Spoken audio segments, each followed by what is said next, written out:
Brother Jiang, chopping wood is too tiring. You should go and fetch water.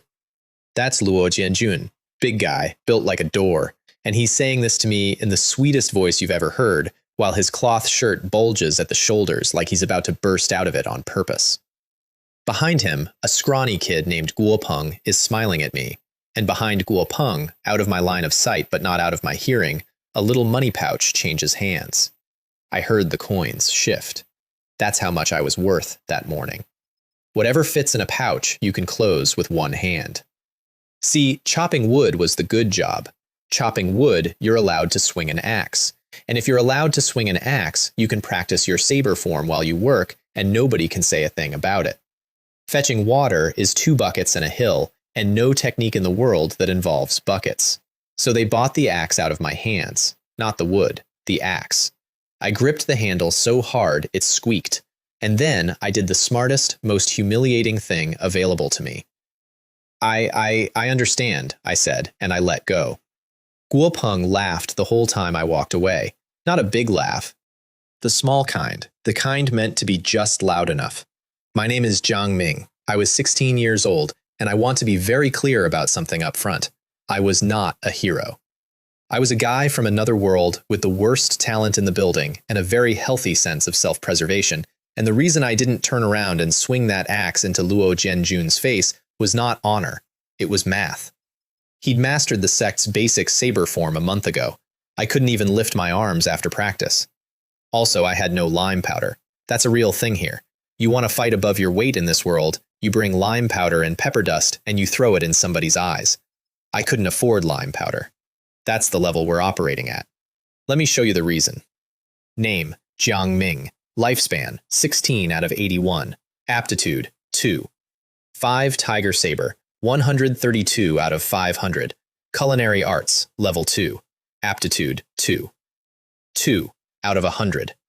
That's the number the universe printed on my forehead when I arrived in this body, and it means that when the other chore disciples train for an hour, they gain 40 points, and when I train for an hour, I gain 3. I practiced that saber form 10 times that day. 10.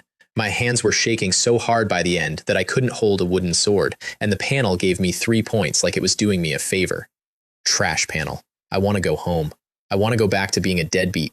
I had a job in my old life. I fixed things at a power company. The pay was mediocre, and I wrote novels at night that nobody read, and it was fine. It was fine. Then something called an awakening happened, and I woke up here, in a sect at the bottom of a mountain in a dynasty that was actively falling apart, holding a status window that had appraised me and decided I was garbage. And here's the joke the universe told at my expense. The panel wasn't useless. The panel worked great. It just also measured aptitude, and my aptitude in martial arts was 2, and my aptitude for cooking was excellent. Cooking. I could have been a legendary chef. The head chef job was taken, obviously, permanently, by a guy who was not going to die anytime soon, so my one gift was locked behind a door with someone else's name on it. I had 1 week. 1 week to get the basic saber form to entry level, or the sect would put me out. And out meant an escort agency. An escort agency meant standing in front of a fat merchant's cart in a countryside full of war. There were demons in the shadows out there, actual ones, and half a dozen warlords carving up the countryside, and everybody I overheard talking about the outside world talked about it the way you talk about a burning building. So I spent that afternoon plucking ducks, because ducks have approximately 9,000 feathers each, and every one of them is personally insulting. Then I went back to the shed, where 64 other chore disciples were still out in the yard swinging wooden swords in the dark, gasping, refusing to stop, because in 3 days the assessment came and anybody who failed it was gone. I lay down on a bamboo plank they called a bed and closed my eyes, and then I opened them somewhere else. Cold water, silt, stone, a cave at the bottom of a pond in a forest so far from that sect that neither of us knew the distance. I flicked my tongue out and tasted the current, because here is the thing about that garbage panel. It had one more line on it. Under all the numbers that said I was worthless, there was a line that said, Clone, Mystic Water Snake. I had a second body. A second body that was 5 feet of black water snake with venom in its teeth. And every night when the human me went to sleep, the snake me woke up. And the snake me was not garbage. Snakes are basically blind. They hunt by heat and by smell, groping around in the dark with their tongues. Not me. I could see. I could see the fish above me with perfect clarity. I could see the cattle drinking at the far bank. And more than that, I could look at any living thing in that water and simply know where it was weakest. Not guess, know. Like the world had labeled it for me. Down there, I wasn't the kid who let go of the axe. Down there, I was the ruler of the pond. Being a person is hard. Being a person is very hard. So I decided, floating in the dark with my belly growling, that I was done with it. I'm not going to be human anymore. I'm going to be a snake. There was a grass carp above me, a big, lazy one, 2 feet of muscle just drifting there, thinking whatever grass carp think about. I straightened out like an arrow coming off a string and shot at it. The water shook. It felt me coming and turned. I opened my mouth, showed it my fangs, and hit it with the only thing I had, water ripple. A black wave came off the scales of my skull and rolled through the water, and the carp suddenly moved like it was swimming through syrup. It thrashed. It went nowhere. Closer. Closer. I bit it in half, more or less, and the blood came out in a red cloud and thinned into nothing, and the fish gave one last kick in my jaws and stopped. And then I ate it. I want you to understand that I was braced for this to be disgusting. I'd made my peace with a lifetime of raw pondfish. Instead, it tasted like citrus, like a fresh orange. Swallowing it whole felt like swallowing a piece of jelly, springy, and it was so sweet it made me instantly, stupidly happy. I closed my eyes in the dark water and made a small noise of pure contentment. And while I was doing that, my panel ticked. Lifespan up. Aptitude up. I opened my eyes. I looked at the shrimp. I looked at the crabs. I looked at the turtles. And I started laughing, which for a snake is a horrible sound, and I could not stop. Mine. You're all mine. All of you are mine. There was a school of sand shrimp buried in the silt. I parted the current and drifted at them slow, drooling. And when the vibration finally reached them and they looked up and saw a black snake with green eyes coming in fast, they scattered. Trying to run? Water ripple. The black wave rolled out and caught the whole school at once, and they slowed down like somebody had halved the speed of the world, and I swung my tail and closed the distance and went through them like a man going down a buffet line. Crunch, snap. Sand shrimp are crispy. They're crispy and there's a sweetness underneath, probably because they're closer to sea shrimp than river shrimp. Crisp texture, hint of sugar, warming, genuinely calming. I lay in the silt afterward with the legs and whiskers of 40 shrimp drifting around me and delivered my professional review out loud in a pond as a snake. Then I looked around for the next lucky guest. Big grass turtle? Too much work. Red armored crabs? They hide in burrows, forget it. Salamander? I looked at the salamanders. Something happened to my mouth. I started swimming. Morning came the way mornings came there, which is with a gong and shouting. I got up, got dressed, ran to the kitchen, and started washing rice and chopping firewood and carrying water and steaming buns, and the whole time I was thinking about salamanders. The contrast was killing me. Down there I was a monster with a pond for a kingdom. Up here I was a guy with wet sleeves being told to move faster. It's so hard to be a human. Why not just be a snake? I said that to myself, and then I told myself to shut up because you still have to live, and after all, you've got a spare life now. Then I opened the panel, mostly to depress myself, and I stopped walking. Lifespan, 16 out of 85. Aptitude, 6. 6. 4 days earlier, that number had been 2, and it hadn't moved in a year, and now it was 6. Let me translate. Aptitude 2 meant 3 points a session. Aptitude 6 meant I could feel my hands doing what my brain told them, and it wasn't only that. My clone had gone up a rank. My clone had learned a new talent. I stood there in a kitchen courtyard holding a bucket, and I did the arithmetic, and my eyes went hot. The snake eats. The snake grows. The snake evolves. And every time it does, my lifespan and my aptitude go up. Not a little. Not once. Forever. With no ceiling anybody had bothered to mention. I can be a person again. I can be a good person again. My martial arts can be saved. Guopeng, I said, very quietly, to a bucket. Luo Jianjun. I wrote both names down somewhere I don't lose things. Lunch break, back corner of the training yard, wooden sword. Hack, chop, wipe, stomp, split, collapse, hook, hang, pierce, cut, twist, frame, sweep. And for the first time in my life, the form stopped being a list of words I was failing to obey and turned into something my body simply did. The The transitions that had been stiff went smooth. The passages that had been fog cleared up. That's it. That's how the martial arts of a transplanted Blue Star warrior are supposed to feel. It was sweet. It was very sweet. 15 full runs of the form in one lunch break. 15. A week earlier, I couldn't finish 10 in a day without my arms giving out. And the panel went up nearly 50 points instead of 3. And the only reason I stopped is that the kid with the drum came out and chased everybody back to work. That afternoon, I got wood chopping duty again, which meant the axe, which meant free practice, which meant I was about 4 days from being safe. And then Guo Peng came strolling over, alone this time. Brother Zhang, chopping wood must be tiring, right? Not tired at all, I said, way too loud. I did that on purpose. He needed to see a hothead who was one insult away from exploding, because a guy who explodes is a guy you can manage. And it worked. I watched it work. I watched him relax. He came from money and bad company, and he knew exactly how to handle honest idiots. My job over there is burning firewood. It's very easy. Brother Zhang, let's switch places. I didn't move, so he brought out the big gun. Brother Luo Jianjun, Guo Peng, I shouted, you'll get your comeuppance.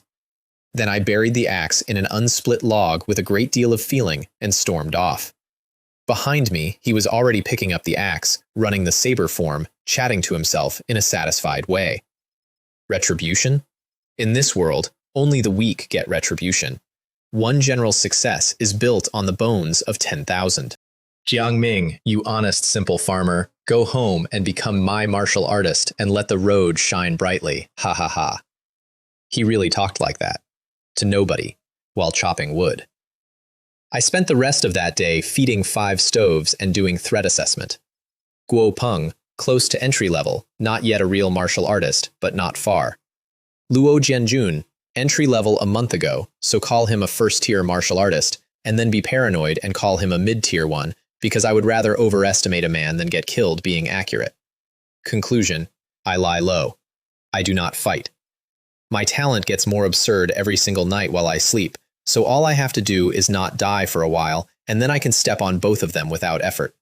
No rush, no rush. I'll wait in the dark like a snake and take them apart when it costs me nothing.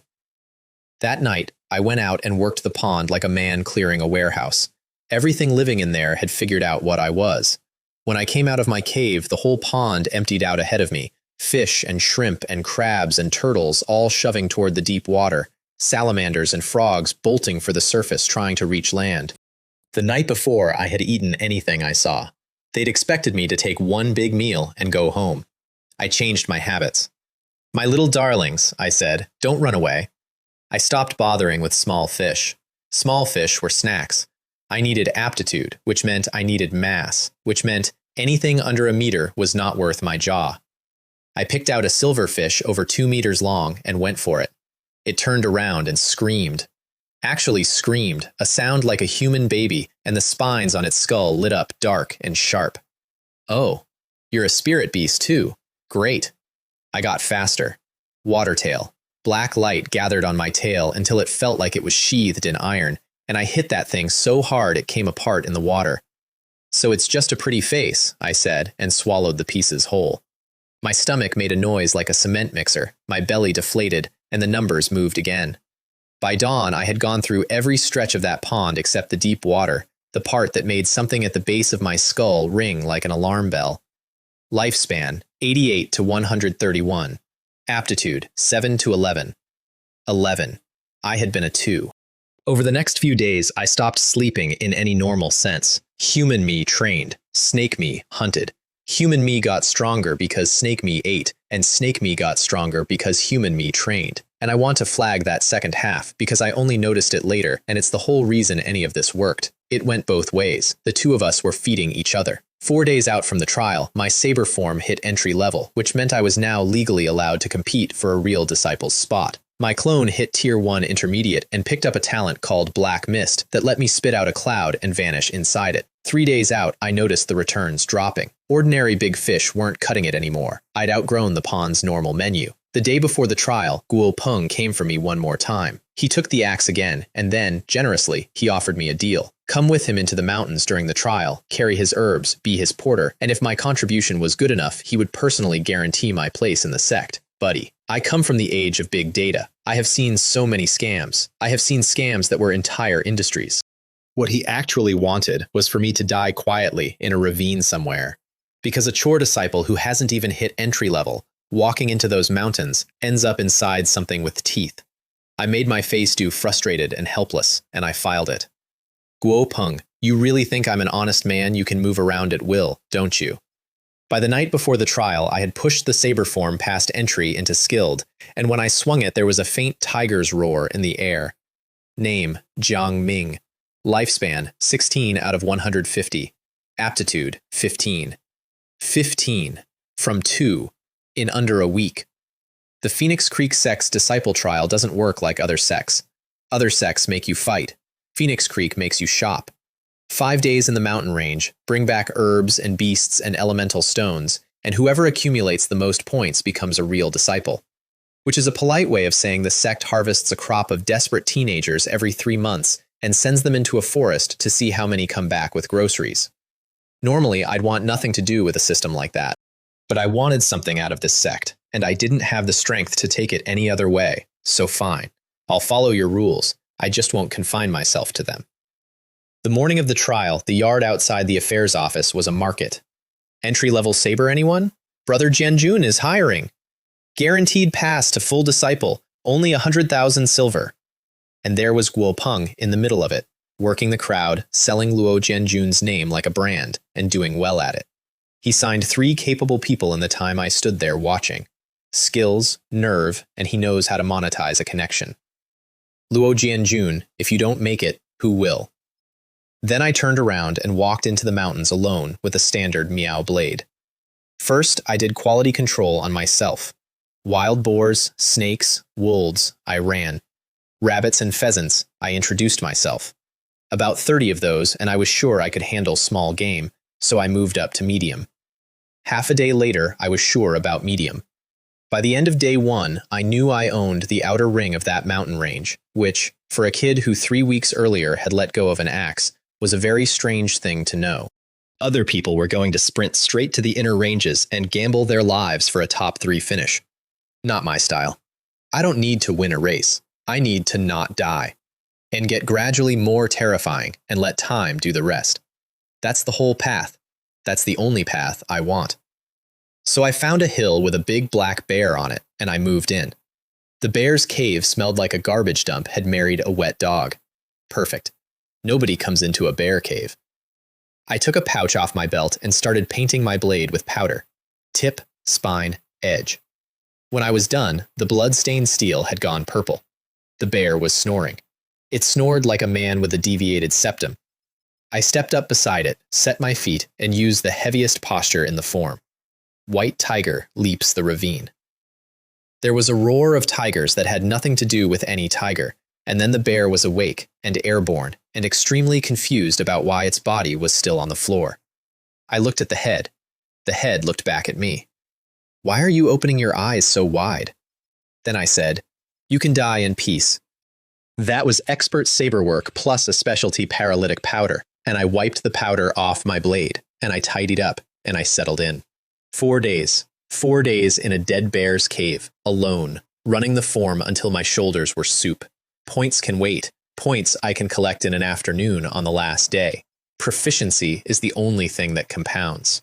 By the last morning, the cave was shaking when I swung. I'd pushed the form deep into skilled. Not far enough to break into the next stage, which annoyed me, but far enough. Time waits for nobody. Give me 2 more days and I'd have had it. I put the blade away and went down the mountain, because if I missed the deadline, I'd be expelled for paperwork, which is the stupidest possible way to lose. Dawn. Fog everywhere. I came out on a cliff and there it was, a first-tier medicinal herb called starflower, 200 points on its own, with a black cheetah lying next to it like a very large cat guarding a very small prize. For anybody else in my year, that cheetah is an unwinnable fight. For me, it was an appetizer. I walked into the trees to repeat the bear trick. The cheetah heard me almost immediately, stood up, and roared loud enough to empty the canopy of birds. Fine, I'll learn a breathing method and a movement art later. I went from a walk to a sprint with the blade up and hit it with everything, and it came off the ground and tried to headbutt me in the stomach, and I let my arms swell until my sleeves tore and brought the saber down. White Tiger leaps the ravine. The blade made that roaring noise, and the cheetah stopped mid-charge like it had run into a wall. Then its legs went out, and the light went out of its eyes. Dead? I did not take that on faith. I cut the head off the body and put the blade through the heart, twice, and only then did I relax. Then my ears twitched, birds going up, half a mile off, somebody's coming. I took the valuable parts, took the starflower, and got out of sight.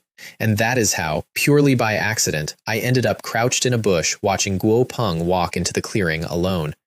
He got very excited when he saw the dead cheetah. He got much less excited when he saw the empty patch of dirt where the starflower had been, and he actually clutched his chest about it.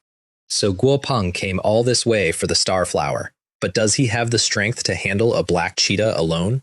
That question saved my life, by the way, because I did not jump out. I sat in that bush with my heart going, and I followed him instead, and half an hour later, I found out why he'd walked into the deep woods like he owned them. He had bees. 2 enormous poisonous bees, each of them carrying what I can only describe as swords, hovering beside him like bodyguards, and behind them, a working swarm. He'd send the swarm out, they'd shred something that had been bullying him his whole life, and his basket would get heavier. Southern border poison masters. In this province? How? He was careful too. He never let both big bees leave at once, always one at his shoulder. I watched him strip that forest, and I did the math again, and it came out ugly. With this haul, he might skip past full disciple straight to a cultivating disciple's spot. With his abilities, why is he still calling Luo Jianjun boss? He isn't weaker. And then I felt something go cold in my chest, because I understood what he was. I'd read about people like him.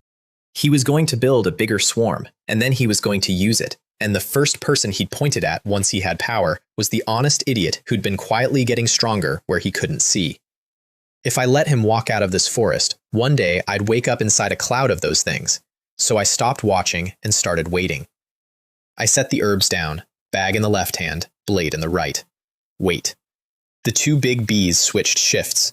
The fresh one peeled off toward a wolf pack. Now. I couldn't hide my approach from a swarm, so I didn't try. Guo Peng! He spun around, and I threw the powder in the same motion. Lime.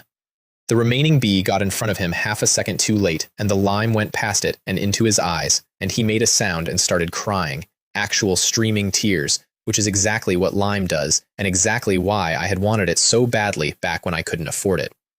The big bee came at me. I split it in half. Jiang Ming, he screamed through the tears. You're not dead? And he kept talking, stalling, and I heard him whistle underneath the talking, calling the swarm home. I didn't answer him. I've never seen the point of talking during this part.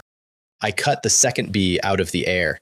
The rest of the swarm stopped halfway, milled around, looked at me, and left.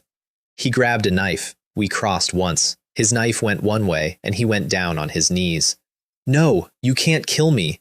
Snot, tears, the whole performance. I turned the blade over and finished it. And then I stood there in the quiet with the birds coming back, and I discovered something about myself that I'd been suspecting for about a week. Murder. But I feel great. I felt like a man drinking an ice-cold watermelon soda on the hottest day of summer. Refreshing. That's the word. Refreshing. I looted him, obviously. Points, herbs, and 1 piece of black cloth with writing on it. Second-order goo, swift bee. And underneath, the recipe for the tier below it. Take 49 hornets, lock them in the dark, let them eat each other. Add starflower and refined iron. Whatever crawls out is yours.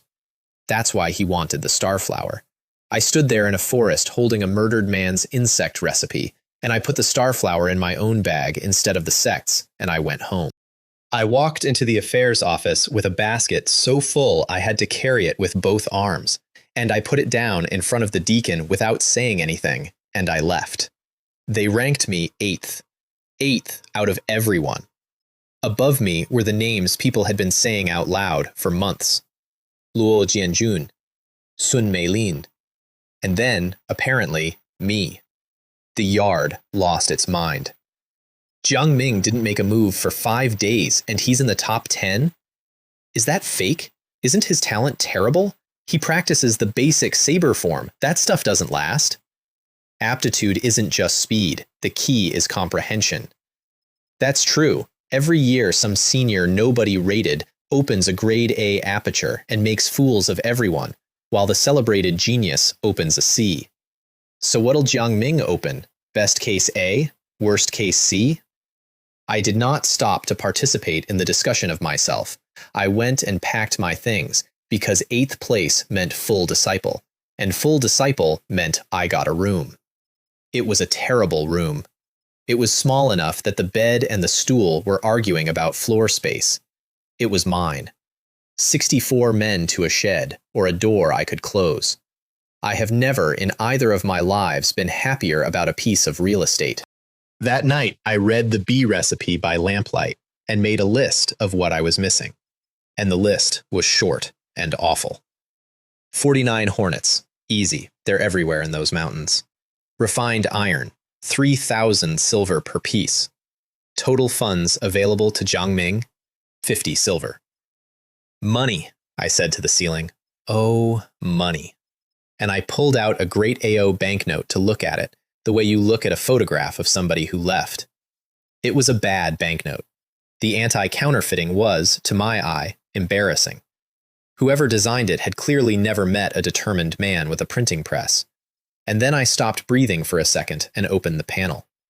Skill, culinary arts, level 2.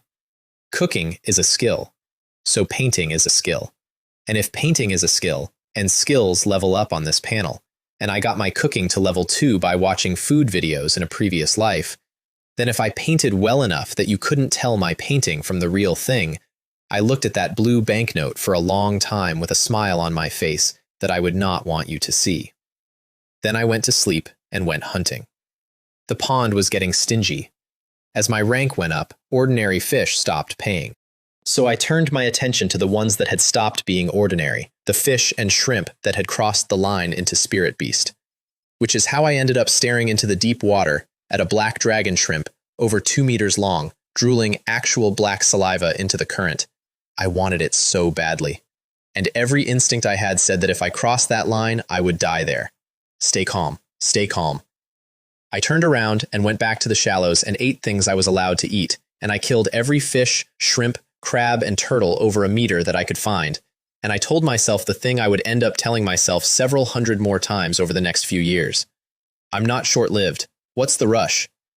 The next morning, I got up in a room with a door and walked to the canteen in a blue robe, and on the way I passed the deacon leading in a fresh batch of chore disciples. Little guys, underfed, looking at my robe like it was a religious artifact. Ali, we have to become real disciples in 3 months so we don't go hungry anymore. Yes, I'll do anything so my parents never work a field for food again. You country bumpkin, you're dreaming. It's chaos out there.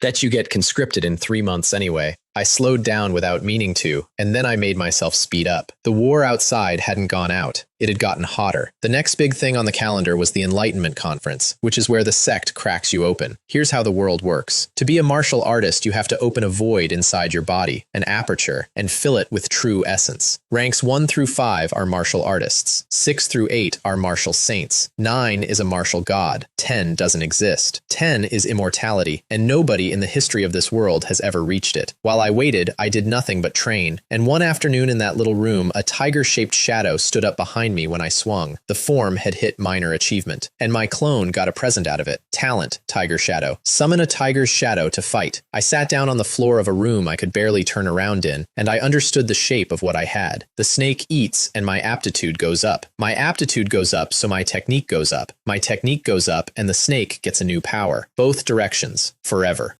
1 + 1 making considerably more than 2. I started grinning in a way that would have worried anybody watching. The morning of the conference, they marched a few hundred teenagers to the foot of a mountain called Yuan Feng and made us listen to the Grand Elder give a speech.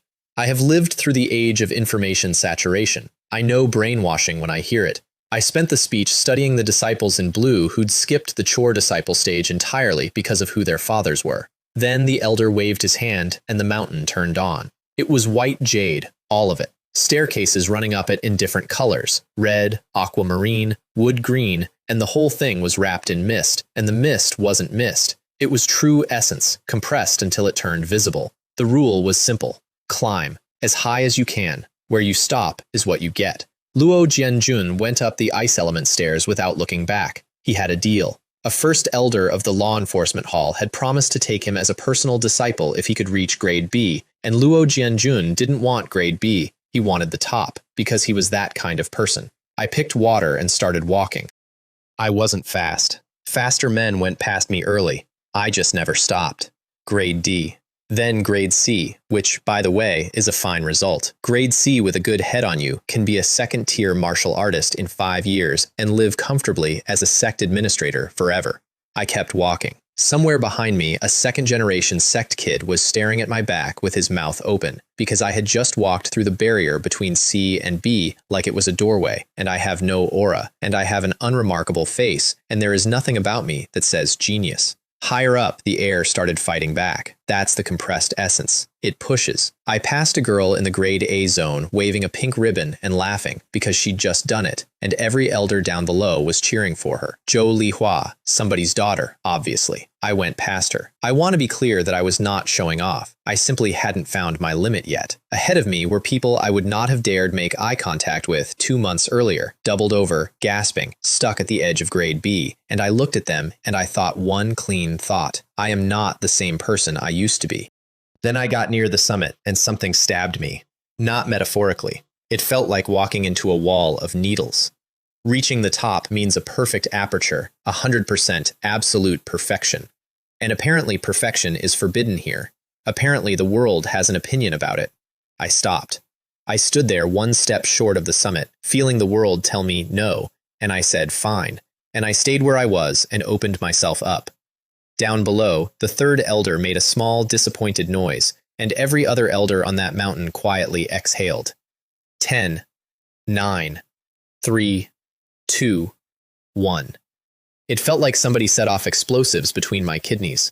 The essence in the air came down on me like water going down a drain, and started filling the hole that had just been punched into me, and I counted the percentage as it went. 33, 46, 58, 73, 95, 95%, grade A, water attribute, which meant every water technique I would ever learn came with 30% extra power stapled to it for free. I opened my eyes and put out my hand, and a stream of bronze true essence came out of my palm, damp and cool and mine. 2 months before, a man had taken an axe out of my hands, and I had said, I understand. Somewhere below me, a dozen elders from a dozen halls stopped watching the ceremony and started watching me. And one of them, the first elder of the law enforcement hall, who had promised Luo Jianjun a future, looked at my bronze essence and started mentally rewriting that promise. Because a grade A aperture with resources and a teacher hits 4th rank inside 10 years, and most of the elders in that sect were 4th rank. I didn't leave when it was done. I sat there, compressing more mist into myself because it was free and I am me. And while I did it, I went looking for Luo Jianjun. He wasn't in grade A, he was still in grade B, and he was not doing well. He'd planned to stop there. That was the plan, that was the deal, that was enough. And then he'd looked up and seen the trash he'd been squeezing for months standing in grade A, and something in him broke. He knew what honest people do to their bullies once they get power. He'd thought about it a lot. He was thinking about it right then, so he started climbing. I watched him bleed. I watched him get squeezed out by the wall of essence and squeeze back in. I watched him stop, rest, and keep going, 1 step, 2 steps, breathing like a man drowning in air. Come on, we can't let Zhang Ming turn this around. At the very least, we need to be able to talk to him as equals. The man who'd said chopping wood is too tiring in that soft, undeniable voice was now begging himself out loud in front of 100 people. And then he passed out. He just went down. 1 step short of grade A, he ran out of body and folded onto the jade. I stared. Holy crap, he fainted. He hit the wall and fainted. So the human body has limits. Slogans don't work here. Come on, I can do it. Hang in there. None of that works here. An affairs deacon started forward to pull him out, and the third elder stopped him with a look. The sect has no need for disciples who overestimate themselves. Opening the formation to retrieve 1 boy would cost thousands of spirit stones. Luo Jianjun was not worth thousands of spirit stones. So they left him lying there. Nobody helped him up. He'd treated chore disciples like fish on a board for a year, so the girls who felt sorry for him got glared at until they stopped. Down in the Grade B ice zone, a boy named He Ao, a chore disciple Guo Peng used to slap for fun, was making little gestures and grinning so hard it hurt to look at. I had exactly the same thought he did. You're going to get yourself killed for me? Ha ha ha. He never woke up in time. The ceremony ended with him unconscious on the stairs, which meant no aperture, which meant that of everyone in our year, he was the only one left with nothing. At the bottom of the mountain, there was a job fair. 3 cultivating disciples in blue mobbed me before my feet were off the last step, actively insulting each other over my head. Brother Jiang, come to the artifact refining hall. Look at your build. You need muscle. Choose us, and you'll understand real strength. Only people with brain damage need muscle. Junior Brother Jiang, our spirit beast hall has rare beasts, and our head seat is the #1 beauty in the sect. Hehe, Junior Brother Jiang, I'm from the medicine hall. The drama of fighting over a genius. From Xian Huan novels. But why am I only getting disciples? Where are the elders?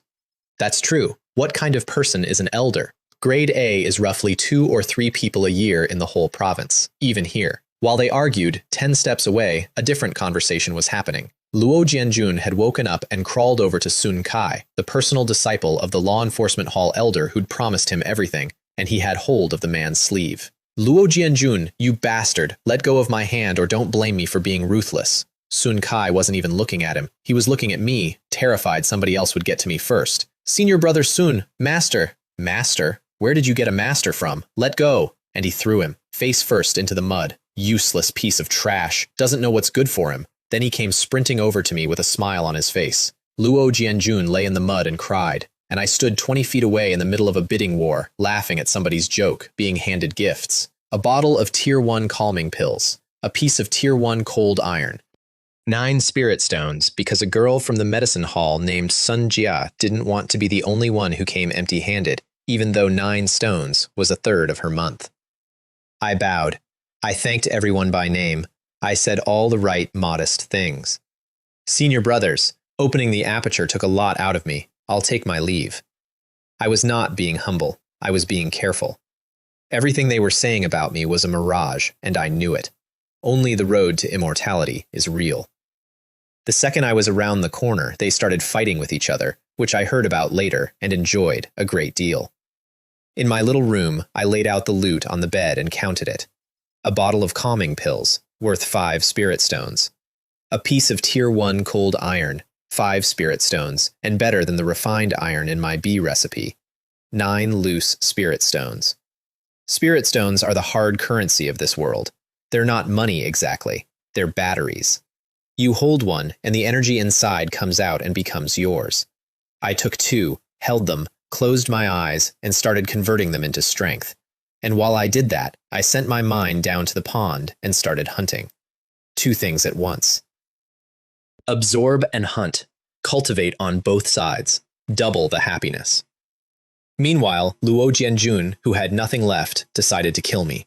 I found this out later. He watched my door for a solid week, and what he saw was nothing because I never came out. How can Jiang Ming be so afraid of dying?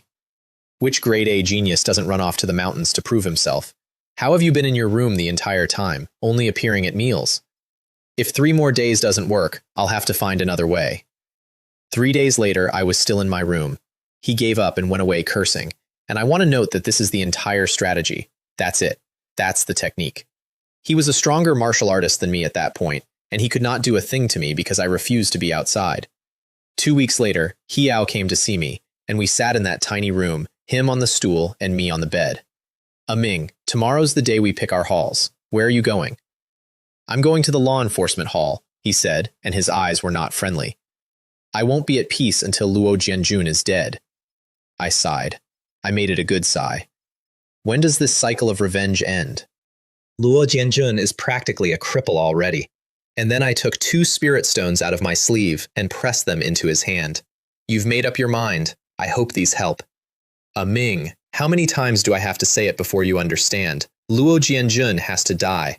You need to change. I used to be like you, which is why I was He stopped himself. Never mind. He put the stones away like they were sacred, and he promised to pay me back, and he left. I stood in the doorway and watched him go. Go on then, don't let me down. 2 spirit stones, that was the entire price. By the time hall selection came around, my numbers looked like this.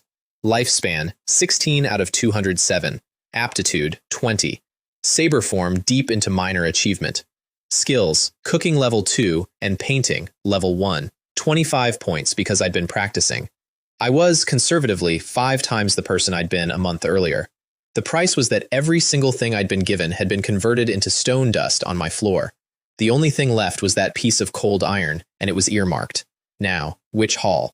I spent that month rotating through them as an apprentice and collecting gossip, which is the actual skill, and here's what I learned. Law Enforcement Hall has the best gray income and the highest body count, perfect for someone willing to gamble his life for resources. The one thing I did not need was to gamble my life for resources. I can simply wait.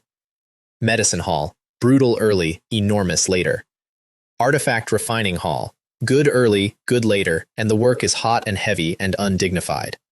I picked the Artifact Refining Hall because Medicine Hall disciples live like monks for a decade and count every stone, and I don't mind living simply, but I do mind being poor.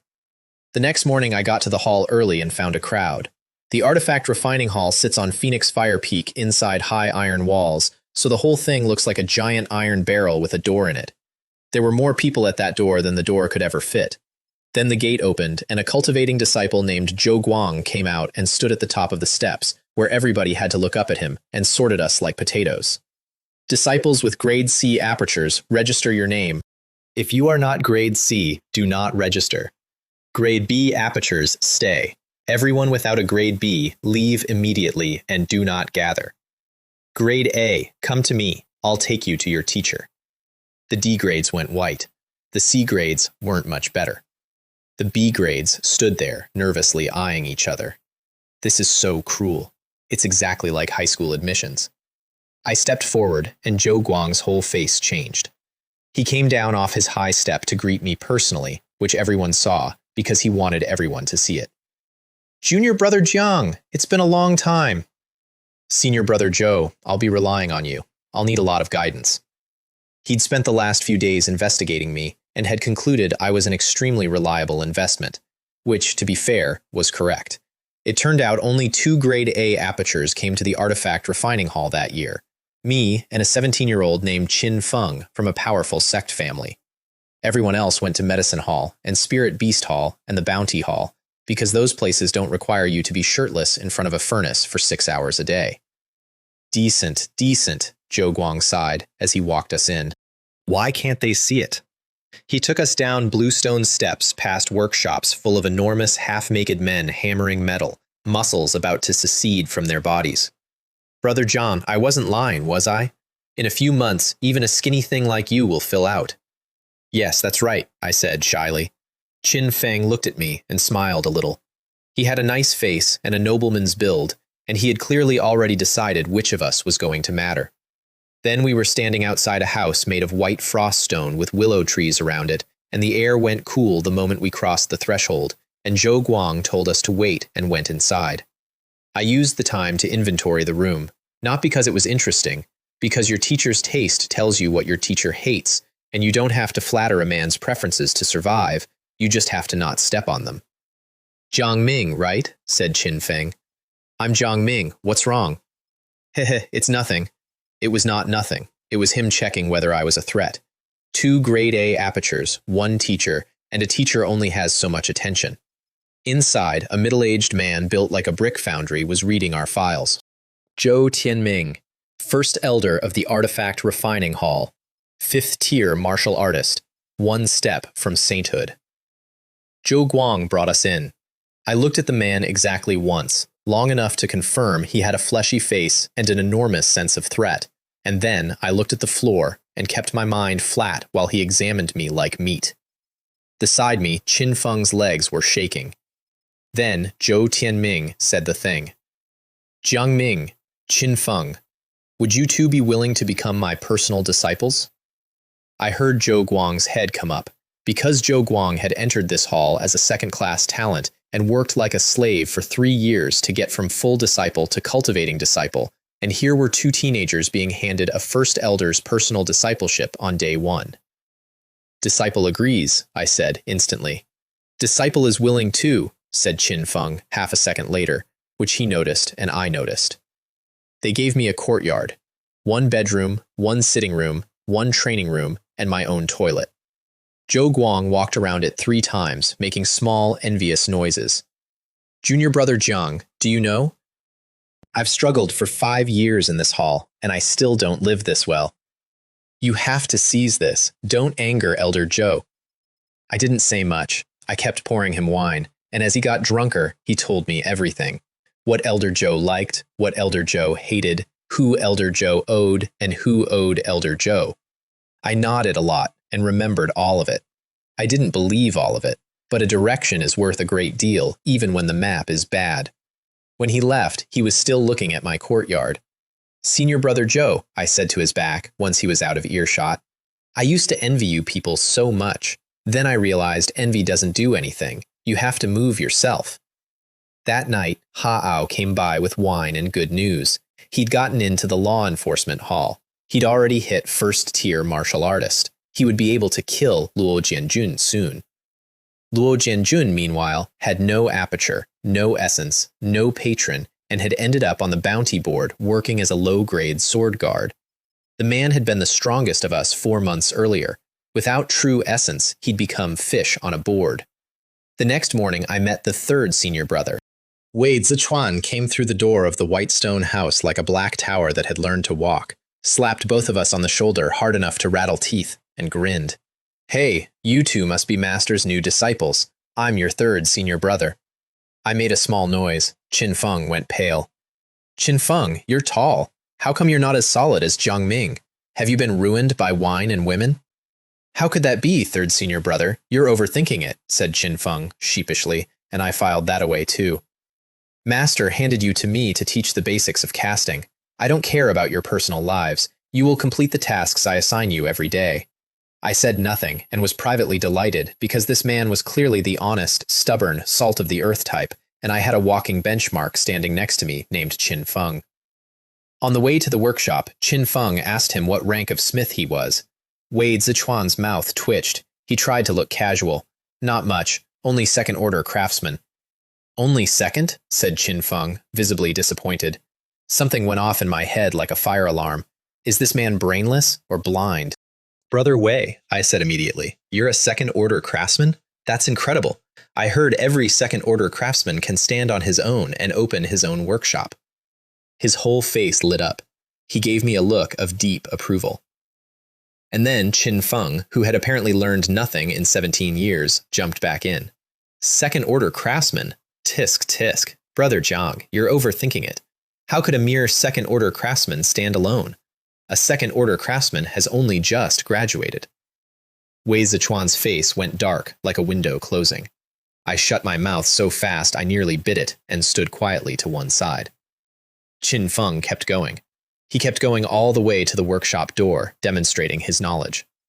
Junior brother Qin, said Wei Zichuan, expressionless. You seem to enjoy talking a lot. No, I didn't. He looked up, saw the face, and stopped. Junior brother Qin, you really do like to talk. Then he pushed the door open on a hall full of noise and fire, called over a half-naked man named Zhang Hao, and said, Take junior brother Qin to practice working the bellows. Teach him properly. He put a lot into the word properly. Qin Feng was led away to the apprentice post and put on the bellows. He was a cultivating disciple. He had skipped this entire stage of his life on paper an hour ago. Brother Jiang, come with me. I'll teach you how to forge a blank and how to become a first-tier smith the fast way. He was suddenly gentle as a nurse. Yes, thank you, senior brother, I said shyly, extremely well-behaved. He explained it himself. Then he demonstrated it himself. Then, seeing I hadn't gotten a part, he demonstrated it again. He was, I want to say clearly, an outstanding teacher and a genuinely good man, and I was cheating him from the first minute. Casting appeared on my panel. Forging +7. Forging +7. Across the room, Qin Feng was watching me start down the road to a real trade and making a noise like a kicked animal. "Stop looking, just focus on the bellows or Lord Wei will get angrier," said Jiang Hao. "Qin Feng, listen, thank you." A week later, I was in my training room at night when the wooden practice post exploded. Not cracked, powdered. And my Miao blade broke into 4 pieces in my hand, because it turned out the standard issue blade could not physically survive the technique anymore. 5 Tiger Saber, major achievement. That's a stage most people reach as a 3rd or 4th tier martial artist, if ever. Right now I can dominate anybody at the low ranks. Not fight, dominate. And then I checked what the snake had gotten out of it. Tiger Shadow. Summon 1 Tiger Shadow. Upgraded to Summon 3. Down in the pond, I stopped taking prey the honest way. I'd send 3 black shapes off my own body from 3 directions at a 3-meter carp, and it would faint on the spot. And I'd open my mouth and pull it to me on the current. I still didn't go into the deep water. I stood at the line and looked at it and turned around. Every single night. There was one problem in the shallows, and its name was the blue crocodile. Big, slow-looking, armored like a wall. It had learned that if it waited, the snake would knock something out, and then it could take the food. It had done this to me repeatedly. I had hit it with everything I had, and it had absorbed it and taken my dinner anyway. I want to be honest about how that felt. A dignified transmigrator from Earth was being mugged by an animal on a nightly basis, and there was nothing I could do about it. I have never been so insulted in my life. In the workshop, I made a sword. The first one came out wrong. Not failed, just not good enough. It was better than a standard issue blade, and it would have shattered the first time I used the form properly. Qin Feng saw me looking at it and snickered. "First solo job and you're using premium refined iron? Who do you think you are?" "A Ming, don't overthink it. Your first attempt was already remarkable," said Wei Zichuan, patting my shoulder. "If it doesn't work the first time, try again. We may not have much else, but we have plenty of iron." And he put more iron in the furnace for me, a whole basket of it, because he'd decided I was worth it. The second sword came out snow white and cold, and almost tier 1. Qin Feng, who had spent 3 days failing to produce 1 standard blade, wandered over and picked up my discarded first attempt to measure the gap between us. He looked at it, and then he looked at the standard blade he'd been fighting with for 3 days, and he put mine down very carefully. "Damn it, Ming, you looked so sad I thought you'd failed. So you just wanted something better. You looked down on this blade, which is already better than a standard Miao blade." He stopped talking for the rest of the day. I gave the first sword away. At dusk, in my courtyard, He Ao jumped off his stool. "Ming, you're giving me this?" "Of course. What kind of relationship do we have? You're my closest friend." It was worth 3 spirit stones on the open market, and it was the reject. "Then I won't stand on ceremony. With this, my chances of killing Luo Jianjun go up another 30%. "I've heard your law enforcement haul is strong in combat," I said, with feeling. "So a good blade is a safer bet." He sat there for an hour telling me about his week, and I smiled and nodded at all of it. Borrowing a knife to kill a man, it worked.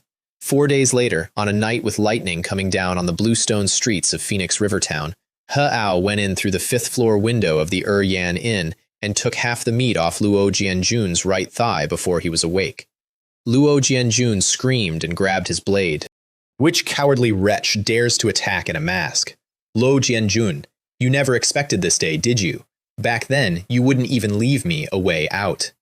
And they fought. And here is the thing nobody expected. Luo Jianjun held. He'd pushed the saber form to skilled with no aperture and no essence at all, just teeth and hours, and he held against a man with true essence in his veins. He even started smiling.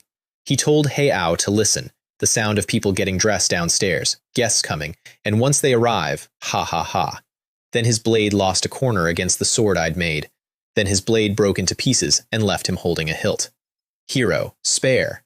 He didn't finish. He Ao went out the window before the first guest got the door open. The next night, he came to my courtyard with a roast chicken and a pot of wine, and whispered it in my ear like a lover. "Luo Jianjun has been taken care of." I looked up, genuinely surprised. 5 days. It had been 5 days since I handed him the sword. This guy has drive. "You're surprised too, aren't you?" he said, still shaking a little. "Let me tell you something worse. Luo Jianjun's saber form had reached skilled. Lucky for me, he never opened an aperture. Then he told me the whole fight, twice, and I flattered him at every turn until he left, taking the steps 2 at a time. I watched him go down the mountain path. The scheme to kill with a borrowed knife worked that fast. It seems I really do have the makings of a devil. Speaking of which, Luo Jianjun's dead, so this week I'll go to the mountains and start brewing hornets. Payday at the workshop is the happiest day of the working man's life in any world. Qin Feng came bouncing over, shaking a little black bag. Hey, Ming, senior brother gave me 5 stones. Really? Congratulations. 5 stones for a job easier than the regular disciples do, which is 2 stones more than the regular disciples get, and he was thrilled. I can't compare to you. He put you on the standard blade production line. I bet you get 10. Then he winked. Want to come to the pleasure house in town and relax? You're not going to redeem a technique? Technique? No rush. As long as it works, comfort comes first. Right then, Wade Zichuan called my name and told me to come collect my pay alone. He closed the door behind me. Ming, you're 16 this year, right? Yes, senior brother. Ming, you're exceptionally gifted. With a grade A aperture, you have a real chance at martial sainthood. You'll see scenery most people never see. At 16, your character isn't finished. I don't want you ruined by wine and women and left with regrets you can't fix. And then he talked. For a long time. About the fact that he himself has no hope of sainthood, and that he did not want to watch a talent like mine go into the ground, and he was so plainly, painfully sincere about it that I had trouble looking at him. Then he gave me a storage bag, 3 cubic units of space, 200 spirit stones on the market. That's a year of my salary if I didn't eat. Your pay this month is 20 stones. It's already inside. I hope you think carefully about your life. Outside, Qin Feng pounced. How many did he give you? About what you'd expect. He really favors you. Back in my courtyard, I sat and looked at the bag on the table for a while. Senior brother, I said out loud to nobody, why are you so good to me? Then I shook it off, packed the bag with everything I needed for hornets, and went shopping for bee cages and iron buckets. On the road to the mountains, I passed a group of medicine hall disciples, and a woman looked up at me and made a small, surprised noise. I didn't slow down. I registered her the way you register a lamppost. She had been the girl on the grade A stairs with the pink ribbon, and I had walked past her without breaking stride, and that had apparently been an event in her life. Anybody I've already passed is delusional if they think they're catching up. Hornets first. Tigerhead hornets like dense vegetation and good food and shelter from rain. Some nest high in trees, some in loose soil. I found a whole colony in the deep forest, buzzing in the canopy like the trees were angry. I put on a protective suit, laid out a pig's head, and set out a jar of bait water. 1 incense stick later, the first hornet went down on the pork. An hour later, I had 50. 90 minutes after that, I had 150 and had filled 2.5 layers of the cage. Then I went and found a tiger's cave on the biggest hill in the area because tiger caves are warm in winter and cool in summer and nobody visits. The tiger lunged at me. I drew and cut it in half in the air. Oh ho, I said, we don't need dry rations today. I stepped over it and moved in. Now, here's where I want you to pay attention because this is the part where I stopped being a guy with a cheat and started being a problem. The traditional way to make one of these things is simple and stupid. You take a pile of insects.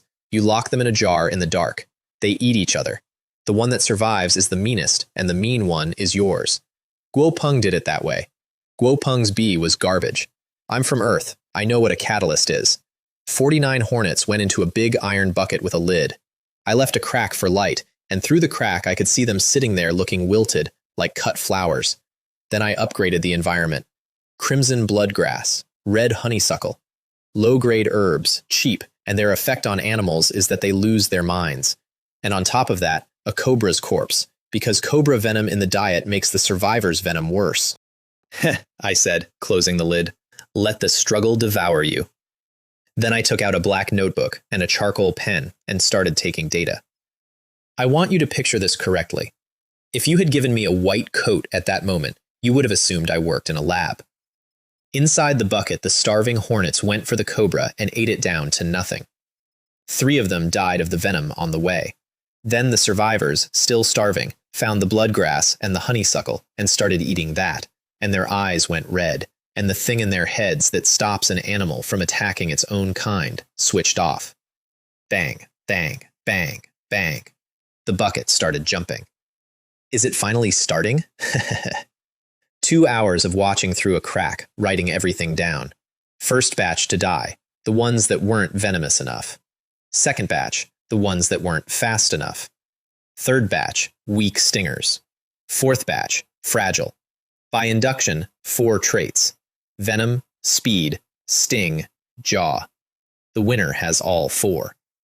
And out of that bucket came one hornet with all 4, dripping. I did not let it out. I fed it. Orange river fruit, which is a local thing that makes you ravenous. Like apple cider vinegar before dinner, if apple cider vinegar was for monsters. My darling, keep growing. It looked at me with red eyes and showed me its bloody mandibles. That's it. Be fiercer. Be even fiercer. Zah! It bit into the fruit for the water, then the hunger hit it, and it turned around and started eating the corpses of its brothers, absorbing the essence. At dusk, I lifted the lid, and it launched itself straight at my face. I stepped aside and caught it out of the air in a hand wrapped in true essence. You think you can turn on me like that? Into the stone pot with the refined iron and the starflower, lid on, 3 spirit stones crushed on top of the lid so the energy could seep down, firewood underneath, light it. And then, because I couldn't help myself, I looked at the recipe and thought, this seems weak. So I started pouring my own true essence into the pot as well, which is a step from the tier 2 recipe that I was not supposed to be using yet. Inside the pot, the hornet stopped being a hornet. It stretched, its stinger sharpened. An hour later, the wood burned out, and the 3 stones turned to powder and blew away, and everything went quiet. Too quiet. By the book, that means failure. I smiled at the pot. Little cutie, you woke up smart, and you're trying to play mind games with me? Don't you know your growth is thanks to my essence?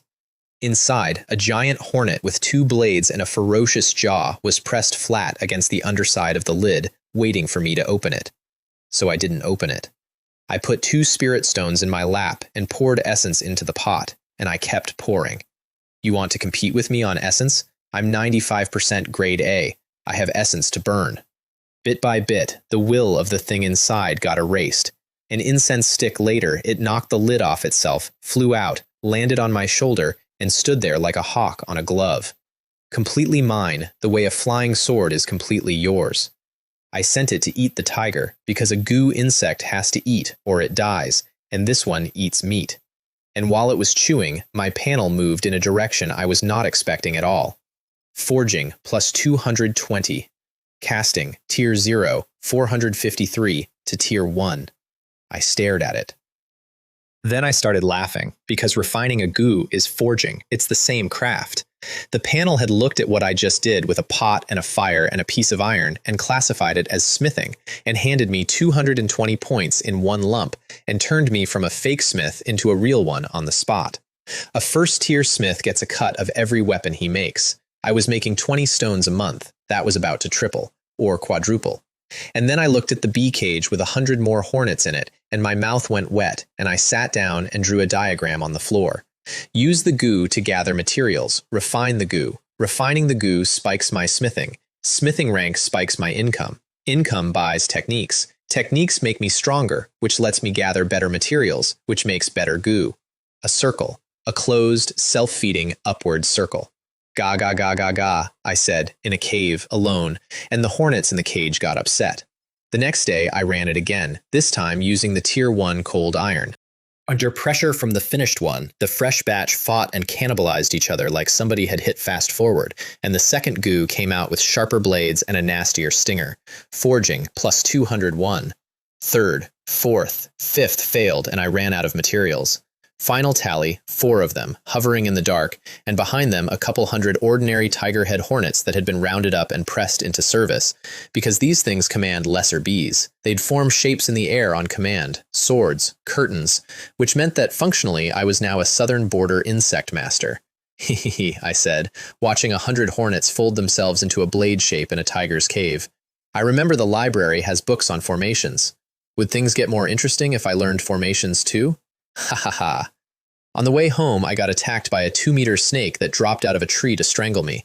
3 of my goo and 200 hornets came out of the basket on my back like a black light, and by the time the snake hit the ground, it was a puddle, and the puddle burned holes in the leaves it landed on. Not bad. Not bad.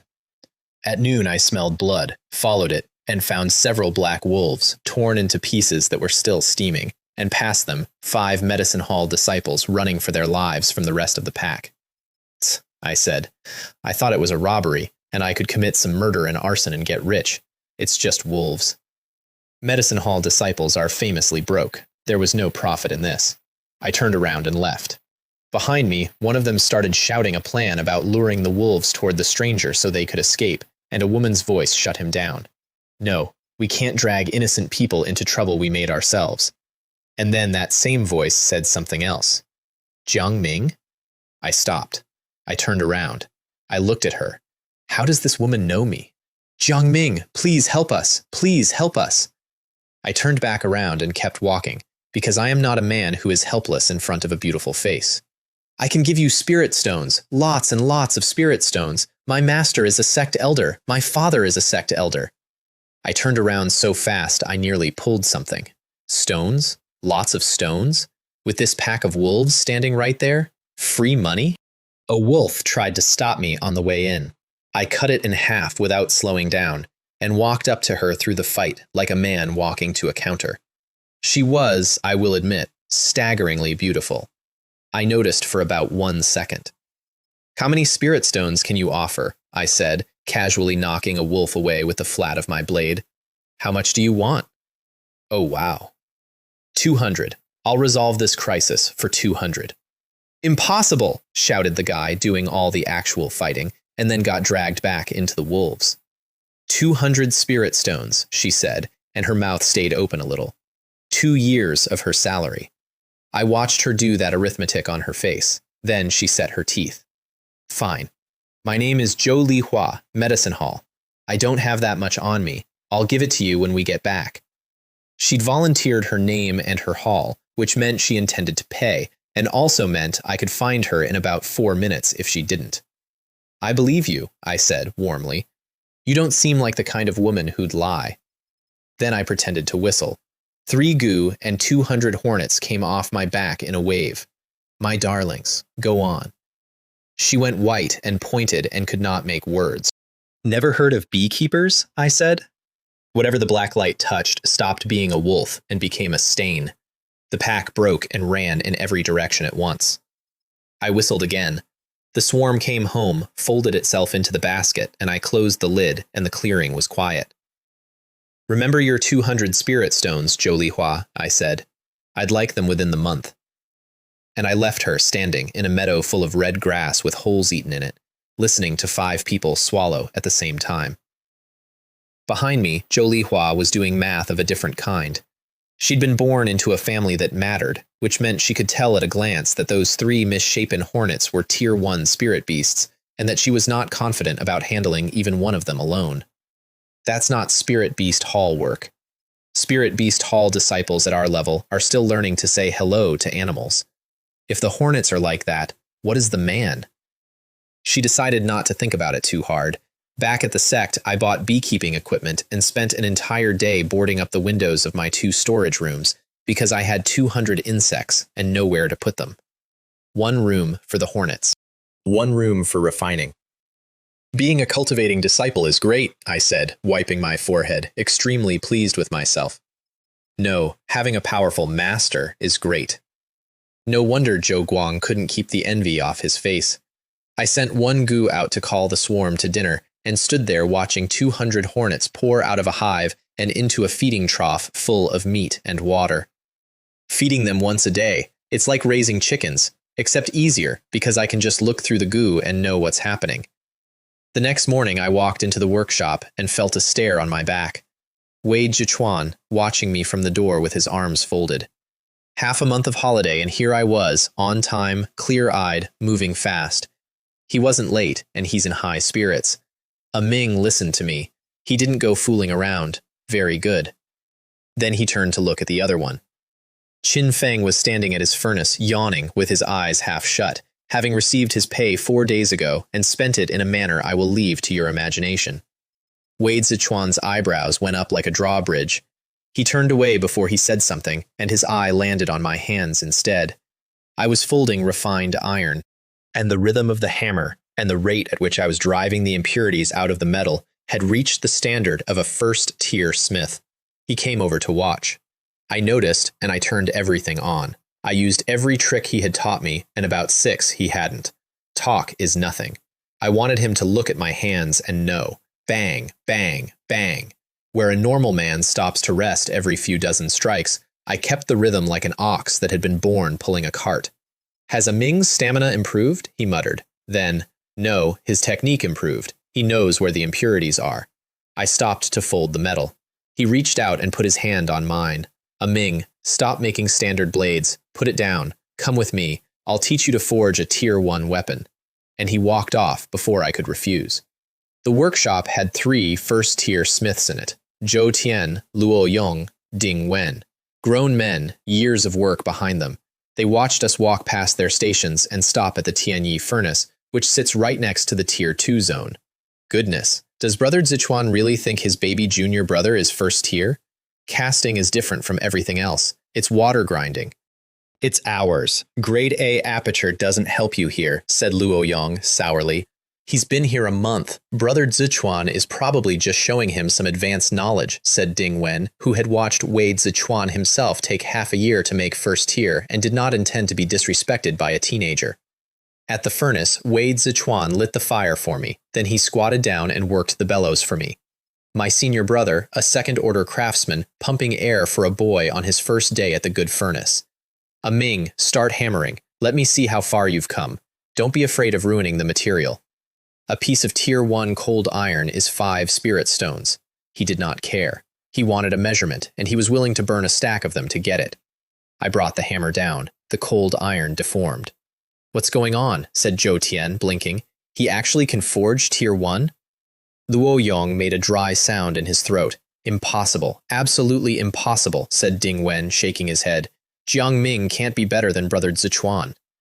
Half an hour later, I folded the cold iron, and all 3 of them stopped talking at the same time. By dusk, Wade Zichuan had finished the blade himself and dropped it into the ice water tank, and he turned around with his whole face open. Ming, well done. Then he told me my daily rate was going from 1 stone to 3, and that on top of that, he would personally pay me 2 stones for every Tier 1 weapon I made. Thank you for your guidance, senior brother. Thank you, senior brother. Ha, you're my junior brother. Who else would I help? Go bathe. Then I'm taking you to Meishan Restaurant to celebrate. Comparing yourself to others only makes you miserable. Qin Feng? What Qin Feng? 2 weeks. 2 weeks of days at the furnace and nights running the saber form and feeding insects and driving the snake through the shallows. At the end of it, I had 120 spirit stones and could have walked into the library and bought a complete Tier 2 technique with change left over. I didn't.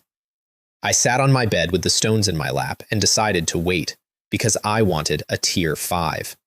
Even the first few chapters of a Tier 5 technique are better than the entirety of a Tier 2. And I had time. I have always had time. That's the whole point of me. Then Wade Zichuan showed up at my door with a problem. Ming, you haven't met Master's daughter, Zhou Lihua, have you? She just made first-tier alchemist. Something cold walked up my spine. I don't know why she made such a big batch of pills, but she can't sell them. Here's 100 stones. Go buy some off her later. Remember, never say I asked you to. Say you need them yourself. Zhou Lihua is stubborn. If she finds out, she won't sell. Also, whatever you do, don't actually take them. You're grade A. Inferior pills would hinder your path. They're useless to me too, so dispose of them yourself. Sell them cheap to the martial artists in town. I stood there with 100 spirit stones in my hand and had an emotion. No matter what world you're in, rich kids get moved up the ladder faster than everyone else. And also, this enormous, gruff, honest man was running a covert operation to buy his little sister's unsellable inventory so she wouldn't feel bad, using me as the cutout. Don't worry, senior brother. I know what to do. He nodded and walked off to give the same job to Qin Feng, then stopped halfway and came back because he'd decided Qin Feng would be too clever about it and blow the whole thing.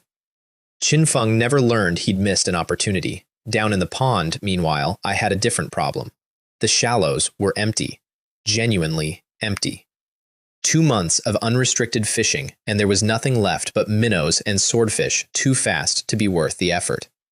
I drifted up to the line of the deep water and looked in. The biggest thing in the shallows is 3 meters. In the deep, 3 meters is small. Once I saw something down there about 10 meters long that I am fairly sure was an octopus, and I did not look at it a second time. I was over 5 meters by then, with real girth to me, a giant in the shallows. Nothing down there. So I did what I always did. I waited at the edge for somebody stupid to wander across the line. Half an hour later, somebody did.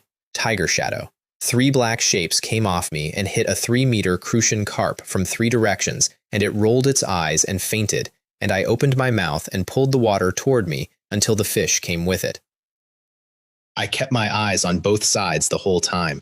The blue crocodile did not show up. I dragged that carp home and ate it in the dark, and something odd happened. I closed my eyes, and I wasn't in the cave. I was standing in a white world. Ice everywhere, ice peaks and frozen ground, and coiled on one of those peaks was a huge white python covered in armor. Then it threw me out. I came back to myself in the mud and looked at the panel. Clone, mystic water snake, blurred. Rank, second order, elementary. Second order, in 2 months. From an infant snake to a tier 2 spirit beast on nothing but appetite.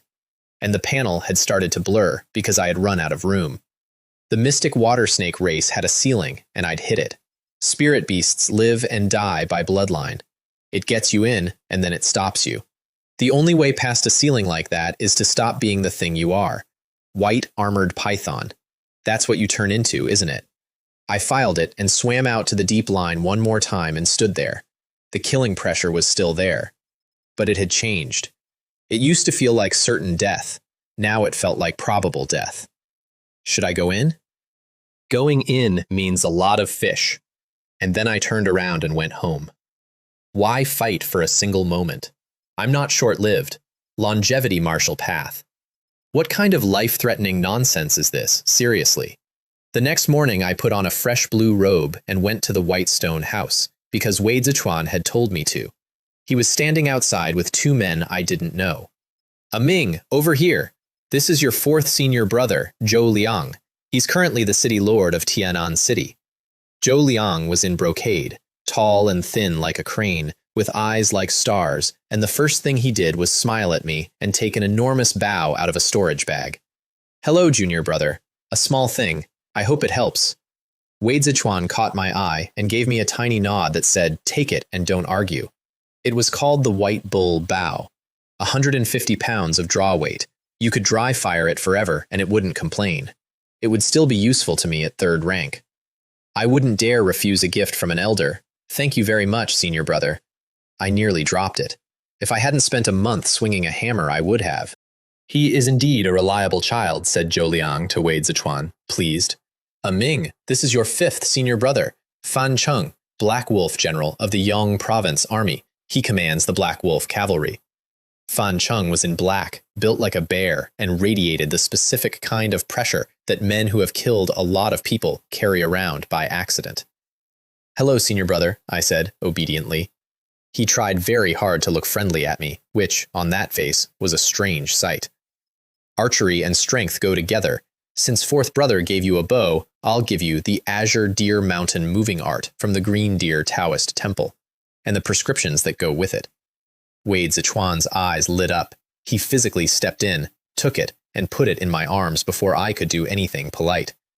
It's only a tier 2 technique, but for body forging, it performs like a tier 4, which is why every lower disciple in the Green Deer Taoist Temple wants it and can't have it. I thanked him about 6 times and then went and stood behind Wei Zichuan and listened to 3 grown men talk about the world. The Green Deer Taoist Temple probably won't survive till the end of the year, said Zhou Liang quietly. Not so fast. As long as Green Deer's warriors hold, Qingzhou holds. And they went on, and while they talked, an image assembled itself in my head that I had been avoiding. The central government of the great Ao dynasty had lost control of everything outside the Central Plains. A dozen top sects ruled their own provinces like local emperors, and the size of your territory determined your seniority. The people were not doing well. They hadn't reached the point of trading children for food. They were not far from it. That spring, the Green Deer Taoist temple had torn itself in half over an internal dispute, and Qingzhou, which it governed, had gone into famine. Almost 1 million people died.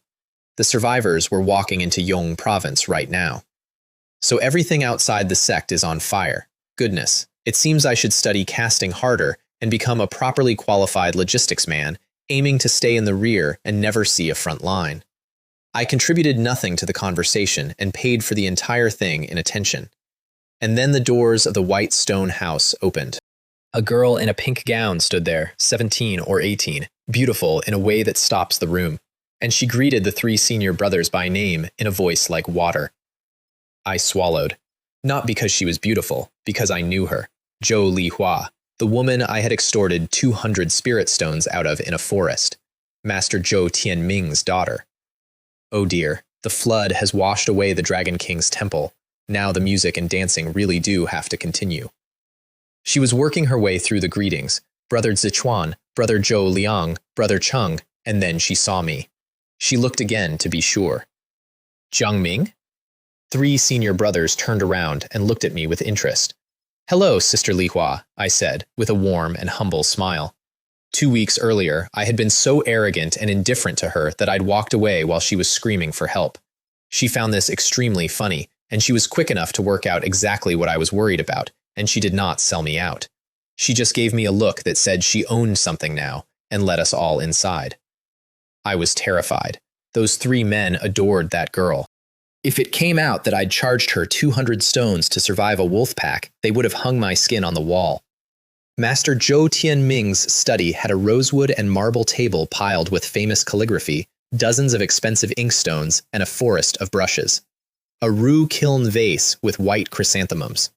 On the west wall, a painting of rain with a couplet on either side. Flying pavilions vie for deer, competing with eagles in martial prowess. Cloud eaves aspire to the throne, battling tigers in wondrous arts. The man himself was at the desk painting a landscape. 4 voices said, Master. I said it a beat behind Wei Zichuan, and then stood exactly where he stood. Sit down, all of you, said Zhou Tianming, and kept painting. 3 men who commanded armies and cities stood there waiting for a man to finish a picture, and did not dare interrupt. I did what Wei Zichuan did. He stood, I stood. He sat, I only sat after he gestured that I could. Because here's the thing about my master. Standing there, he had no aura at all. Fan Cheng, who commanded a legion, was physically more frightening to be near. And I knew that was a lie, because that man was 1 step from martial sainthood, and the reason you couldn't feel anything was that he wasn't bothering. Zhou Lihua poured tea. Brother Zichuan, tea. Brother Zhou Liang, tea. Brother Cheng, tea. And then she got to me and winked. Junior brother Jiang Ming, have some tea. My heart did something unpleasant. It was not romance. It was the specific panic of a man watching someone hold a lit match over his life for fun. I inherited excellent facial control from my previous generation, and I took the cup like nothing was happening. Li Hua, a Ming can handle that. Sit down, said Wei Zichuan. Yes, a Ming is young. He should learn some etiquette, said Zhou Liang. I was on my feet with the teapot before he finished the sentence. Sister Li Hua, please. I left that house exhausted, went home, and lay face down on my bed in a way I would not want recorded. Serving a ruler is like serving a tiger. Serving a teacher is not much different. But it went well. It went very well. Zhou Liang gave me the white bull bow. Fan Cheng gave me the Azure Deer Mountain moving art and its prescriptions. And most importantly, Master gave me a crimson token shaped like a phoenix feather. 1 entry, 3rd floor of the library. The 3rd floor of the library is where the Tier 5 techniques live. It's guarded. Normally you get in by donating an obscene number of sect contribution points, which is a polite way of saying by being somebody. And I want to underline the thing I learned that day, because I had been saving up for the wrong reason. You cannot buy a Tier 5 technique with spirit stones, at all. It isn't a price problem. There is no price. You need access. I had been sitting on 120 stones planning to buy something that was not for sale. Then I emptied out my storage bag onto the bed and looked at what my day had actually cost. 22 small white porcelain bottles of calming pills. Because I'd spent Wade Zichuan's 100 stones on his sister's inventory, and then, in order to make it look convincing, I had spent 120 of my own. My 120 spirit stones, I said, to a bed covered in pills. And I remembered the extremely satisfied look on Zhou Lihua's face while I did it. That woman was still holding a grudge about the wolves. I decided, right there, that I would never ask her for those 200 stones, and that the best possible outcome was that she forget the entire incident. Consider it a loss to ward off disaster. My master and my senior brothers helped me enormously today. Don't be greedy. Then I went out that evening and found Zhou Guang and asked him casually whether he knew anybody who might want a large quantity of calming pills.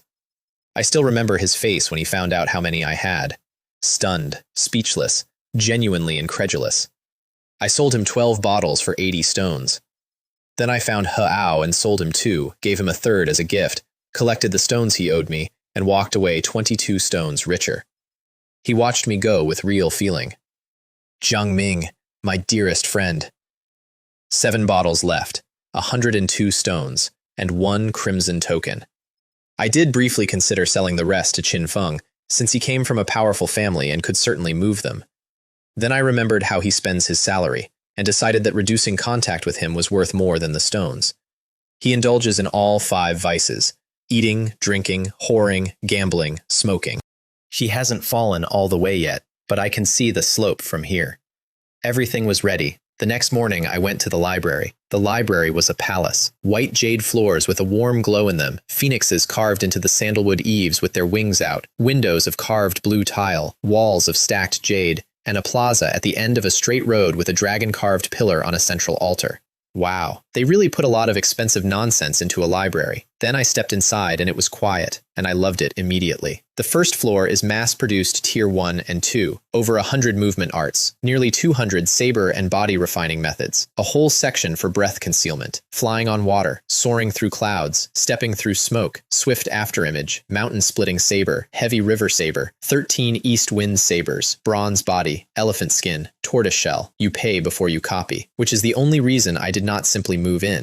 The stairs to the 3rd floor come up through the middle of the 2nd, so I had to go through the 2nd floor to get anywhere, and on the 2nd floor there was a girl at the registration desk who made a small sound when she saw me. Sun Mei Lin. She'd been a chore disciple with me. Back then she was a bright moon and I was a maggot in the mud. She had 2 more months of saving to afford a Tier 3 technique, and she watched me walk toward the stairs and assumed I was here to buy an entire Tier 3 set in one purchase, because I was grade A, and that's what grade A does. Beside her, a refined young man named Qin Yan looked at my shoulders and scoffed. Judging from his build, he's obviously one of those laborers from the artifact refining hall. Good for nothings, only good at making a pittance. I'm afraid he'll have stones and no life to spend them. Hee, you can't say that, said Sun Mei Lin, and privately agreed with him. Then I walked past the 2nd floor entirely and went up. Is this fake? Said Qin Yan, and his refined, gentle demeanor came off his face like paint. Sun Mei Lin's mouth stayed open. At the top of the stairs there was an old man with white hair and a young face and eyes like a knife, and he was looking at me before I finished the last step. Zhou Tianming's disciple? Yes, elder. He narrowed his eyes, and something moved behind them, and my back went cold and wet.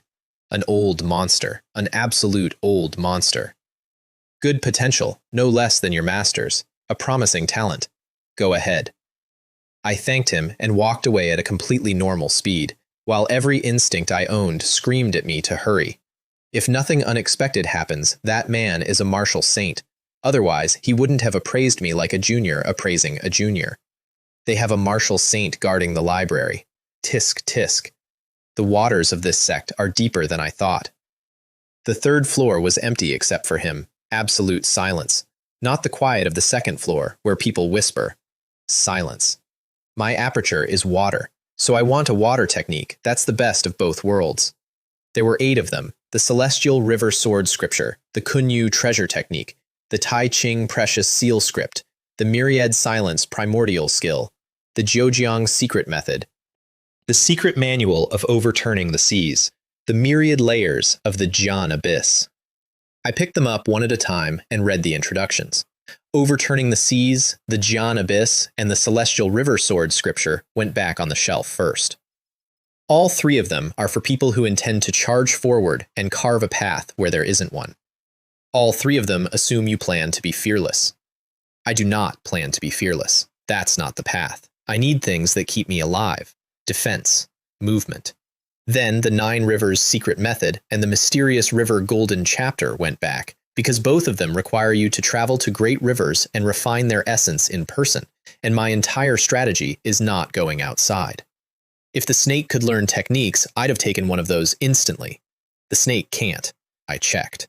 The Tai Ching Precious Seal script is genuinely excellent and requires you to study a large body of doctrine first, which is troublesome, so it went back too. That left two. The Kunyu treasure technique. In the northern sea, there dwells a fish. Its name is Kun. It can overturn rivers and seas, roar down stars, pluck the moon, and swallow the sun. Body refining, movement, and it would pair perfectly with the archery art Fan Cheng had just handed me. With that combination, I'd be a divine archer. And the Myriad Silence primordial skill. Autumn waters arrive, all rivers flow into the Yellow River. Of all the waters under heaven, none is greater than the sea. Spring and autumn unchanged, unaffected by flood or drought. Vast, yet not abundant, its capacity boundless. Adaptability, endurance, and, if I read it right, a road toward ice. I stood in front of that shelf for an hour, not thinking about power, thinking about which of them the snake needed, because my golden finger was never a technique. My golden finger is a status panel and a clone, and the clone's next form lives in a world of ice. I picked the Myriad Silence primordial skill. Over at the desk, the old man who was probably a martial saint had been watching me the whole time, and when he saw which one I brought over, he actually frowned. Myriad Silence primordial skill? This technique is good, but it pays great attention to the changing of seasons and the passage of time. The difficulty isn't high. It requires an enormous amount of perseverance. With your talent, you should unleash your full potential and choose freely. Aim for the highest. Only then can you hope to reach sainthood through fierce competition. He meant it kindly. He'd looked at me and seen a racehorse and was trying to save me from wasting myself. Elder, I understand, I said, but I have confidence in the Myriad Silence primordial skill. He didn't argue. He gave me a few pointers instead, because of who my master was, and because he couldn't bear to watch a boy waste his life. But young people have their own ideas. You know the rules of our sect, I take it. Don't worry, Elder. I won't risk my life passing this on. I put it in my bag and left. Behind me, he picked up a fresh copy of the same book off the desk and floated it back over to the water section, shaking his head about young people who don't listen to elders. On my way down through the second floor, I felt somebody staring at my back hard enough to leave a mark. Sun Mei Lin, who gave me a smile she had apparently been rehearsing in her head all morning. I looked at her for about a second. She looks familiar. Why don't I have a specific memory of her? Could this woman also owe me money? Never mind, I don't want it anymore. Then thinking about debt made me think about Zhou Li Hua, and I got goosebumps and left the building. Behind me, Sun Mei Lin was extremely annoyed. She'd never used that smile on Qin Yan. She'd been saving it, and it had produced no effect whatsoever. Which, unfortunately for me, made her interested. She enjoys challenges. In my training room, I sat down on a cushion and opened the book. The general outline first, because I have taken more exams in one lifetime than most people take in 3, and I know exactly how to eat a textbook. Skim the outline, read the section titles, then go slowly. Skip anything obscure on the first pass. Linger on whatever moves you. By the end of an hour, the thing had stopped being fog. The actual practice section was 36 pages, 18 human figures in 18 postures, with red arrows showing where the energy goes and which organs are working. Then 9 pages of visualizations and 9 pages of prescriptions. The prescriptions made me wince because prescriptions mean ingredients, and ingredients mean stones. Well, that's another enormous expenditure. Never mind, I can wait it out. I have plenty of time. I turned to the first visualization, autumn wind and falling leaves. And then I looked out the window. It was autumn. It was midday. The sky had been scrubbed clean of clouds, and the courtyard was empty, and there was a desolation to the light. So I got up and walked out and stood under the sycamore tree in my own yard. I looked up at the dry leaves for a while. Then I closed my eyes and put the line and the picture together.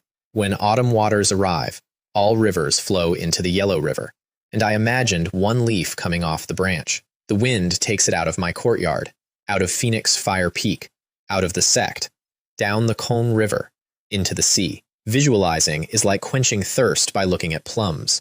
Your mouth waters. You have not eaten a plum. But in a world like this one, an illusion that good makes the body answer anyway. An incense stick later, a real leaf came down onto my shoulder, and I opened my eyes and moved straight into the first posture.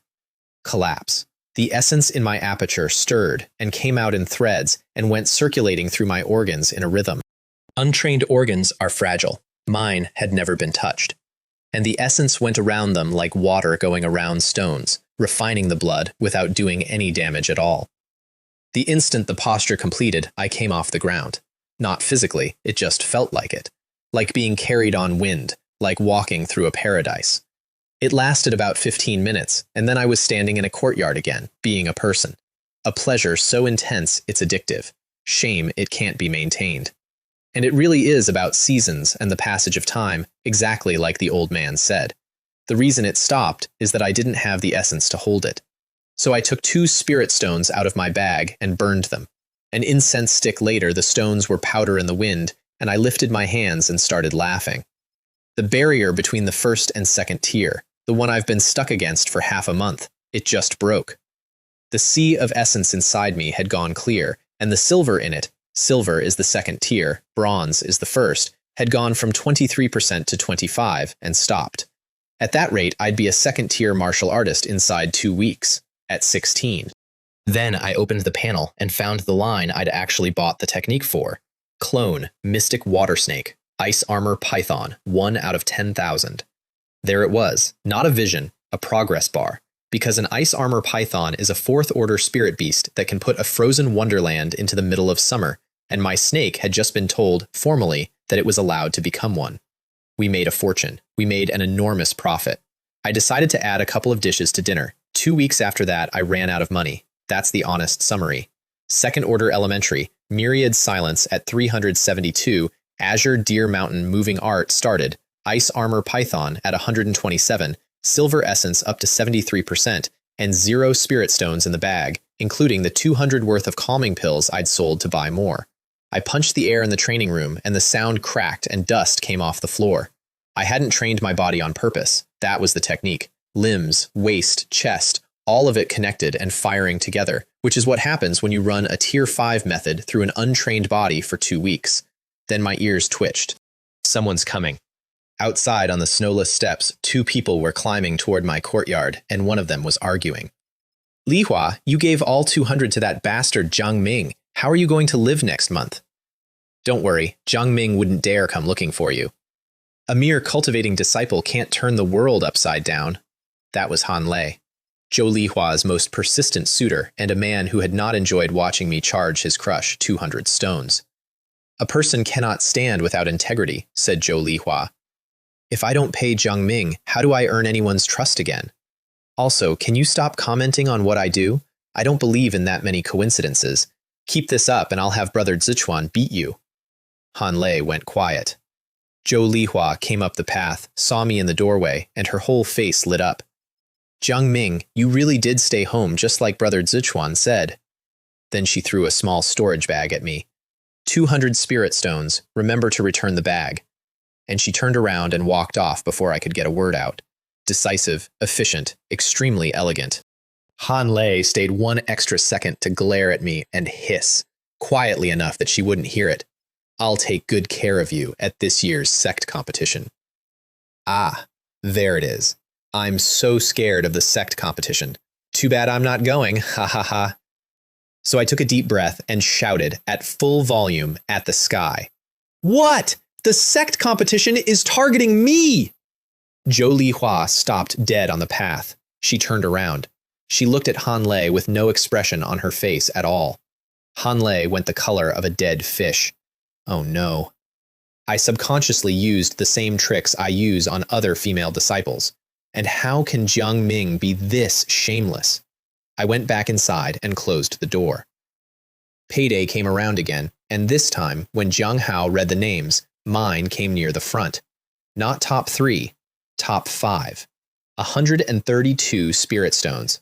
Last month, it had been 20. Wei Zichuan told me not to leave yet because he had a proposal, which turned out to be, make your prescriptions with Li Hua. Her prices are fair. Give them to Zhou Li Hua, I said, and something walked over my grave again. Senior brother, could the prescriptions be made into medicinal food instead? I don't really like taking pills. Medicinal food? Do you know a medicinal chef? I looked at the panel where it said Culinary Arts, Level 2, and I smiled. I think I can do it. Ha, then try. If it doesn't work, go find Li Hua. But start with the Azure Deer prescription first. Senior brother, do you know where to find a greenwood deer? It's the main ingredient. Greenwood deer? Not sure. But the 10,000 Beast Cave Heaven definitely has them. A cave heaven? What's a cave heaven? And that is how I got a free lecture on the thing everybody in that world is actually chasing. Ranks 1 to 5 are martial artists. 6 to 8 are martial saints. Here is the bridge between them. When a 5th-tier martial artist reaches his peak, he takes his own true essence and he uses it to scour his own aperture over and over until the aperture shatters.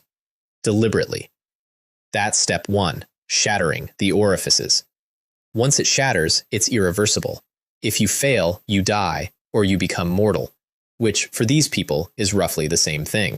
And when it shatters, it pulls the energy of heaven and earth in from outside and pulls your own human energy out, and the 3 have to be balanced perfectly and poured back into the ruin of the aperture. That's step 2. And during that step, and this is the part that made me sit up, the martial artist is in communication with the universe and can ask it questions and get answers. Not unlimited. Ask something too big or too advanced and you get nothing you can use, but you can ask. Get through it and your aperture becomes a heaven, a private world inside you. A good one can cover an entire prefecture. Wei Zichuan told me all of this with the enthusiasm of a man describing his own wedding, which is when I finally asked the question, Senior brother, how do you know so much about ascension? He stopped. Something went out of his face. Becoming a martial saint is my dream, but it's not just my dream. Then, briskly, all right, you can go. The entrance to the 10,000 Beast Cave Heaven is at the Flying Immortal Hall. Set off when you're ready. I'll grant you a week's leave. After I left, he took 2 yellowed portrait scrolls out of a very large storage bag and sat with them.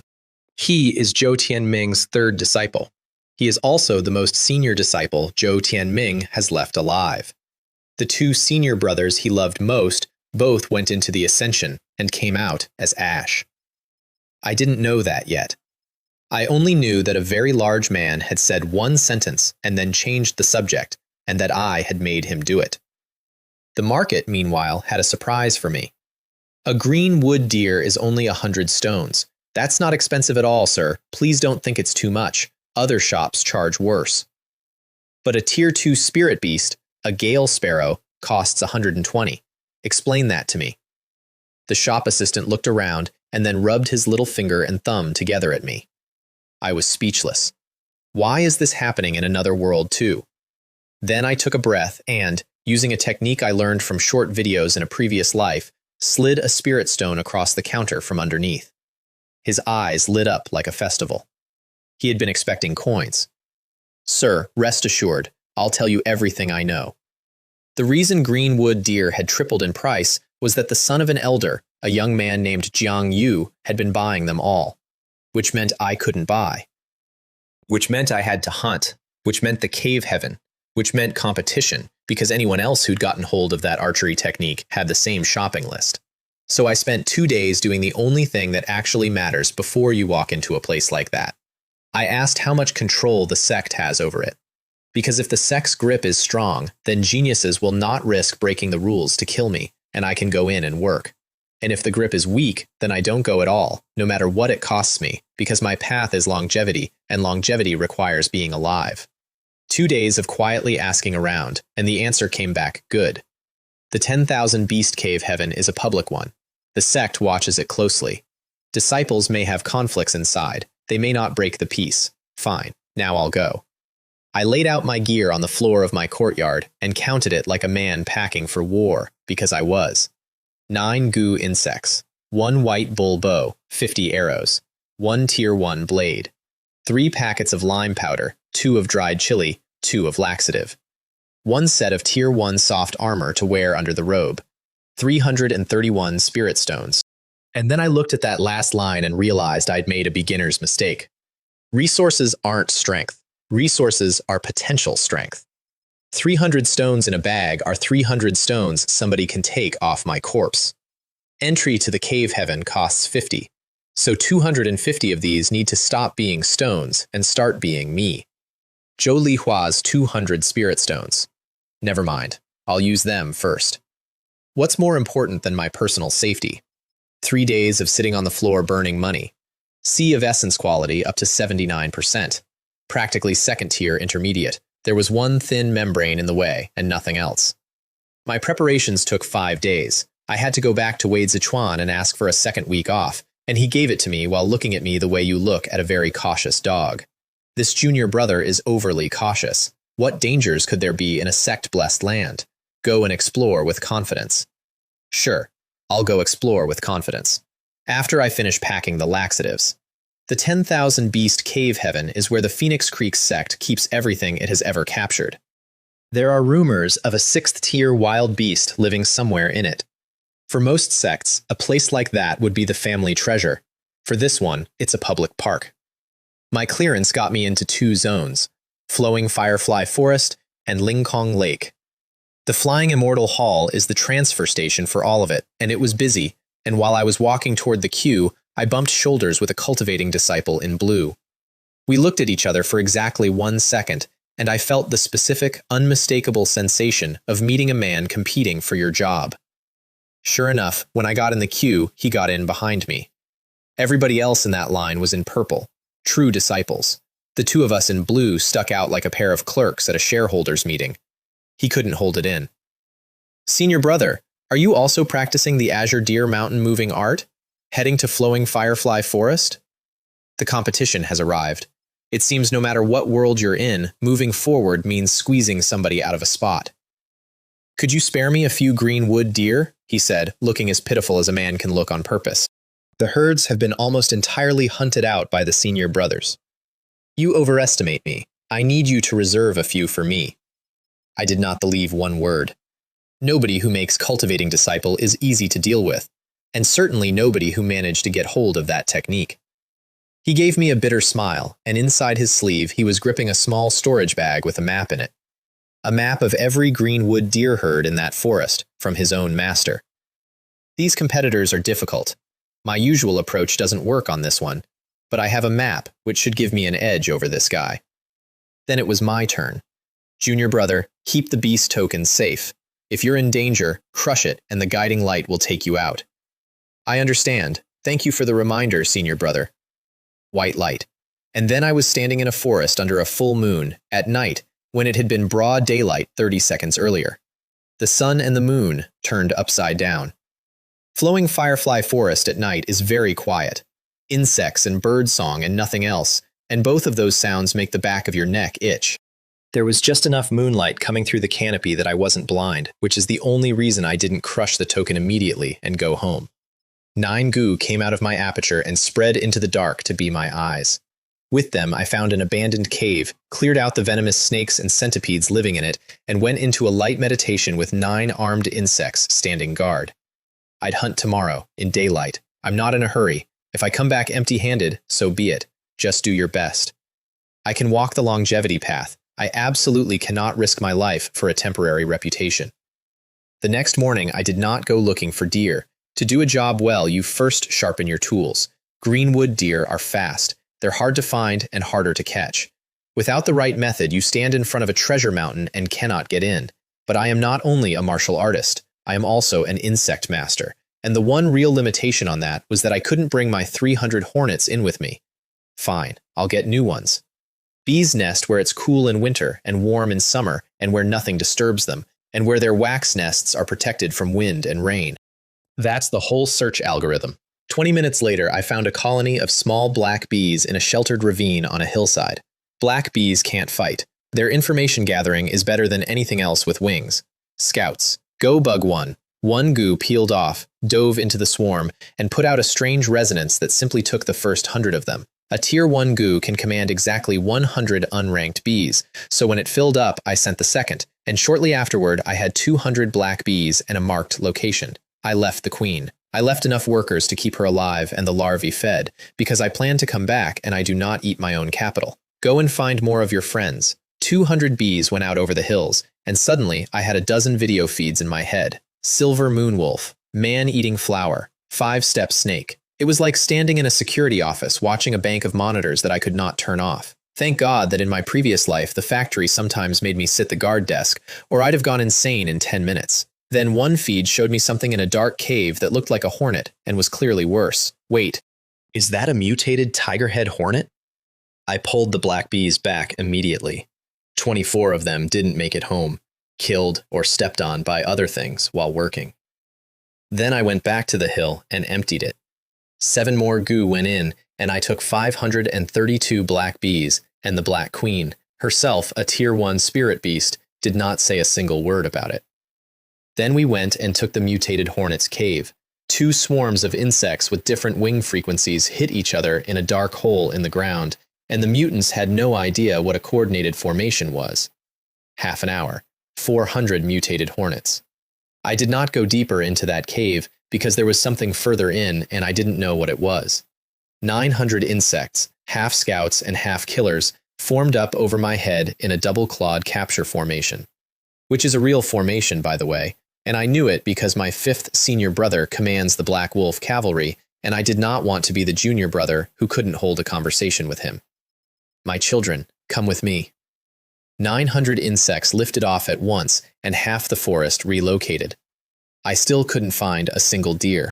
2 hours, multiple regions, nothing. That shouldn't be the case. Have multiple competitors gotten in here and cleaned them out? Standing there confused with 900 insects buzzing over me turned out to be a mistake because the local overlord got tired of the noise. A red fire bear came out of a cave to turn the source of the sound into paste. It roared and charged, and the formation locked it out. Red fire bear? Well, if we can't find deer, we'll treat this as a hunting trip. Then it opened its mouth, and a pillar of flame came out and went through my swarm and kept coming. I sidestepped. The insects didn't have that option. 100 dead. My swarm minus 100. Tier 2. This thing is tier 2. That made me genuinely angry, which I want to note because it's the only time in this story I got angry about money and it worked out. I drew the bow. A righteous mind is one free from distracting thoughts. When distracting thoughts cease, right foot out, knees planted, thighs in, shoulders stable, crack, crack, crack. 3 arrows, coated in paralytic, into its head and its right eye. It went down screaming, clawing at its own face, kicking up dust. 3 more.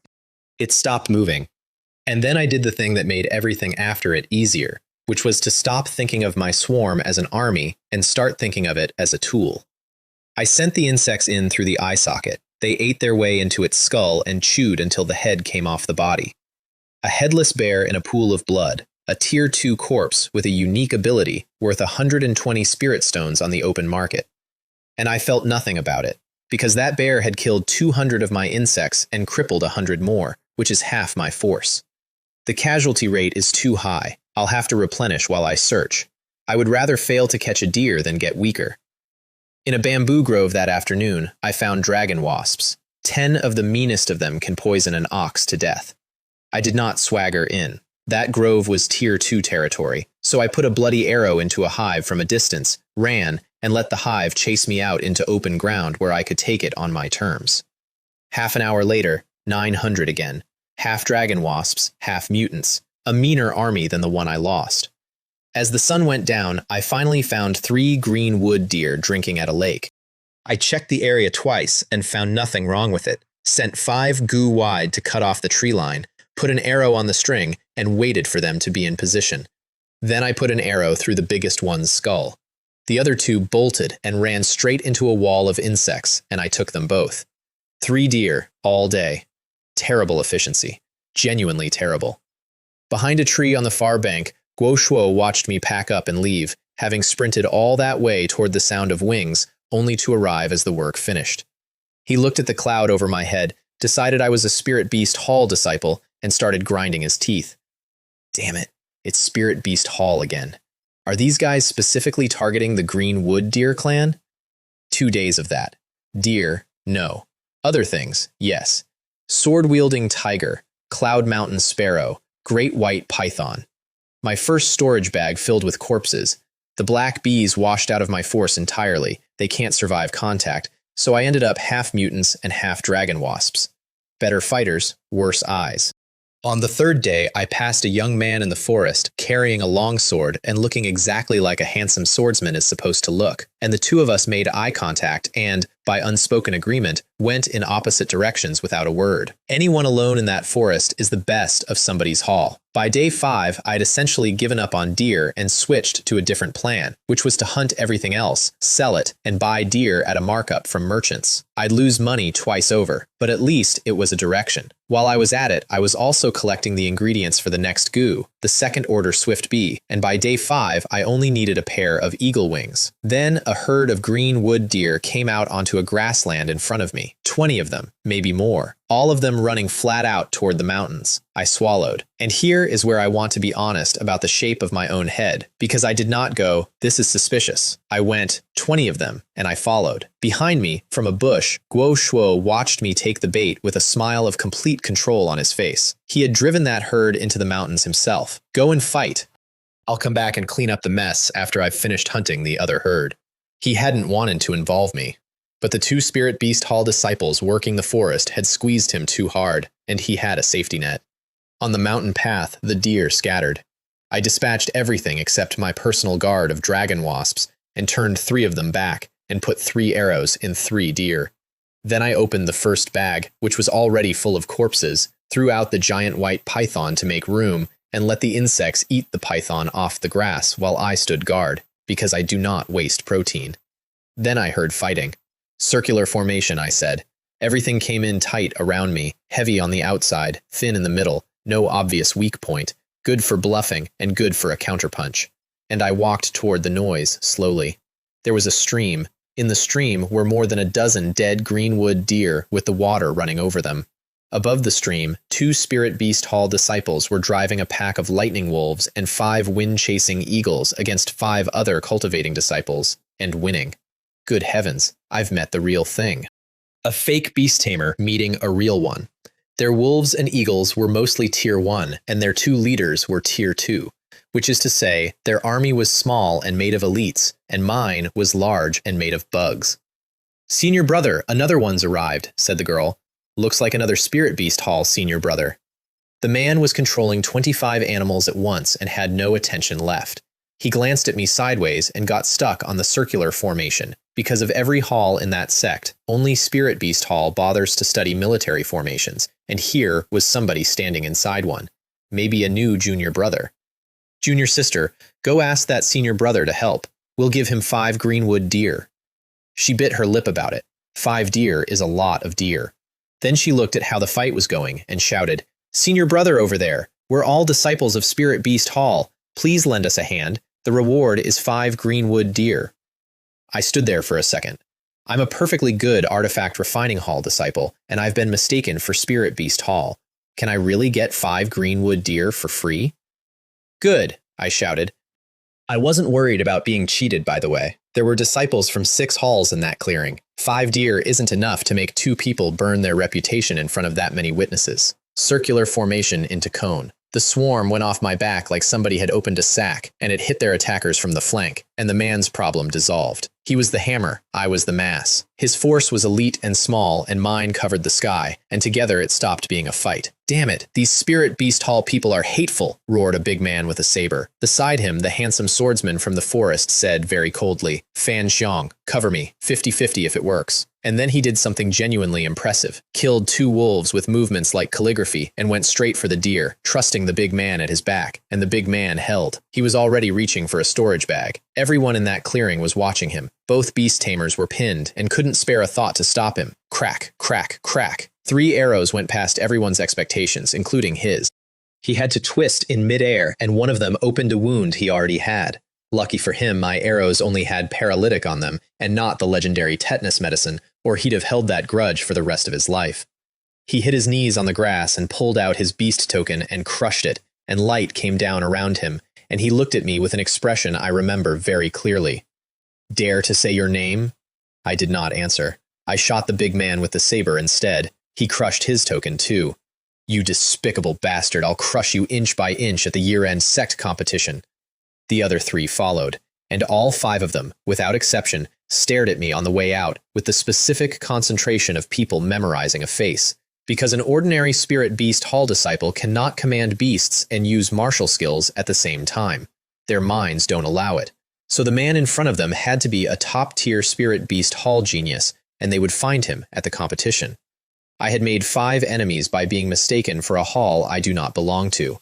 Then I collected my 5 deer and got out of there fast, because more than half my swarm was dead and 3 of my goo had been killed, and a man whose army has been halved should not be standing in an open field. 11 deer. Behind me, the 2 beast tamers stood in the stream. "Senior brother, it was obvious from his moves that he wasn't one of us," said the girl. "He isn't ours. Why should we keep our word?" The man put out his hand, and pale silver essence came off it, still strong. "Keeping your word is still a good thing." She went quiet, partly because he was right, mostly because she'd done the arithmetic and knew that if they tried to take it back, it would be a mutual disaster, and that she was the weakest person in the clearing and would therefore be my first target. That night, the forest went silent in a way it hadn't before, and the only sounds were things dying somewhere far off. In a cave with a fire going, I lay against the wall and watched my insects eat 2 big blue spiders and did the accounting. 600 insects. 300 of them fresh black bees, which is the weakest thing I had. I still had good archery. I still had a saber technique at major achievement that I had not shown anybody. I decided to take 1 more tier 1 beast in the morning and go home. Nothing happened that night. In the morning, I walked out with 600 insects around me, and half an hour later, I stopped at the foot of a green hill because there were wind-chasing eagles circling and lightning wolves howling on the peak. Somebody's fighting those 2. I sent 3 goo up with escorts to look and lay down in the grass under the rest. The feeds came back grainy. At that range, the video degrades into a slideshow, but clear enough. The 2 beast tamers were up there fighting over a herd of green wood deer that had 40 or 50 animals in it. Thousands of stones on the hoof, and on the other side was the young-faced boy from the teleporter queue, standing next to a true disciple in purple robes. Good heavens, even a true disciple. How utterly shameless. True disciples start at 3rd rank. A 3rd-tier martial artist has completed the first real transformation a martial artist gets. The rank barrier in that world is not a suggestion. It's a wall. I watched that purple robe kill a wind-chasing wolf almost single-handed, and my stomach turned over. "Junior sister, crush the token." "Senior brother, I won't abandon you and run." He was the primary target, and he was being watched too closely to reach for it. Meanwhile, Guoshuo was having the best day of his life. "Heh, I let you escape yesterday. I didn't expect you to be so greedy today. But you never imagined these deer were all a trap I set." Then the girl spotted 3 strangely shaped bees at the tree line and screamed, "Senior brother, come help us." Everyone in the clearing pulled a punch and looked at me, and the true disciple in purple got a very interesting glint in her eye and started pushing the whole battle downhill toward me deliberately to drag me into it. I stood at the bottom of that hill and did the most dangerous arithmetic of my life. 5 tiger saber at major achievement lets me punch above my rank. The Azure Deer bodywork has made me physically absurd for my level. The essence from Myriad Silence is better than my peers. Several thousand spirit stones would make me rich overnight. I wouldn't have to work for 2 years. And that true disciple is only a low 3rd tier. What if I turn this around? That's a whole herd worth thousands of stones. I want to be completely honest with you about this moment, because it is the moment the entire rest of my life turned on. My blood was up. I was genuinely, physically excited. I thought about every protagonist I'd ever read about, the ones who fight above their rank, the ones who take the impossible bet on page 400 and win. And then I ordered my last 3 goo to attack and eat each other. Just as the battlefield reached me, my remaining insects launched themselves forward in a suicide charge with no formation at all. Pure noise, pure motion. The 3 goo died in a knot of their own making, and I crushed the beast token and vanished. I ran away. I paid 3 goo insects for the exit. As for challenging opponents above my level and turning things around and the great comeback, I'll leave all of that to the next extraordinary talent. Farewell, 10,000 beast cave heaven, white light in the flying immortal hall. I came down off the altar, shaking my head to clear it, and several true disciples who had been waiting in the queue to go in quietly stepped out of line. Pointless. I was back in the mortal world and under sect rules now. They couldn't touch me for a reward that size. Why are there so many eyes on me? I got out of that hall fast, went home, took a very long hot bath, and slept until noon. I had been in light sleep for a week, waking at every gust of wind. That kind of alertness eats you alive. When I woke up, I did the part nobody sees. I got out the black notebook and wrote the after action. My troop deployment isn't good enough. I only know basic formations. I wasn't ruthless enough when I shot at people. I should have aimed for the storage bags. A bad pen beats a good memory. If I'm going to keep going into places like that, I want a written record so I don't spend the rest of my life relearning the same lesson. Then I took 2 extremely full storage bags to market. The 10,000 Paths Chamber of Commerce is the most reputable place in town to sell a corpse, and the manager there, a gray-bearded man named Steward's son, watched me unload. Tier 1 purple-striped scorpion, 3 of them, 2 Tier 1 moonlight foxes, 3 Tier 2 giant-winged bats, 1 Tier 2 red fire bear. Somewhere behind me, the shop boy started making noises. I glanced back and found that even Steward's son had stopped moving. What's so surprising? If I took out the other bag with the deer and the ingredients, you'd really have something to look at. It took him a full quarter hour to price it, and then he sat down at the desk and ran an abacus so fast it looked like a magic trick. Sir, the red fire bear is missing its head, so the price is reduced. 1,356 spirit stones. Any objections? I had estimated 1,100 to 1,400. No objections. The 10,000 Paths Chamber of Commerce truly lives up to its reputation. I'm very satisfied. He stroked his beard hard to hide how pleased he was. Then I handed him a shopping list and watched his eyes light up, because a long list means margin, and margin means his daughter, who works at the Sect library, and whose name, though I didn't know it yet, was Sun Mei Lin, gets her techniques sooner. I walked out with a new storage bag, 2 wind-chasing eagles, 3 ounces of maltose flour, and everything else I needed. 730 stones were going straight into the myriad silence primordial skill. The deer were going into a pot. At 16 years old, I was about to become 2nd tier advanced, and I could probably have competed for one of the 9 Phoenix Stream true inheritances that year if I'd been the kind of person who wanted that. I was not that kind of person. I went home to cook a deer. I was walking up Phoenix Fire Peak in a good mood when somebody stepped into my path. The handsome swordsman. The one I'd shot out of the air. His name was Jiang Yu, and he was the son of the elder who had personally driven the price of green wood deer through the roof, which meant that this entire chain of events, the cave heaven, the arrows, all of it, traced back to his father's shopping habits, which raised a question I could not resolve. If you'd already decided to buy every deer in the province with money, why were you personally in a forest hunting them? Jiang Ming, I, Jiang Yu, formally challenge you. We settle this at the year-end sect competition. Then, while I looked at him the way you look at a man explaining a pyramid scheme, he pulled out a brand new envelope with the words "Challenge Letter" written on the front in 3 large red characters. He threw it at me. He did not wait for an answer. He turned around and walked off, extremely dashing, exactly as proud as Zhou Lihua had been. I did not accept the challenge. I don't accept gifts from strangers, regardless of intent. I watched the envelope drift down onto the grass. I watched him get to the bottom of the mountain. I waited until he was out of sight. Then I took a tinderbox out of my storage bag, open, spark, toss. The envelope went up very nicely. I stamped out the fire and kept walking. Sect competition? Let whoever wants it go. I want to progress steadily and quietly ascend to sainthood. Do whatever you like, as long as you don't stand in front of me. Autumn is the season of harvest, and I had a deer.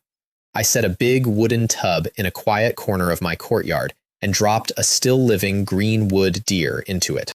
Then I sat under the sycamore with a whetstone and sharpened a heavy cleaver, seriously, upright, like a devout man at prayer.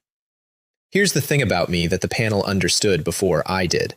In my previous life, ambition got crushed out of me early, and I settled for mediocrity. Fine.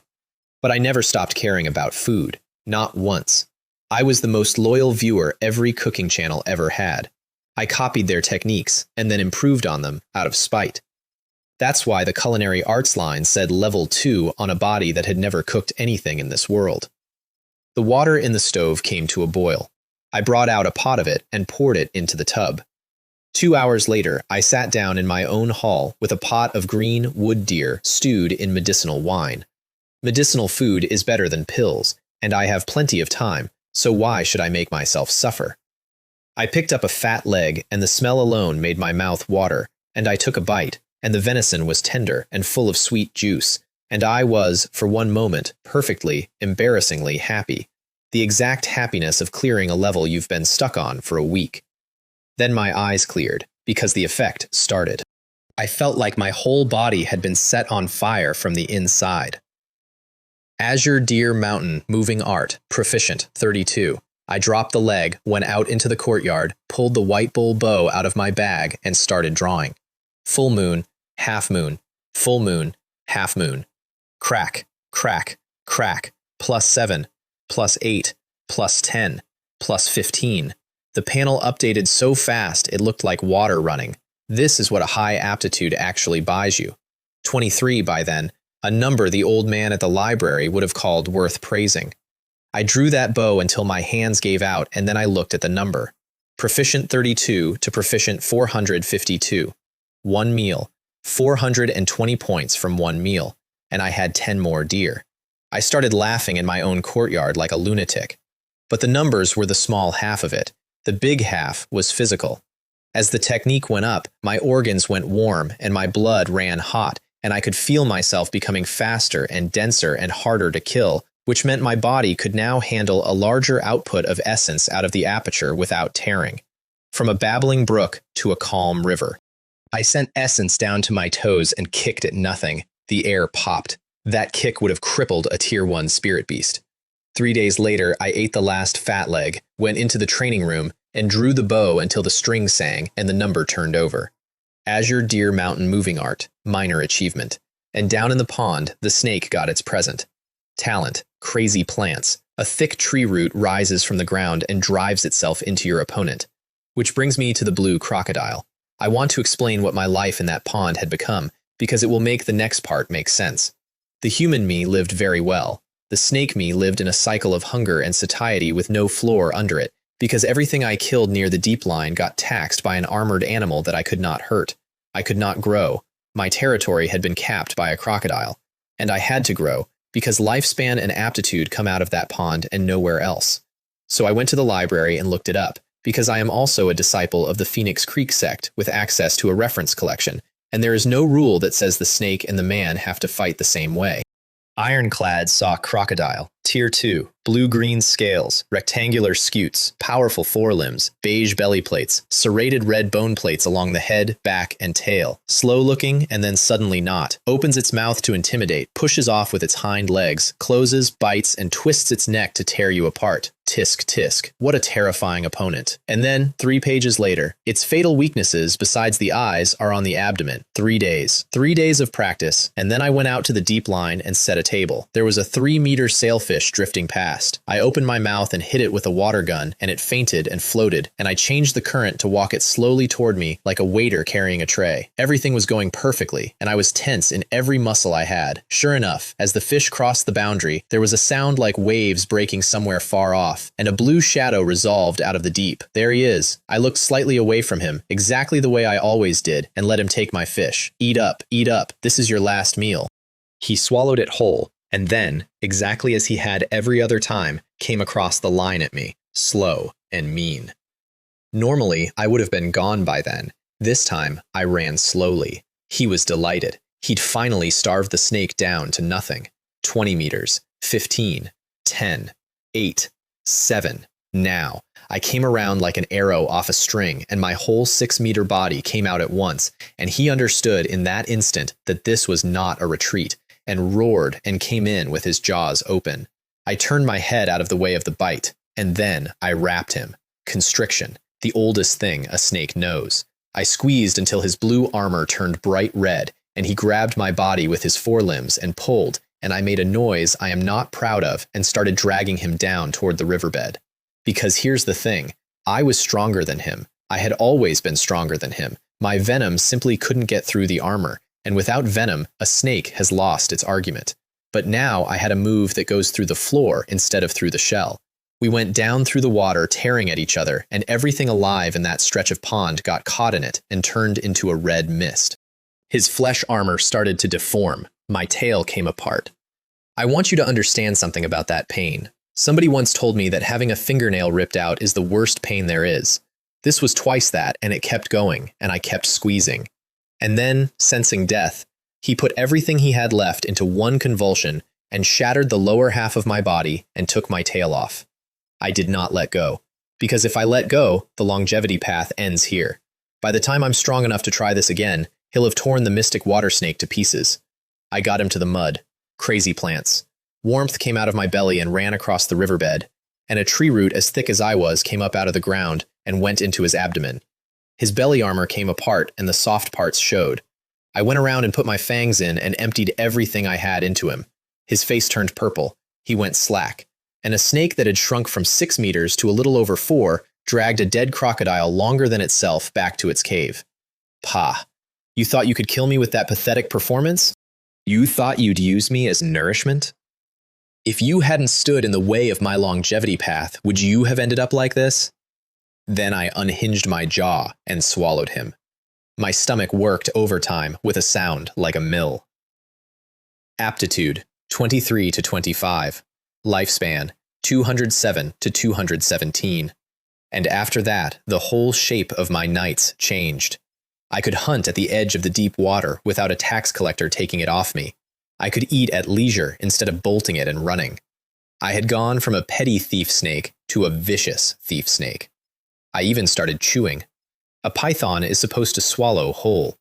I started chewing, slowly, because I had the security to do it. There was a plump shrimp about the size of a small dog that tasted, and I say this with full seriousness, like boiled bok choy. Firm without being soft, smooth, better than the chilled crab from the week before. And lying there in the dark, I had a thought that I want on the record. If you took a crab that size and did it with garlic, ginger, broad bean paste, small red chilies, rock sugar, Sichuan peppercorns, and bay leaves, stir-fried, crisp outside, tender inside, it would beat this shrimp so badly it wouldn't be a contest. I filed the recipe. If the snake can't have cooked food, the man will eat it for him. A week later, lifespan 237, aptitude 28, ice armor python 413. And that was when I noticed the thing on my own belly. I was swimming out one night when I felt cold on the underside of me, and I rolled over, and there was a layer of white armor growing along my abdomen, ice armor, starting to come in. Isn't a transformation supposed to be a process of accumulation and then an explosion? Why is mine happening part by part? Snakes shed all at once. Pythons shed all at once. I was apparently molting in installments, so I went to the library. I want to note that I love that library. Every time I walk into it, I feel like I'm back in a university reading room, and I tiptoe in it like a child who has done something wrong, because it is so quiet that dropping a needle would feel like vandalism. I paid 2 spirit stones to get into the miscellaneous section on the first floor, and started hunting for anything about snake metamorphosis. What I found instead, in a quiet corner, was a thin volume called Mystic Water Snake Herbal Cuisine Collection. I opened it with the specific intention of being contemptuous about it. Water snake porridge, snake meat skewers, braised dragon and phoenix wings. 20 minutes later, I came to with the book in my hands, deeply invested in the braised dragon and phoenix wings, which are crisp, suitable for all ages, and an excellent tonic in winter, and which are best made by pairing a water-eating snake with a fire-eating bird, ideally a fire-feather chicken. I put the book back on the shelf with considerable force. I came here to find out why my clone's transformation is abnormal, not to find out how to cook my clone. By dusk, I had nothing. I came back the next afternoon and went to the second floor, which meant walking past the registration desk, and Sun Mei Lin's head came up so fast it nearly came off. She had been trying to engineer a chance encounter with me for a month. I had made that impossible by never leaving my courtyard. She watched where I went and made a note. The second floor miscellaneous section is worse than the first floor. The categorization is not merely bad, it is aggressively bad. Books about flying beasts shelved with books about underwater beasts. Local customs shelved with official uniforms. I stood in front of it, feeling my will drain out through my feet. Then my ears twitched. Someone's coming. I stepped aside to let them pass and kept reading spines. Somebody swung at me. I caught the hand. I looked at the extremely beautiful young woman attached to it with a completely flat expression. Jiangming, it hurts, it hurts. She had big, wet eyes and a pout, and she looked like a wounded kitten, and every instinct a man has says pick her up and comfort her. Unsolicited kindness is either malice or theft. She read my face correctly and stopped performing and explained. Jiangming, I'm Sun Mei Lin. We were chore disciples together. I heard you're a first-tier smith. I'd like to commission a weapon. Ah, business. I pointed at a window seat, because you don't discuss commissions in a reading room. She gritted her teeth about it, because Qin Yan was watching her from across the floor, and she did not want to burn her backup plan yet. And then she followed me anyway. Qin Yan stood there with a very unpleasant feeling in his chest, telling himself she'd only gone to save money on a weapon commission. He was, technically, correct. At the window, she offered me 2 private commissions worth at least 120 stones each and paid 80 on the spot. And then, without my asking, she found me the book. Dragon Walking on Water, the Demon Tao Ritual. We both smiled the whole way through the conversation, and both stopped smiling the instant we turned around, and Qin Yan came rushing over to her going, "Are you all right?" And she said, "Brother Qin, I'm fine. I've already taken care of everything for us." Emphasis on us. And he became very happy, and she despised him a little more. I took the book to a reading desk. The water snake transforms into a dragon after 500 years. The dragon transforms after 1,000. After another 500, it becomes a horned dragon, and after 1,000 more, a responsive dragon. The flood dragon is not a dragon. It is quite a distance from being a dragon. The process by which a flood dragon floats down into the East Sea during a torrential downpour is called zhoujiao, and zhoujiao is the final step by which a flood dragon, or a turtle, or anything else that has attained enlightenment, becomes a dragon. When a dragon performs zhoujiao, it often causes flash floods, so in remote mountains it doesn't matter, but in populated areas it is a disaster, which is why they say the dragon goes with the current and harms all directions. I read it twice, and a word from the online novels of my previous life floated up into my head. Ritual. A ritual. Or, to say what it actually is, a performance. I don't know what caused the mystic water snake's transformation to go sideways, but I think I know how to make it hurry. I need to make the snake act like an ice armor python. 3 days of research in that library, and I had a character sheet. An ice armor python has formidable defense. It can make an icy landscape in the middle of summer.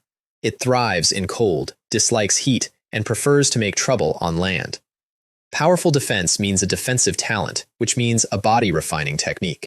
An icy landscape means an ice talent, which means the Myriad Silence primordial skill, except that the ice talent from Myriad Silence only arrives at minor achievement, and minor achievement is slow. So I took the 240 spirit stones Sun Mei Lin had paid me, and I bought a cheap tier 2 ice technique called Frost Armor, and with aptitude 28 I ate it in days. Then I started acting. Ice Armor Python likes to stir up trouble on the shore. Fine, I don't have to go on land. I just have to make trouble at the edge of it. I swam toward the light, slowly, checking everything, because the pond is enormous. Big enough that if it weren't for the elephants and giraffes and cattle drinking under the trees on the far bank, I would have believed I was in an ocean. A 6-meter snake is a minor overlord in a forest, just a minor one. I circled near the bank until I had a whirlpool going, then I rode a wave into the shore. Boom, boom, boom. A giant snake came out of the water on a wall of water and slapped it against the bank. And every animal on that shoreline lost its mind, and a few unlucky deer got broken against the ground and lay there dying while I hung in the surf with my head up, watching. Ice Armor Python, 713 to 778. It worked. The acting worked. I got so excited I started slapping the river with my tail and throwing more water onto the grass. Then I looked at the dying animals and grinned. The master is kind-hearted and cannot bear to see people suffer. And then I closed my mouth and left extremely quickly. Good, the ritual method works. Making trouble on the shore is completely unsuitable for a longevity path, and I am never doing it again. because after I sank out of sight, a blood-red python with a head the size of a truck came down out of a tree to see what the noise was. And a saber-toothed tiger the size of a cottage came out of the tree line and ignored it. And a golden rock came down out of the sky and made both of them freeze. Every one of those things was Tier 3. A couple of them were Tier 4. The rock examined the information I'd left behind, decided I was too weak to be worth eating, and flew off to find lunch somewhere else. And the crimson python backed away from the tiger very carefully, and nothing came of it. I had summoned 3 apex predators to a beach by splashing. Back at the deep line, I tried the other role, because ice armor pythons are supposed to be famously tough. There was a dragon shrimp about 4 meters long down there, red with blue markings on its chest and a 5-pointed star on its head. I hit it with the weakest water gun I could produce. Puff. It turned around, furious, saw how big I was, and stopped. Then it registered how pathetic my attack had been, and its confidence came back. Puff, puff, puff. It got angry enough to grab 2 pairs of pincers and come at me, which was the entire plan. Let it hit me, take the damage, be the tough one, farm the transformation. And then I saw how fast those pincers moved. I killed it backhanded without changing expression. It died with a look of enormous confusion on its face. No, it would be too much of a loss to let others hit me for free. Let whoever wants it play the tough defensive role. I'll transform a little slower. Which is, I would like to note, the exact philosophy that got me to the end of this story alive. Around then, I ran out of spirit stones again. Not low, out. I sat in the training room with the last of them turning to dust in my palm and reached out to feel for more and found the floor. We've run out. Every technique's supply has stopped. My progress is slowing to nothing per day. This can't continue. It's time to refine another batch of goo insects. That's a huge lump of smithing proficiency, and smithing proficiency is second-order craftsman, and second-order craftsman is money. So I went back to the mountains, which by then were full of chore disciples again, a new crop, all of them in gray, staring at my blue robe like it was a religion. That senior brother in blue must be a real cultivating disciple. I heard they never worry about food, and they can take quests freely. Don't overthink it. Anyone who makes cultivating disciple is a genius. Kai, honestly accumulate the points with me first. 30 years east of the river, 30 years west of the river. Yes, yes, yes, come on, I think I see Starflower. And they ran off into the poplars, and I stood on a cliff above them and watched 100 teenagers fight for their lives with standard-issue blades and felt a great deal. Then I went deeper into the mountains than they were allowed to go because I needed somewhere no one would disturb the pot. 3 goo came out of my aperture, 200 hornets came out of the basket, and the swarm formed a circle around me. The bee legion, back in the world. 2 boars charged us on the way in. I put the goo in a wedge, the sharpest formation there is, best troops at the point, and the boars got their skulls opened and slid to their knees, leaving white gouges in the mud, and hit a camphor tree hard enough to strip the leaves off it. Eat them. I found a cave, killed the crimson tiger living in it with an arrow, and then a second arrow because it dodged the first, and then I stood in the entrance staring at a hollow in the hay. A tiger sleeping on a bed. And then I set up the laboratory. Here's what I'd learned from the first batch. The winning hornet had 4 traits: venom, speed, sting, jaw. I did not want a hornet with all 4. I wanted 4 hornets with 1 each, taken to the extreme. So I took 4 large-lidded iron buckets out of my bag, and I had labeled them: poison, speed, tail sting, jaw. Then, because I have a sense of ritual, I changed into a white coat. Then I put on a pair of off-white natural rubber gloves I had made myself. Perhaps this is what a sense of ritual is all about, I thought to myself. In a tiger cave, in a mountain range, in a different world, and I could not stop giggling. Then I sorted 150 hornets by trait and put them in the buckets, and dropped a specific corpse in each one. Cobra into poison, wind-chasing eagle into speed, dragon scorpion into tail sting, sand crocodile into jaw. And then I took out the black notebook. I skipped the control group. I already had a control group. I ran the experimental arms only. Clang, clang, clang. The buckets started jumping. In the poison group, the survivor was the one with the big mouth parts. In the speed group, the survivor was the small one. The first goo out of the buckets was speed, which I had not predicted at all. I'd assumed poison. I wrote that down too and told myself off. Practice is the sole criterion for testing truth. As researchers, we must never take things for granted. Then I fed it oranges. Half an hour later, poison. Then, at roughly the same time, jaw and tail sting, whose fights had been the ugliest. The jaw survivor had half a body left, and I was seriously worried it wouldn't make it through the next stage. While they absorbed, I read my other notebook, the one with everything I'd collected about gu refining, which is when I found out that there are two schools of this art in the South.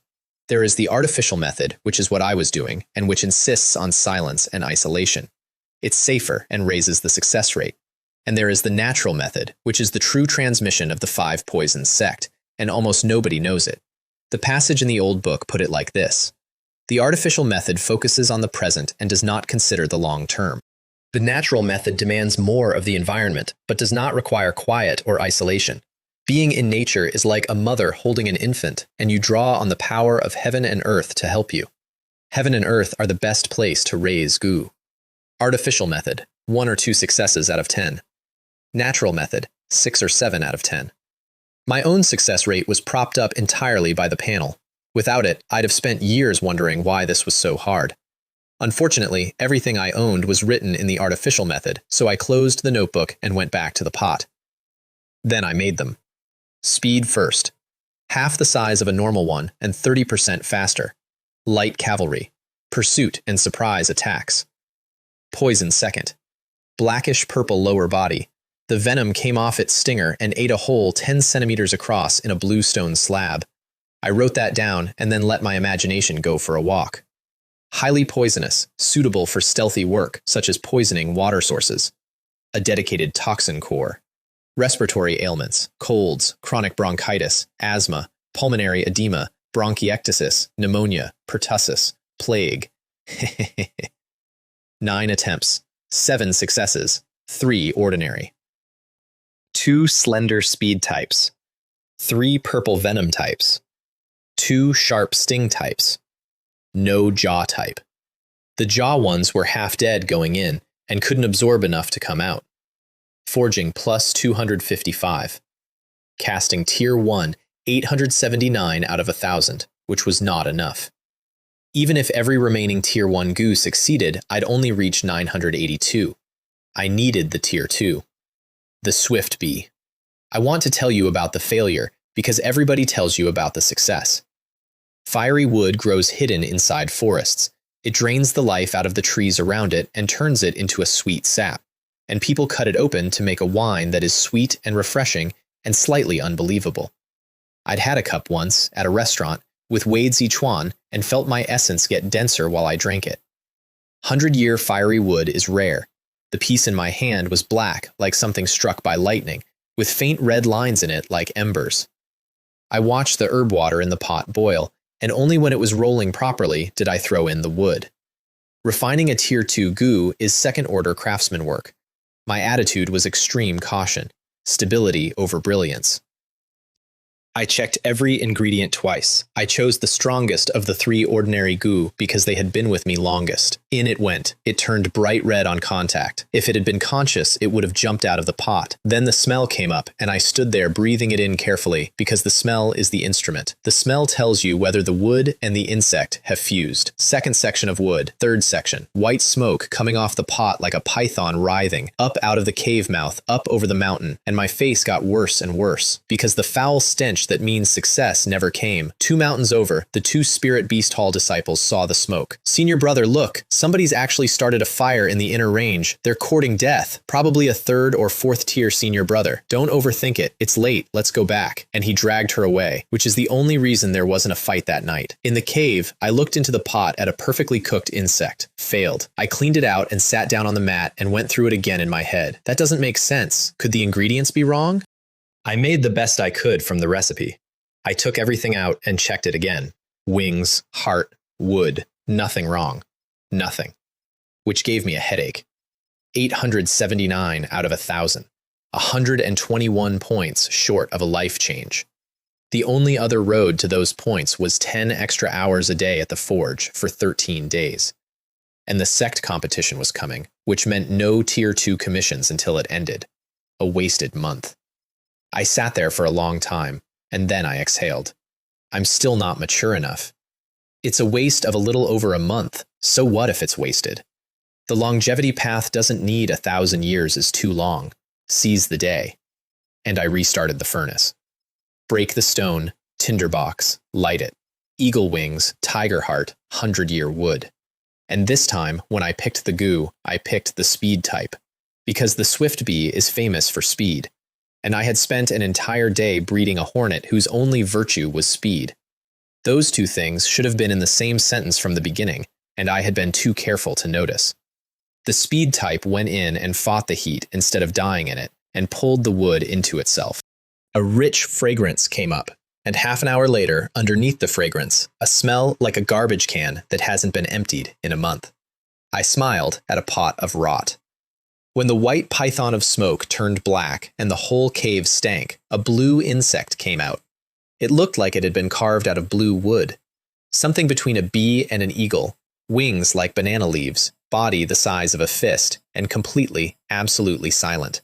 I put out my hand, and it settled on it and looked back at me. Forging plus 227. Casting, tier 2. I was a second-order craftsman. Wade Zichuan took 2 years to get here. Wade Zichuan, whose master valued him enough to hand him a grade A workshop as a second-order craftsman when the other workshop owners were tier 3 and 4. I did it in 3 months. Last time I impressed master, I got a phoenix feather token and a tier 5 technique. Surely this time won't be more embarrassing than that. He he he. While I was cleaning up the cave, something came up the mountain following the smoke. A silverback ape. Tier 2. Jian arms, absurd strength, and speed it has no business having. It is in the top 5 things a lower disciple of the Phoenix Creek Sect does not want to meet in those mountains. It stood in my cave mouth and grinned at me, and behind it, in the dark, there were several more pairs of eyes. Looks like we need to make an example of somebody. I sent the swift bee first. It went off my hand with a thump like a small door closing, and the ape swung an arm the size of a bench at it and hit nothing, because the swift bee was already behind it. It is fast, because swift bees are fast, and it is faster than that because I built it out of a hornet whose entire personality was speed. Even I was impressed, and I made it. While it kept the ape busy, I drew the bow. Cultivate a righteous mind, free from distracting thoughts, so that distracting thoughts do not arise. The arrow went through the ape's skull and left a hole you could put a fist in. It fell like a wall coming down. 1 arrow. The thing every junior in that sect has nightmares about. 1 arrow, because something else held it still for half a second. I threw the corpse out of the cave mouth as a message, and every pair of eyes in the dark went away, and then started fighting over the body, and I listened to that from inside and snorted. If my bee legion weren't still under construction, I'd have killed all of you and sold you. I spent that night killing things that tried to come in anyway, and in the morning I went and rebuilt the army properly. I found bumblebees in a flower patch, thick, hairy, robust things that eat pollen rather than each other, which makes them useless in a fight and excellent as bulk. Their queen was a veteran tier 1 spirit beast. The swift bee walked in through the front door of that hive, and the workers it passed simply stopped resisting, because a tier 2 goo puts out a pressure that lesser insects cannot argue with. It reached the queen. They exchanged 1 blow. She submitted. I took 400, 200 speed types, 200 sting types. Then I turned her hive into a breeding base, because I intended to come back. Then I did the same thing to a tiger-head hornet queen and took 500 more, 300 venomous and 200 well-rounded. 800 second-rate soldiers, 8 tier 1 goo, 1 tier 2 swift bee. I did not let the swift bee lead troops. A tier 2 goo can command 100 tier 1 insects, and I did not have 100 tier 1 insects, so its command capacity was wasted. So it became my bodyguard instead. And then I went hunting, and every animal in those mountains that could run, ran. Which is how Gu Yufei and Zhou Heng found me. They'd come back into the inner range and heard 800 sets of wings at once, and they looked at each other and said the same name. Jiang Ming. Brother Heng, let's go settle the score. Hey, Yufei. She shook his hand off and went. He sighed and followed, and I want to be fair to him here, because his internal monologue on the way was, what happened at the cave heaven was our own injustice, and the blame cannot be placed on Jiang Ming. He let her go anyway, because she'd been carrying it around for weeks, and he'd decided that letting her vent was healthier than watching her chew on it. As for Jiang Ming, he thought, He's just a cultivator who knows some beast taming. His archery is good. Can he outrun a tier 2 wind-chasing eagle? I sensed something above me, sent the swift bee up, and got a picture of a blue eagle back. A tier 2 wind-chasing eagle? Why does that look familiar? And then I saw who was standing on the hilltop and stopped wondering. You son of a bitch, how dare you show your face in front of me? Which I said out loud, with feeling, because I had lost a week and half an army in that cave heaven, and had come very close to being caught by a true disciple and stripped of everything, entirely because of her. Jiangming, you are full of sins and heartless. Today I, your grandmother, will punish you on behalf of heaven. Then she patted the small beast bag at her waist and put out 3 unranked lightning wolves, 2 tier 1 bamboo pit vipers, and 2 moonlight foxes. Beside her, Zhou Heng patted a medium bag and put out 5 tier 1 lightning wolves and 3 tier 1 wind-chasing eagles. Hee hee, I said. These 2 don't dare go near that true disciple, so they come here to vent. You really think I'm an honest man because I look big and slow. 800 insects and 8 goo came up off my back into a goose formation and came down on that hillside like weather. A true beast tamer doesn't just look at the numbers, said Zhou Heng, and sent everything in. And then he found out what a specialist army does to a generalist one. I sent the venom core at the bamboo pit vipers, which are tier 1 and famously poisonous, and I had 3 tier 1 venom goo, and the vipers' poison did nothing at all, and they got beaten like dogs by insects. The lightning wolves, whose bodies are tough, got their hides punched open by sting-type stingers. The wind-chasing eagles, who are fast, met speed types, and their speed stopped being an advantage.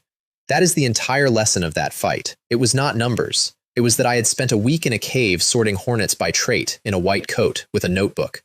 How could this happen? Said Gu Yufei, and sat down where she was standing. She watched both her moonlight foxes get killed and eaten, and her eyes went red. Damn it, said Zhou Heng, watching his ace, the tier 2 eagle, get tangled up by something with banana leaves for wings. Have I fallen so far that a disciple outside Spirit Beast Hall beats me at beast taming? A month ago, I was the rising star. Hehehe, I said. I'm not just a freeloader. They tried to leave. I put an arrow on the string. She scoffed. She didn't think an arrow could reach that far. I put 70% of everything I had into it, and I did not aim at either of them. The bones and muscle the azure deer art built cracked. The essence the myriad silence built moved. The bowstring went off like thunder. The arrow took the medium beast bag off Zhou Heng's belt, went past him, and dropped a full-grown tree behind him. Both of them swallowed at the same time. He grabbed her before she could pick the bag up and ran, and I put a second arrow through the small bag on her hip on the way out, and only then did I let them go. If the sect didn't forbid killing each other, they would not have left that hill. She cried the whole way down, apologizing to him, because if she hadn't been stubborn, none of it would have happened. Somewhere in the trees, a few chore disciples who had crept in to watch whispered, "A true man should act like this," and one of them decided on the spot to join Spirit Beast Hall, which I found funny for years. I collected 2 beast bags off the grass, cleaned the field, and went home fast. That mountain range is much too close to the sect, and if those 2 went and found a 3rd or 4th tier senior brother, I would be delighted to already be indoors. Try not to make people call their parents. In my training room, I laid out the take. First, the bags themselves. A beast bag stores living spirit beasts, each in its own space. A small one holds 10 beasts of tier 2 or below. A medium holds 30 of tier 3 or below. For a Spirit Beast Hall disciple, that bag is not equipment. It's the second half of their life. Without it, they cannot field an army, and they collapse to slightly better than average. Which is why beast bags cost 5 to 6 times what a storage bag of the same quality costs. A small storage bag is 200 stones. A small beast bag is closer to 1,200. That's why Spirit Beast Hall dominates at the low ranks. It's not talent, it's capital expenditure. I'd considered that hall myself once and been scared off by the entry cost. Beast taming is pay to win, and I had a longevity cheat, not a fortune. Tisk, tisk, tisk. Murderers and arsonists live in luxury, while those who repair bridges leave no trace of their bodies. Second, the corpses. Freshly dead, still good, close to 1,000 stones. I sat there and looked at that number for a while and got genuinely angry. Honest work pays a couple hundred a month. Risking your life pays 1,000 in an afternoon. And that comparison dragged me straight back to a previous life where I worked myself into the ground and could not afford a small apartment in a mediocre city. Damn it. No wonder I couldn't buy a house. It turns out the housing market's target customer was, third and best, the survivors. I hadn't killed everything. I'd crippled and knocked out as many as I could and bagged them because a live spirit beast sells for 30% more than a dead one. 5 living beasts, including the Tier 2 eagle, 1,500 stones minimum. And then I had an idea I want to admit to. I could sell them back to their original owners. They'd pay more than a merchant would, 2,000 easily. I'd be helping them reunite with their family, providing a service. They'll accept, probably. I was not sure. And while I was thinking about it, I laughed, because I had just remembered the way that pretty, delicate girl had looked while crying. If possible, I'd like to see it again. I am aware of what that sentence says about me.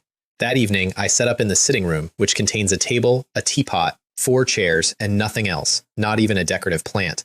And I laid out drawing paper, because I wanted portraits of those two, so I could ask around about who they were. They knew my name. I knew almost nothing about them. That asymmetry needed fixing. 15 minutes and Jo Hung's face came off my charcoal so accurately it was closer to a photograph than a drawing. Painting plus 12. Then I drew the girl, and without deciding to, I drew her crying, with 2 lines of tears down her face. I looked at it. I laughed. Then I balled it up and threw it out and drew a usable one, eyebrows up, righteous, the way she actually looked.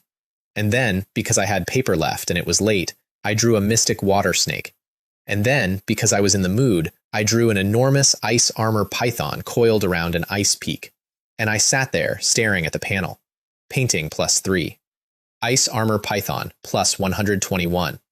Painting a picture of the thing my clone was trying to become was pushing my clone toward becoming it. I used up every sheet of paper in the house that night. Painting 261. Ice armor python 1123. The clearer the image, the more transformation points, and the better my painting skill, the clearer the image. It seems I need to pay more attention to the details of life.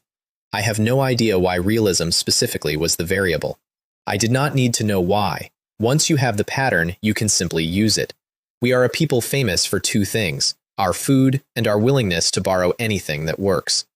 The next day I found out from Zhou Guang over lunch who I'd been fighting. Jo Hung and Gu Yufei. Both personal disciples of the first elder of the Spirit Beast Hall. Both rising stars. Wonderful. Then I went to sell corpses and ran into Sun Mei Lin on the 2nd floor of the 10,000 Paths Chamber of Commerce, sitting with a young man in medicine hall colors. Luo Hao. He looked at my shoulders and my rough hands, decided I was a blacksmith, and visibly relaxed. I was overthinking it, just a blacksmith. He'd spent the last 2 weeks using his sister's connections, she was a true disciple, to beat out Qin Yan for the position of Sun Mei Lin's #1 suitor, and he was enormously proud of it. I said long time no see and walked past him to Steward Sun. And then, because the 2nd floor overlooks the backyard, they got to hear the tally. 2 Tier 1 wind-chasing eagles, 150. 4 Tier 1 black fiend leopards, 180. 4 Tier 1 lightning wolves, 280. Sun Mei Lin got up and drifted to the railing, and looked down at rows of corpses laid out on the flagstones. Ordinary disciples deal in 10s, occasionally 100s. I was in the 1000s, again, for the 2nd time in a month. This person looks like Artifact Refining Hall, said Luo Hao in a strained voice, but his methods aren't Artifact Refining Hall. Those people sit in workshops and take a fixed salary. Could he be Law Enforcement Hall? Perhaps, said Sun Mei Lin, who knew exactly what I was, and did not tell him. I haven't seen him in a long time. He cheered up. Shh, it's probably only 1,000 stones total. My sister gives me more than that every month. He could get 700 or 800 a year out of her, on a good year. He had thought of himself as a big man among low-level disciples. Let's just focus on ourselves and not compare, said Sun Mei Lin sweetly. It's not good to work so hard. Alchemy is much better. He felt understood. She felt something else entirely, and glanced down at the yard and watched me convert an entire fortune into raw materials and walk out. Jiang Ming is already on the road to take off. Then she looked at Luo Hao and sighed. Your sister is a true disciple. But other people are about to become true disciples. And what are you? In my kitchen, I made soup. Frost armor came with a prescription called tortoiseshell powder, and tortoiseshell powder is only 30 stones a dose, against 120 for the deer, because frost armor is a common Tier 2 ice technique, and the Azure Deer art is a Green Deer Taoist temple exclusive. I didn't need frost armor to be good. I needed the snake to get a basic ice talent fast. However strong it was, it could never compete with what a Tier 5 technique would eventually produce. So I turned the powder into food, because I do that now. Slice the smilax, clean the cold water turtle, chop it into large pieces. Cube the lean pork, peel and slice the ginger. Boil water, add the turtle and the pork. Medium heat for half an hour until the blood is gone. Remove and rinse. Then everything into an earthenware pot with the red dates. Clear broth, Shaoxing wine, pepper. Cover. Low heat, 1 hour. It's a real dish. Smilax and turtle soup, a traditional Cantonese classic. Removes damp, detoxifies, nourishes yin, clears heat, strengthens the spleen, benefits the kidneys. The smell got into every room in the courtyard, including the insect house. I lifted the lid and took a ladle of thick white soup and blew on it and drank it. And then I stopped being dignified, wrapped my throat in true essence, picked up the entire earthenware pot and drank it like a starving man. Hot and fragrant and so smooth going down that it lingered. When a cold water turtle is stewed long enough, the tough meat goes soft and tender, and it becomes genuinely tempting. I turned the pot upside down and licked the last drop out of it. Then I closed my eyes and delivered the review. The flavor works like a suction cup on the tongue. The aroma is strong, and it hits the stomach lining hard enough to open the appetite whether you wanted it opened or not. With fresh seasoning against tender turtle, it becomes indescribable. Everything the heat took out of you comes back. Then I went into the training room and became a tortoise. Turtle breathing. Hands up on the inhale, press down on the exhale, and on the press, lift the head and drive the shoulders down. Turtle crawl. Both palms out, push the left palm forward, and press the left foot down. Turtle bearing. The whole set takes about the time an incense stick burns and leaves you soaked. Frost armor, plus 20. Plus 20. Plus 20. Before the soup, a full set of that gained me 2 points, sometimes 0. Now it was 60 per run, so I ran it again. And again. Grind it to the max. 2 days later, frost armor hit mastery, and with the rest of the ingredients waiting, it was going to hit minor achievement easily. Then I stopped, because the monthly holiday ended the next day, and the next day mattered. I closed my eyes and went down to the snake, where the cave had gotten cold enough that ice was forming in the corners. I slid out into the water, and every fish and turtle in the shallows got out of my way with a haste that had become routine, and a few very old turtles that had just started developing intelligence stared at me, because I had changed. Black body still. But the belly and the tail were white armor now. Black and white interlaced, with silver lines showing through. I turned some of the cold in my gut on deliberately, and my tail went white and started shaving ice out of the water like a machine. The ice was starting to like me. The next morning, I walked into the workshop, and every man in it slowed down to watch. Because Qin Feng had missed 1 day the week before and been scolded until he was unrecognizable, and I had been gone for half a month. 2 shirtless disciples were actually taking bets on whether I'd be reduced to tears. Wade Zichuan took me into the small room, walked in a circle around me, and nodded. Very good. No skimping. I heard about what you did at the cave heaven. You did a great job. Aming, have you thought about the Sect competition this year? You'd get a good result. Sect competition. Everyone kept saying it to me, and it kept producing nothing at all. No, I said, smiling. I don't feel my strength has reached that level yet. I see. Then never mind. Aming, you should stay in the hall for a while and avoid going out unless necessary. Okay, I understand, senior brother. I came out of that room unharmed, and the whole floor was baffled. Aming, you're really something to be envied, Qin Feng said, and put his hammer through a blade blank hard enough to spray sparks. I took my shirt off and started work on a Tier 1 blade. Do whatever you want as long as you don't block my longevity path. 2 hours later, I carried the finished blade to the small room. Senior brother, I said, I feel like I've reached second-order craftsman. Wade Zichuan came out of his rattan chair like it had bitten him. Aming, what did you say? I feel like I've reached second-order craftsman. He came around the desk and took the blade with both hands. He looked at it, he tapped it, he waved it, he looked at it again. Then he put it down and walked all the way around me and examined me from head to foot. Tisk tisk. I knew your talent for cultivation was remarkable. I never expected your talent for forging to be this extraordinary. Then, quietly, your talent is in no way inferior to Great Master Brother's. Great Master Brother? Yes, he was a truly great man, one step from ascending and becoming a martial saint. And then he changed the subject at speed. I'd planned to take you to Master once Feng made Tier 1. I never expected you to move this fast. In my opinion, you're already second order, but to be safe, you need to make a Tier 2 weapon on your own. And he walked me to the Tier 2 casting area, which contains exactly one station, which is his. He worked the bellows for me. The entire workshop went quiet. Zhou Tian, Ding Wen, and Luo Yong looked at each other and slowed their hands to nothing. At his furnace, Qin Feng went white and nearly dropped his hammer. Second-order craftsman? A Ming wants to forge a Tier 2? Impossible. Absolutely impossible. Because by then he had genuinely reformed.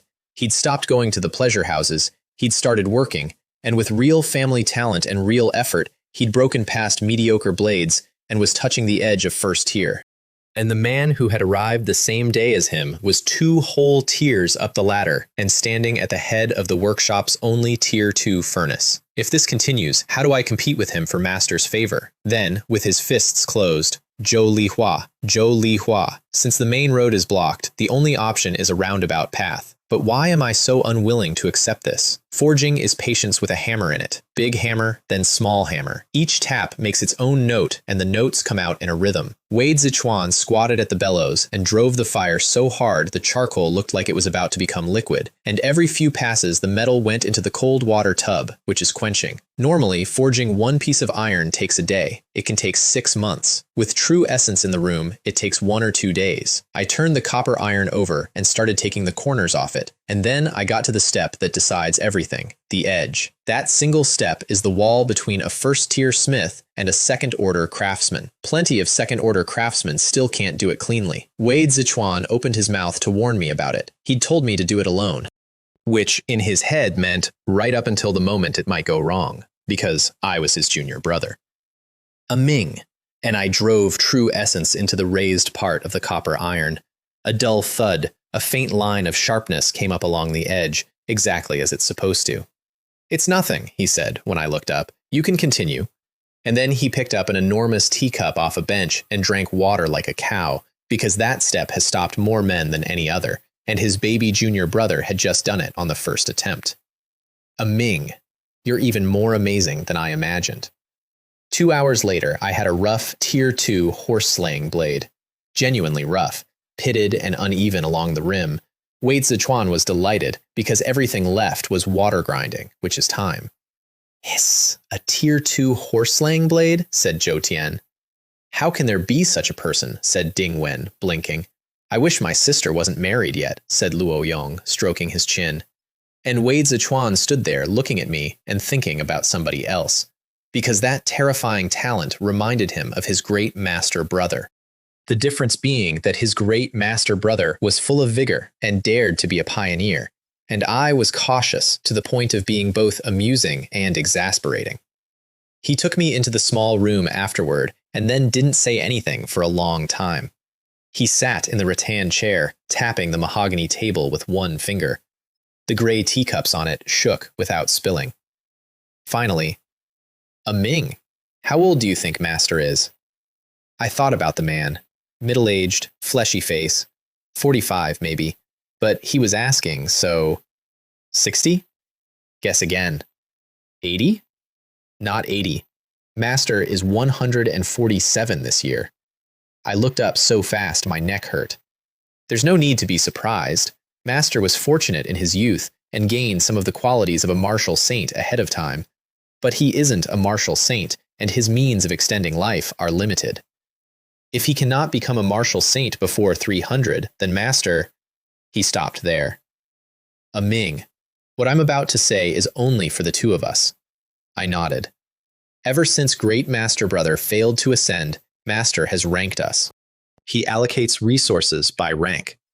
He believes everything is competition, and that without competition, you cannot cross the river. So he would rather give the surplus to a truly gifted disciple than to a mediocre one. In the last generation, Zhou Liang and Fan Cheng were competitors. In this generation, you and Qin Feng are competitors.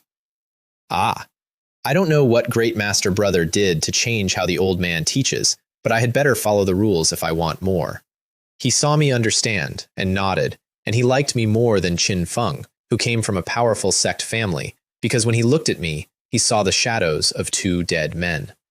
And then he told me about them, and I want to tell it the way he told it, because I think about it more than almost anything else in this story. The Great Master Brother's name was He Xuanming. He was the orphan of Zhou Tianming's best friend. Zhou Tianming took him in as a child, raised him as his own son, and poured everything he had into him. Whatever He Xuanming wanted, he got, in abundance. So his path was smooth, nothing ever stopped him. He became one of the 9 Phoenix Stream true inheritances, 9 people out of a sect with hundreds of disciples that rules an entire province. And because nothing ever stopped him, he grew up believing that if there is no way out, you make one with force. Not long after a certain immortal's heartmark had faded from the world, he decided to break through into martial sainthood early, against Master's advice, because he wanted, alone, to be the emperor of the age. He failed. Under Master's protection, he could have lived out a long, quiet, diminished life. He refused to believe in fate. He insisted that human will overcomes destiny. He tried again, and he was reduced to ash in the calamity and went away on the wind. The second senior brother inherited what he left and held it and then went the same road and did not come back either. Sigh, said Wei Zichuan at nothing. Then he pulled himself together and gave me the advice he'd been building toward the entire time. Ming, you're exceptionally talented, far beyond ordinary people, but I still hope you won't be reckless about martial arts. All that talk about burning everything for a moment of sublimation, just listen to it. Don't do it. You have to walk your own path. Nobody can decide for you. Follow the steps, and you should reach 5th rank. A 5th-tier martial artist is already a powerful figure in this sect. He said it awkwardly and at too much length, and he meant every word, and he did not know that he was talking to the only person in that building who was constitutionally incapable of doing it any other way. Then he told me I was second-order craftsman, and that he'd report it to Master.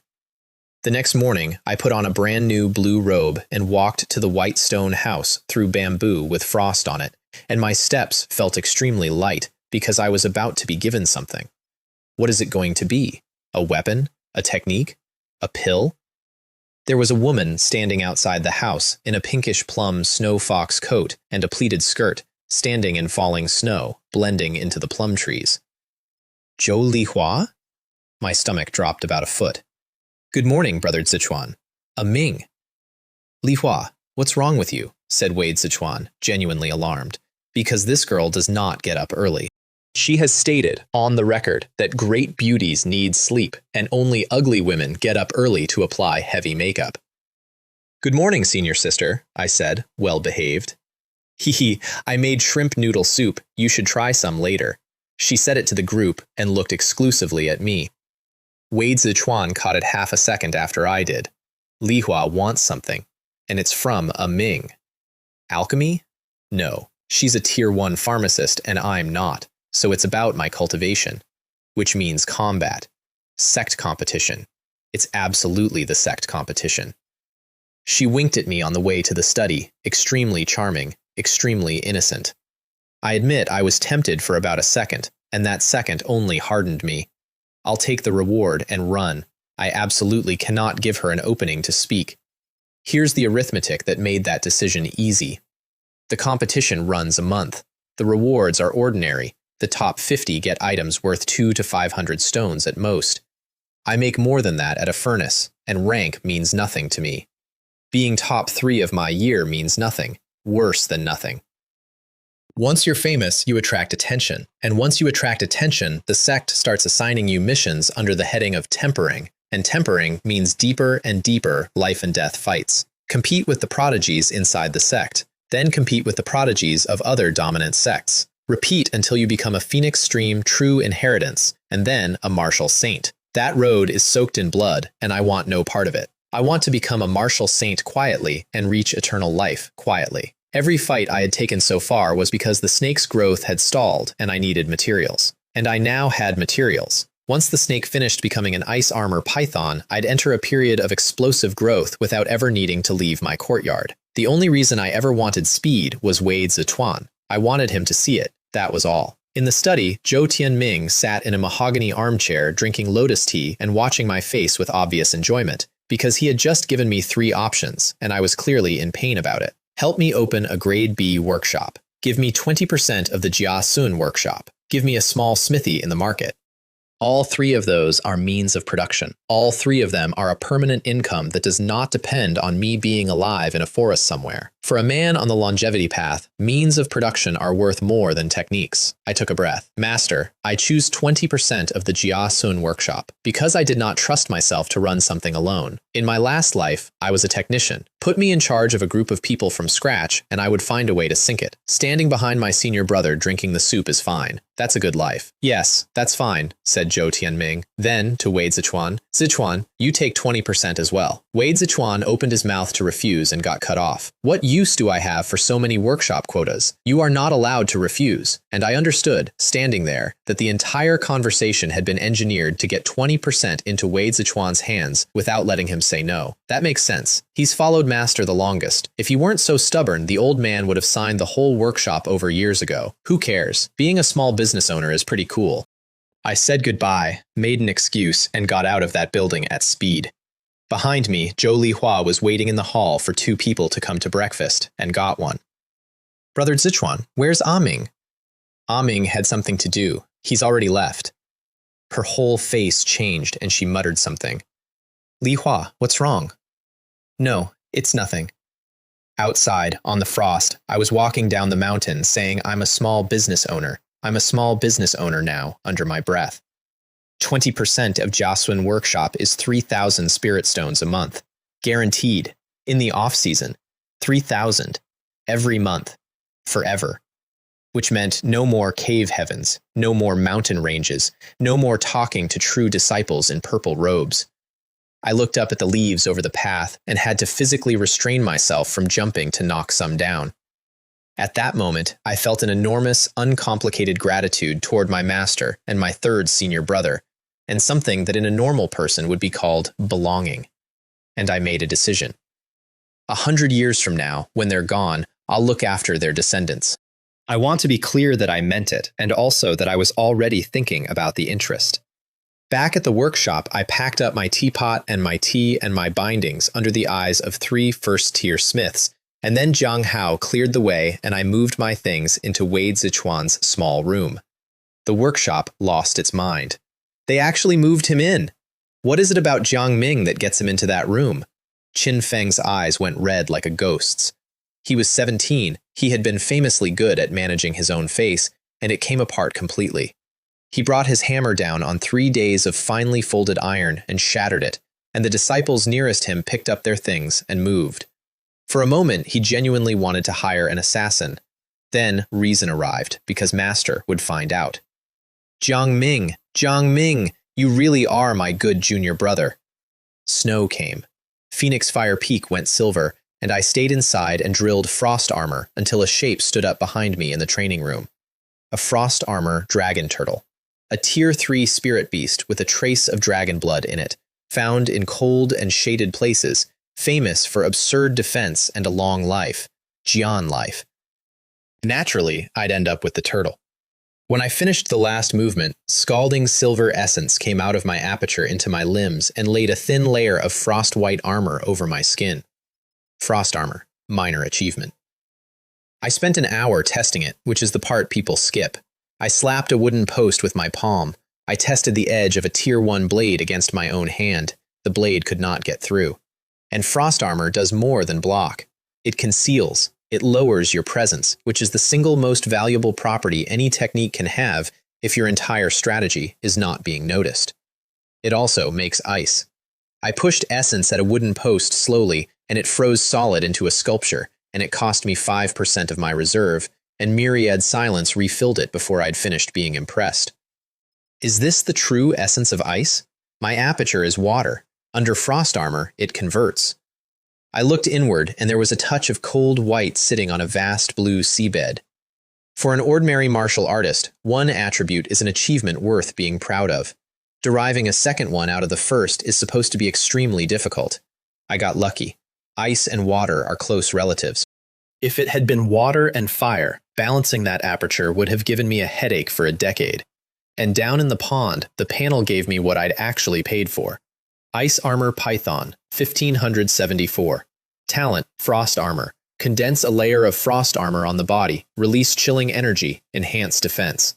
So I turned it on underwater, and the cave started growing ice crystals, and I went out and swam, and everywhere I passed, the water crusted over behind me.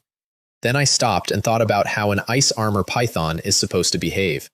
Forget amazing defense. I don't like being hit for free. Creating a snowy wonderland, though, that's a good idea. So I turned the talent all the way up and swam. 7 meters of snake putting out cold hard enough that the water froze where I passed, sank, and floated back up in sheets. Thin ice. Still, quite something. Ice Armor Python, plus 21. Plus 21. Every 15 minutes. Painting it made it real. Being cold made it real. Both worked. He. An hour later, I came out of it starving and weak, because that talent runs on the same fuel as everything else, and I had burned it all. 70% capacity. Not secure enough. I drifted out to the deep line to eat and stopped. The killing pressure was gone. Not lowered. Gone. I hung there at the boundary for a long moment, with 4 months of suppressed curiosity screaming at me. Then I forced my head down, refused to look into the deep, and went and ate ordinary fish at the edge. Wait a little longer, at least until the transformation finishes.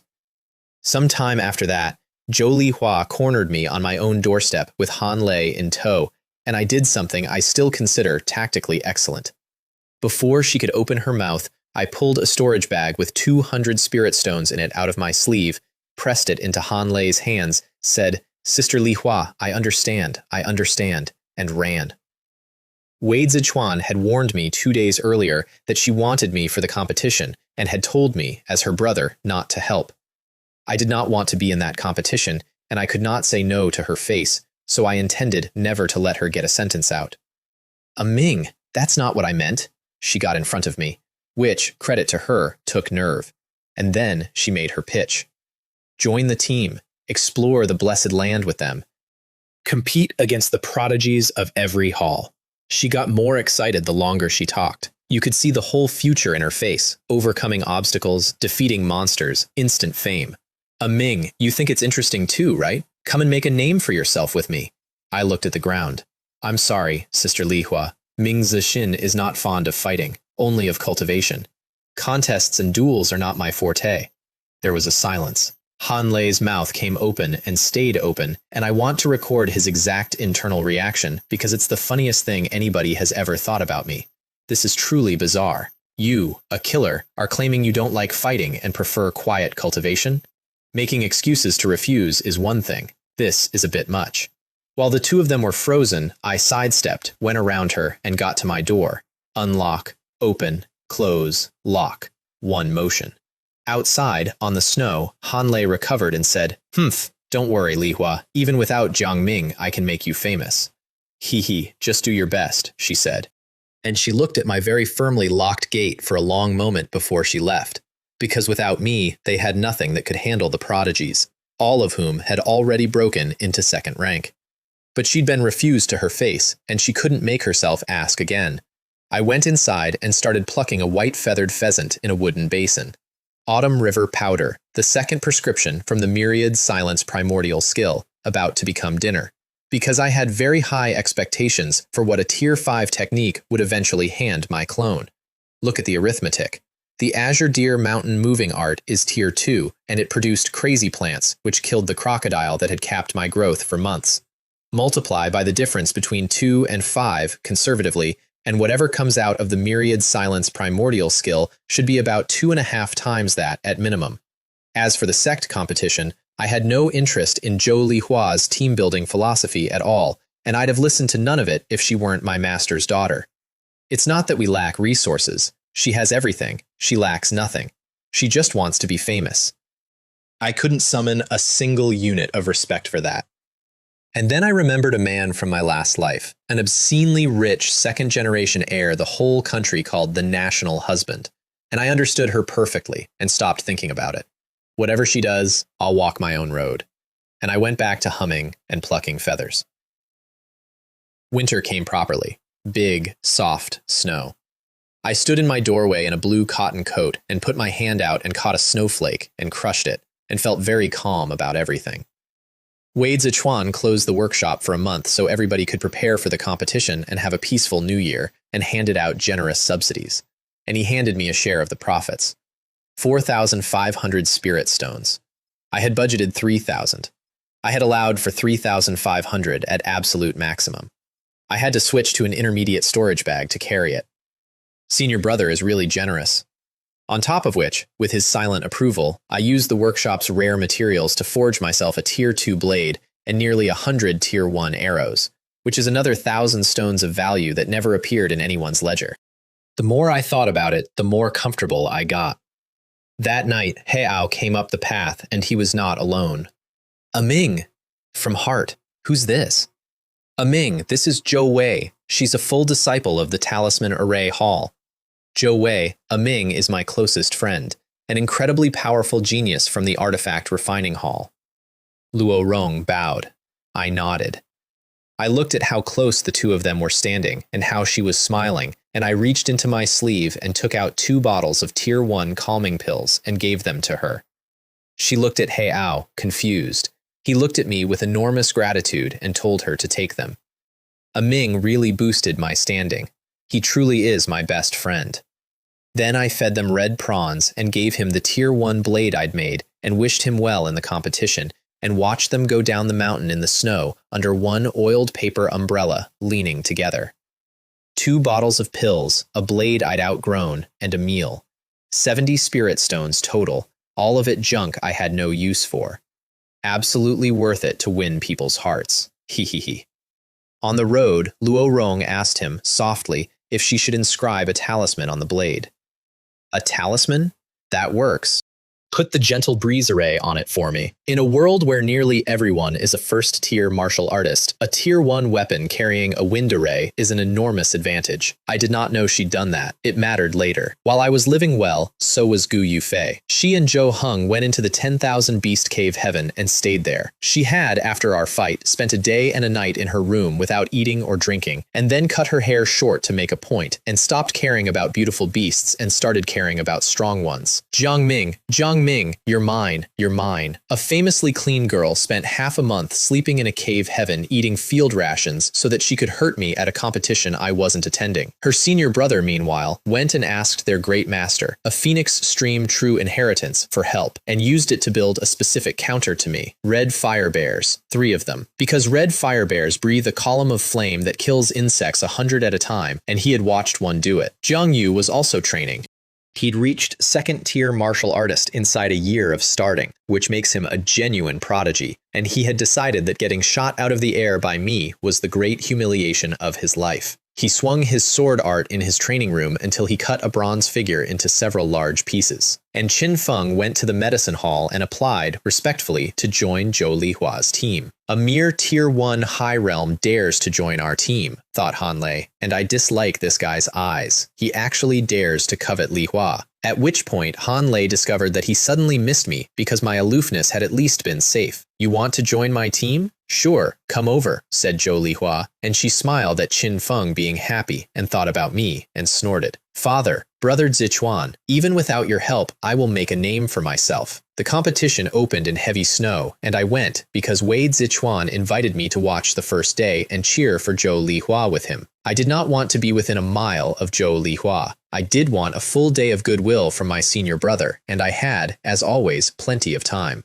A Ming, over here. I looked up. He was floating. Wei Zichuan was standing in the air about 20 feet off the ground, with snow drifting around a red barrier of energy on a red cloud that on closer inspection was not a cloud, but copper iron, and there was a pair of black iron crow's wings on his back, overly hardcore. Senior brother, what are you? Ha ha ha, only martial saints get to fly on their own. But who are we? We're smiths. Building a flying machine isn't a problem. Then he brought it down and gestured me aboard. I stepped onto the copper and felt my stomach relocate, and then I watched him throw an enormous pile of spirit stones into it as fuel and had a strong urge to get off. Ming, do you want one? Master gave me this. Once you're a 4th tier smith, you can make these yourself. Then, cheerfully, of course, you'll need a talisman or formation master to carve the array. 4th tier, rune array. We went up. From above, the people moving on those mountains looked like ants walking on a white road. We found Zhou Lihua. We watched Wei Zichuan give her exploration advice for the 5 elements blessed land that she pretended not to need. We watched him hand out weapons to her entire 5-person team. We watched her go into the fire zone with Qin Feng and Han Lei. And I watched a very large man be somebody's older brother for 6 hours straight. She hummed at me from 10 feet away. I looked at the horizon. My master and my senior brothers cherish this girl, so the girl has a temper. As long as they keep supporting me, she can do whatever she likes. Worst case, I run off and take shelter with a different senior brother, and I'd probably get compensated for the trouble. The whole thing was broadcast, by the way. The sect projects it into the sky with a mirror. It is functionally a live stream. Talisman masters. Do talismans cost nothing? That's outrageous. I watched a 5-person team throw a fistful of paper at a spirit beast and blow it into a red mist. Ice arrows, fireballs, water guns, all conjured out of nothing, and all of it, in strict accounting terms, money on fire. Plant masters, my goodness, are you playing tower defense here? I watched another team scout terrain, plant seedlings, call down a rain of energy, grow the seedlings into horrors, and lure monsters into them. By hour 4, I stopped being able to tell the difference between this and watching an online game tournament. I shifted in my seat, and Wei Zichuan misread it as regret. Regretting it now, aren't you? Everyone who dared enter this competition is the best of their year in the province. With our position, these disciples have every method there is. Heh, I said, and changed the subject. Senior brother, do the true disciples compete too? He shook his head and looked up. The true disciples were watching from higher than we were, in purple, some of them standing on condensed essence wings, some of them standing on swords. The minimum to become a true disciple is 3rd rank, and not just any 3rd rank with outstanding talent. A normal competition doesn't motivate us. Sainthood is achieved alone anyway. What we compete for is the Phoenix ranking, the 9 Phoenix Stream true inheritances. Every one of those 9 holds a blessed land granted by the sect. Hundreds of thousands of spirit stones flow through it every year. There are rumors of immortal essence stones. That's real wealth. Then he was quiet for a second. Ming. Our lineage ruled the Eagle Immortal Blessed Land for 76 years, and I understood the shape of the thing he'd been carrying around. His great master brother won it. His 2nd senior brother inherited it and held it. And Wei Zichuan, who had enjoyed every year of that wealth, was not talented enough to take it when his turn came, so he handed a well-managed blessed land to strangers and then had to send his own junior brothers out of the sect to look for opportunities elsewhere. He said it the way you'd mentioned the weather. If I get the chance, I thought, I'll help him, and if there's no chance, then so be it. It would be impolite for a junior brother to demand of himself what the senior brother himself never managed. I left at dusk. 1 day of goodwill, banked with a receipt. Then I went home and drew a picture. Half an hour of charcoal on paper, and I blew the dust off it. Ice Armor Python plus 11 from the drawing, plus 22 from the snake making frost fields underwater. Between 300 and 500 points a day, most days. At that rate, it wouldn't be long. And when it's done, I'm going into that deep water and I'm going to strip it. 3 days into the competition, I hit 3,000 transformation points, and something happened that had never happened before. I got tired. Not the snake being tired. The snake being tired in a way that felt like an instruction. I swam back to a cave that had become an ice cave, sealed the entrance, and went to sleep inside a body that was already asleep. And I woke up somewhere white, snow to the horizon, ice peaks of every height, some driving up into the clouds, and some no taller than a mound of dirt. I'd seen this place once before, for about 2 seconds, the night I first ate something big enough to matter. I flicked my tongue out, and the sound was wrong. I looked down into the ice at my own reflection and found a python. Frost white, plated in scales like iron armor, each scale patterned like it had a secret in it, and stretched out I was about 15 meters long, much longer than the mystic water snake. Ice armor python, the bloodline dreamscape, the place a spirit beast goes to receive the inheritance of its race. I remembered that phrase from a miscellaneous book in the library, and I remembered what it meant, and I started moving immediately, because there was a rule. Somewhere in this world are ice armor pythons, and each of them is a technique wearing a body. Beat one, and you take what it is. I adapted fast, because I have spent months learning to be a snake.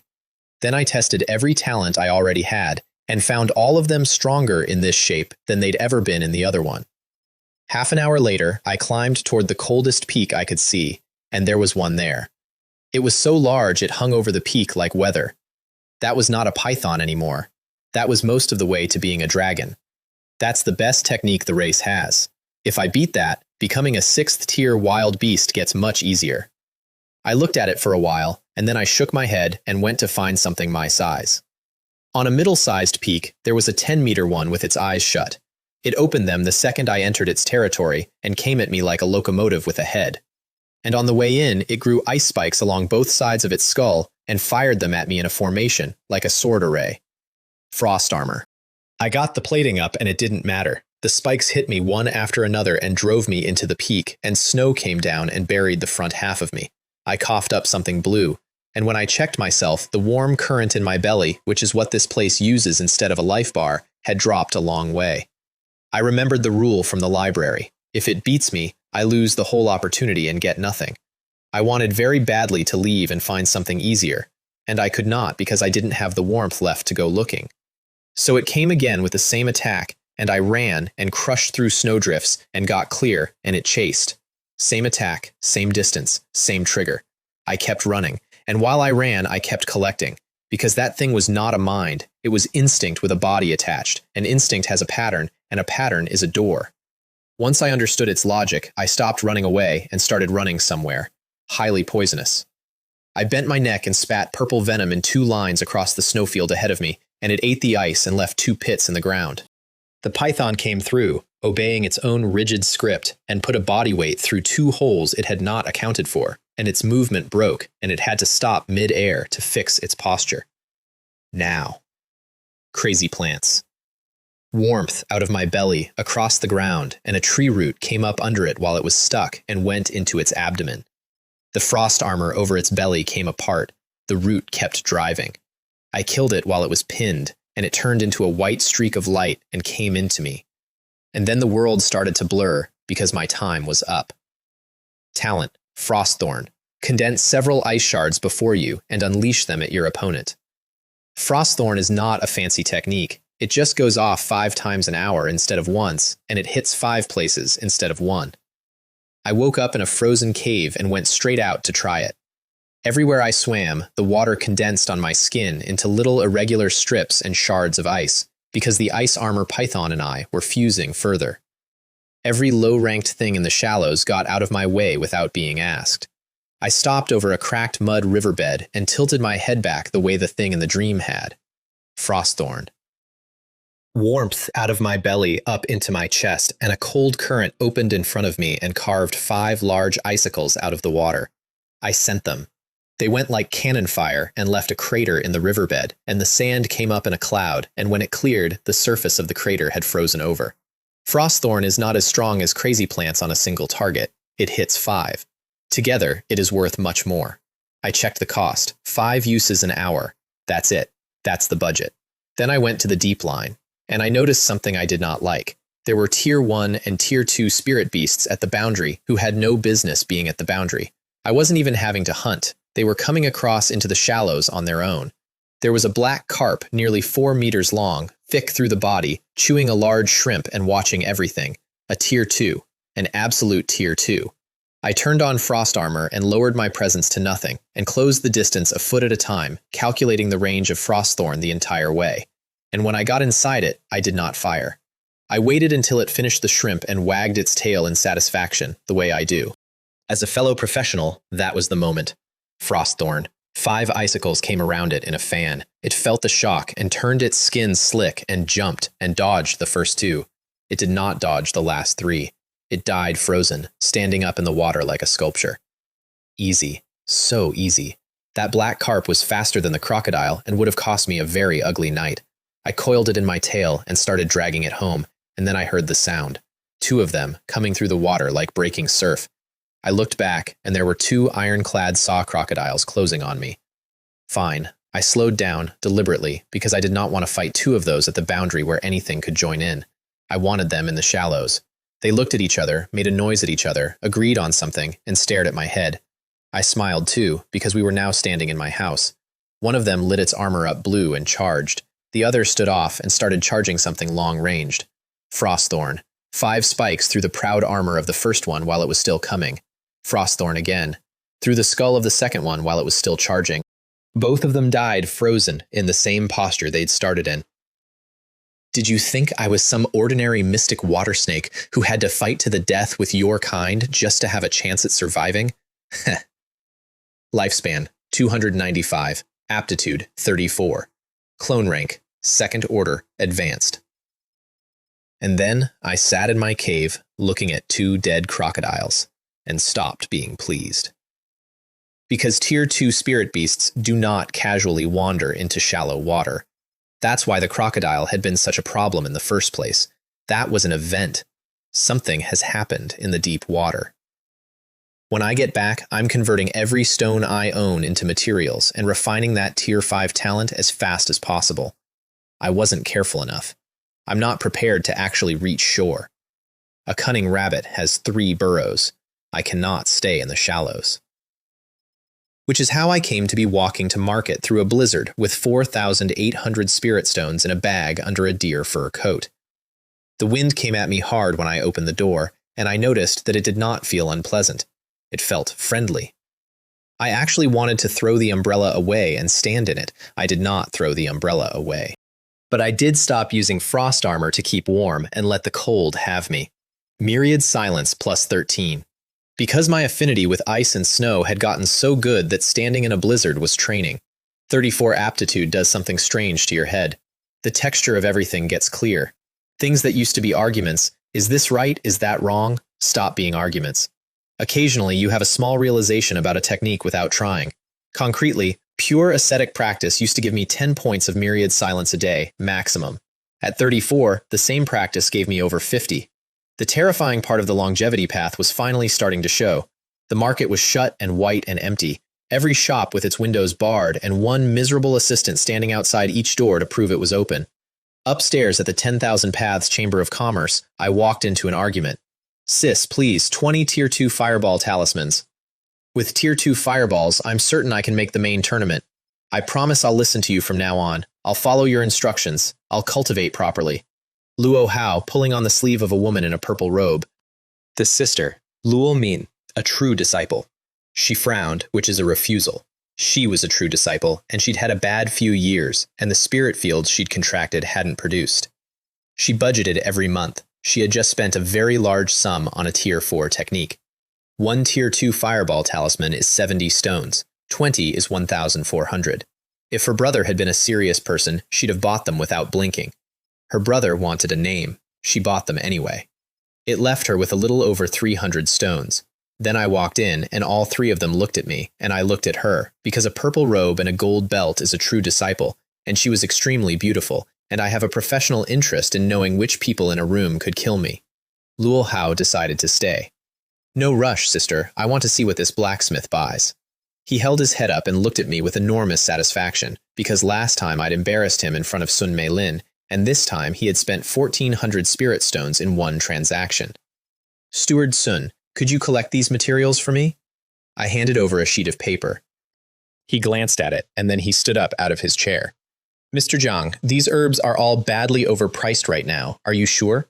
He was not trying to cheat me. Steward's son had watched me sell 2 bags of corpses and had drawn the correct conclusions about what I was. Overpriced, said Luo Hao, brightening enormously. Give me an estimate, I said. How many stones for 1 set? I'll charge you 450, Luo Min's head came around, because 450 spirit stones for a single dose of a prescription means a tier 4 technique, possibly a tier 5. 450, tisk tisk, what a true disciple, said Luo Hao, while his sister got hold of his ear. He knew he shouldn't say it. He said it because a blacksmith was out-earning a spirit garden cultivator, and it was making him unwell. Ah Hao, you can't be so rude. Apologize to this man. It's all right, I said, gently. Everyone has their impetuous years. And then I turned back to Steward's son. 10 sets. Half an hour later, I walked down the stairs and out into the snow under an oiled paper umbrella, and behind me, Luo Hao's legs stopped working, and he sat down on the floor of the second-floor gallery, scattering 20 fireball talismans across the boards. Impossible. Absolutely impossible. How could a belligerent blacksmith be a rich tycoon? That doesn't make sense. His sister stood over him and looked at him for a long time. I really want to kick my brother a few more times. What does it have to do with you that a man is rich? How can a sparrow know the ambition of a swan? I want to translate that transaction, because it's the entire relationship between me and everybody like Luo Hao. I don't care what you play. You cannot afford what I play. On the road home, I passed some plum blossoms in the snow and got sentimental about a poem, and then a woman screamed, "Help! Help!" There was a savage snow wolf running down a medicine hall disciple through the trees, and behind them a spirit beast hall disciple was sprinting and shouting at it to stop, which is not a technique. I glanced over and kept walking. Then I looked again. Sun Jia? Because I knew her. Sun Jia is the girl who, on the day I opened a grade A aperture and got surrounded by senior brothers trying to recruit me, gave me 3 spirit stones. 3 stones. It was a third of her month. She did it because Sun Kai had made her look bad, and she didn't want to be the only one who came empty-handed. And she was annoyed about it the whole time, and she did it anyway. 3 spirit stones mean nothing to me now. They meant something then. I took out the white bull bow and put a plain iron arrow on the string and shot the wolf through the waist. It rolled backward, left a long white scar in the snow, and stopped moving. I used no essence for that shot. I used less than 1/10 of what my body alone can do. I waved at her, exchanged about 4 words, and left. She stood there and watched me go with an extremely complicated expression. Is this why Sun Kai said I was narrow-minded? A top-tier grade A aperture genius really is terrifying, and she felt, very sincerely, lucky that she hadn't been stingy with 3 spirit stones. That night, I made hot pot. The second myriad silence prescription became a broth, and the meat was white yak, tier 2, tender, springy, alive on the tongue. Crush the herbs into spice. Slice the beef thin enough to see through. Wash the vegetables, build the stock. Half an hour later, I looked at a stove covered in ingredients and was extremely pleased with myself. Why be stingy with yourself over cultivation? The pot came up red with chili oil, and the smell hit me before the heat did. I picked up 1 thin slice of beef, swirled it once, and pulled it out. Spicy without being greasy. The herbs riding on the meat hit hard enough that I made a face I'm glad nobody saw. It's so delicious. Then I wrapped my mouth and throat in true essence and stopped being polite about it. Half an hour later, I went into the training room, where I had hung an enormous sheet of paper on the south wall. It's the second visualization from the myriad silence primordial skill, blown up to the size of a door. Snowflakes falling, a frozen river. I sat down on the cushion and looked at it until I had every detail memorized, and then closed my eyes and kept looking at it. And gradually I stopped being in the room. I was a snowflake condensing quietly in a cloud, then leaving the cloud, quietly, then falling towards something blue. The winter wind came at the snow and scattered it across the earth. Rivers, city walls, hills. I opened my eyes and moved into the second set of postures. Essence came out of the aperture and went to my heart and started refining the meridians around it, carefully. And my heartbeat changed shape, and I kept going. Myriad silence, plus 27. Plus 27. Then I stopped and exhaled. And the turbid breath that came out of me had ice in it, and it crossed the room like an arrow and put a hole in a wooden post. I spit arrows now, with ice in them. At this rate, I'll have mastery tomorrow at the latest. And minor achievement isn't far. I wonder what the snake gets out of a tier 5. 10 days later, the preliminaries ended, and the whole sect stood in the bluestone square in front of the hall, looking up at the rankings in the sky. I stood next to Wei Zichuan and congratulated Zhou Lihua and Qin Feng and Han Lei on advancing. Zhou Lihua accepted her brother's praise with her chin up and rolled her eyes at me periodically, in a way that said, "Even without you, I'm at the top." And she wasn't wrong. 30th out of everyone. She'd become the reigning champion of an arena. Yes, 4 teammates helped. She also had genuine skill. I didn't care about any of that. I was reading the list. First, Duan Ling, Talisman Array Hall. Second, Wei Rui, Library Pavilion. 11th, Zhou Heng, Spirit Beast Hall. 12th, Jiang Yu, Talisman Array Hall. 13th, Fan Xiong, Talisman Array Hall. 21st, Guo Shuo, Martial Arts Arena. 30th, Zhou Lihua, Medicine Hall. 93rd, Qin Feng, Artifact Refining Hall. 94th, Han Lei, Medicine Hall. 207th, Gu Yufei, Spirit Beast Hall. 258th, He Ao, Law Enforcement Hall. 293rd, Luo Rong, Talisman Array Hall. I read that last pair twice. The board only lists 300, and almost everyone on it is a cultivating disciple. He Ao was not. He Ao was an ordinary full disciple who had been a chore boy getting slapped by Guo Peng 8 months earlier, and he was on the list, and he had dragged his girlfriend onto it with him. This is outrageous. Is this the power of love? I only made a simple investment. He'd carried a passenger through a competition designed to eliminate people, and finished. On the other side of the square, Gu Yufei was reading the same list, looking for a different name. She went through it once and didn't find me and assumed she'd missed it. She went through it a second time. Her face changed. She went through it again, more slowly. With Jiang Ming's strength, there's no way he was eliminated. I must have misread. This time, I'll use paper and pen. And in front of a crowd of extremely confused disciples, a girl took out a brush and paper and started tallying names one at a time in tick marks. When she reached the last name, she dropped the brush and the paper into the snow. I wasn't on the list. I hadn't entered. Her face did something bizarre, and her whole body started shaking. How could you not participate? How could you not participate? Jiang Ming, you're mine. You're mine. Don't run away. Don't run away. Wah. Half a mile from her, in a warm room, my technique ticked over. Myriad silence, primordial skill, mastery. And the sea of essence inside me started throwing itself at a crystal membrane, and when it broke, I would go from second tier intermediate to second tier advanced. A 16-year-old at second tier advanced. Anybody who saw it would have to say the words martial saint potential out loud. So I sat down on the mat, crossed my legs, cupped my hands over my head in a shape like an orchid, and hit it. The essence went at the crystal, and the crystal eroded like a sieve, and the sea never dropped.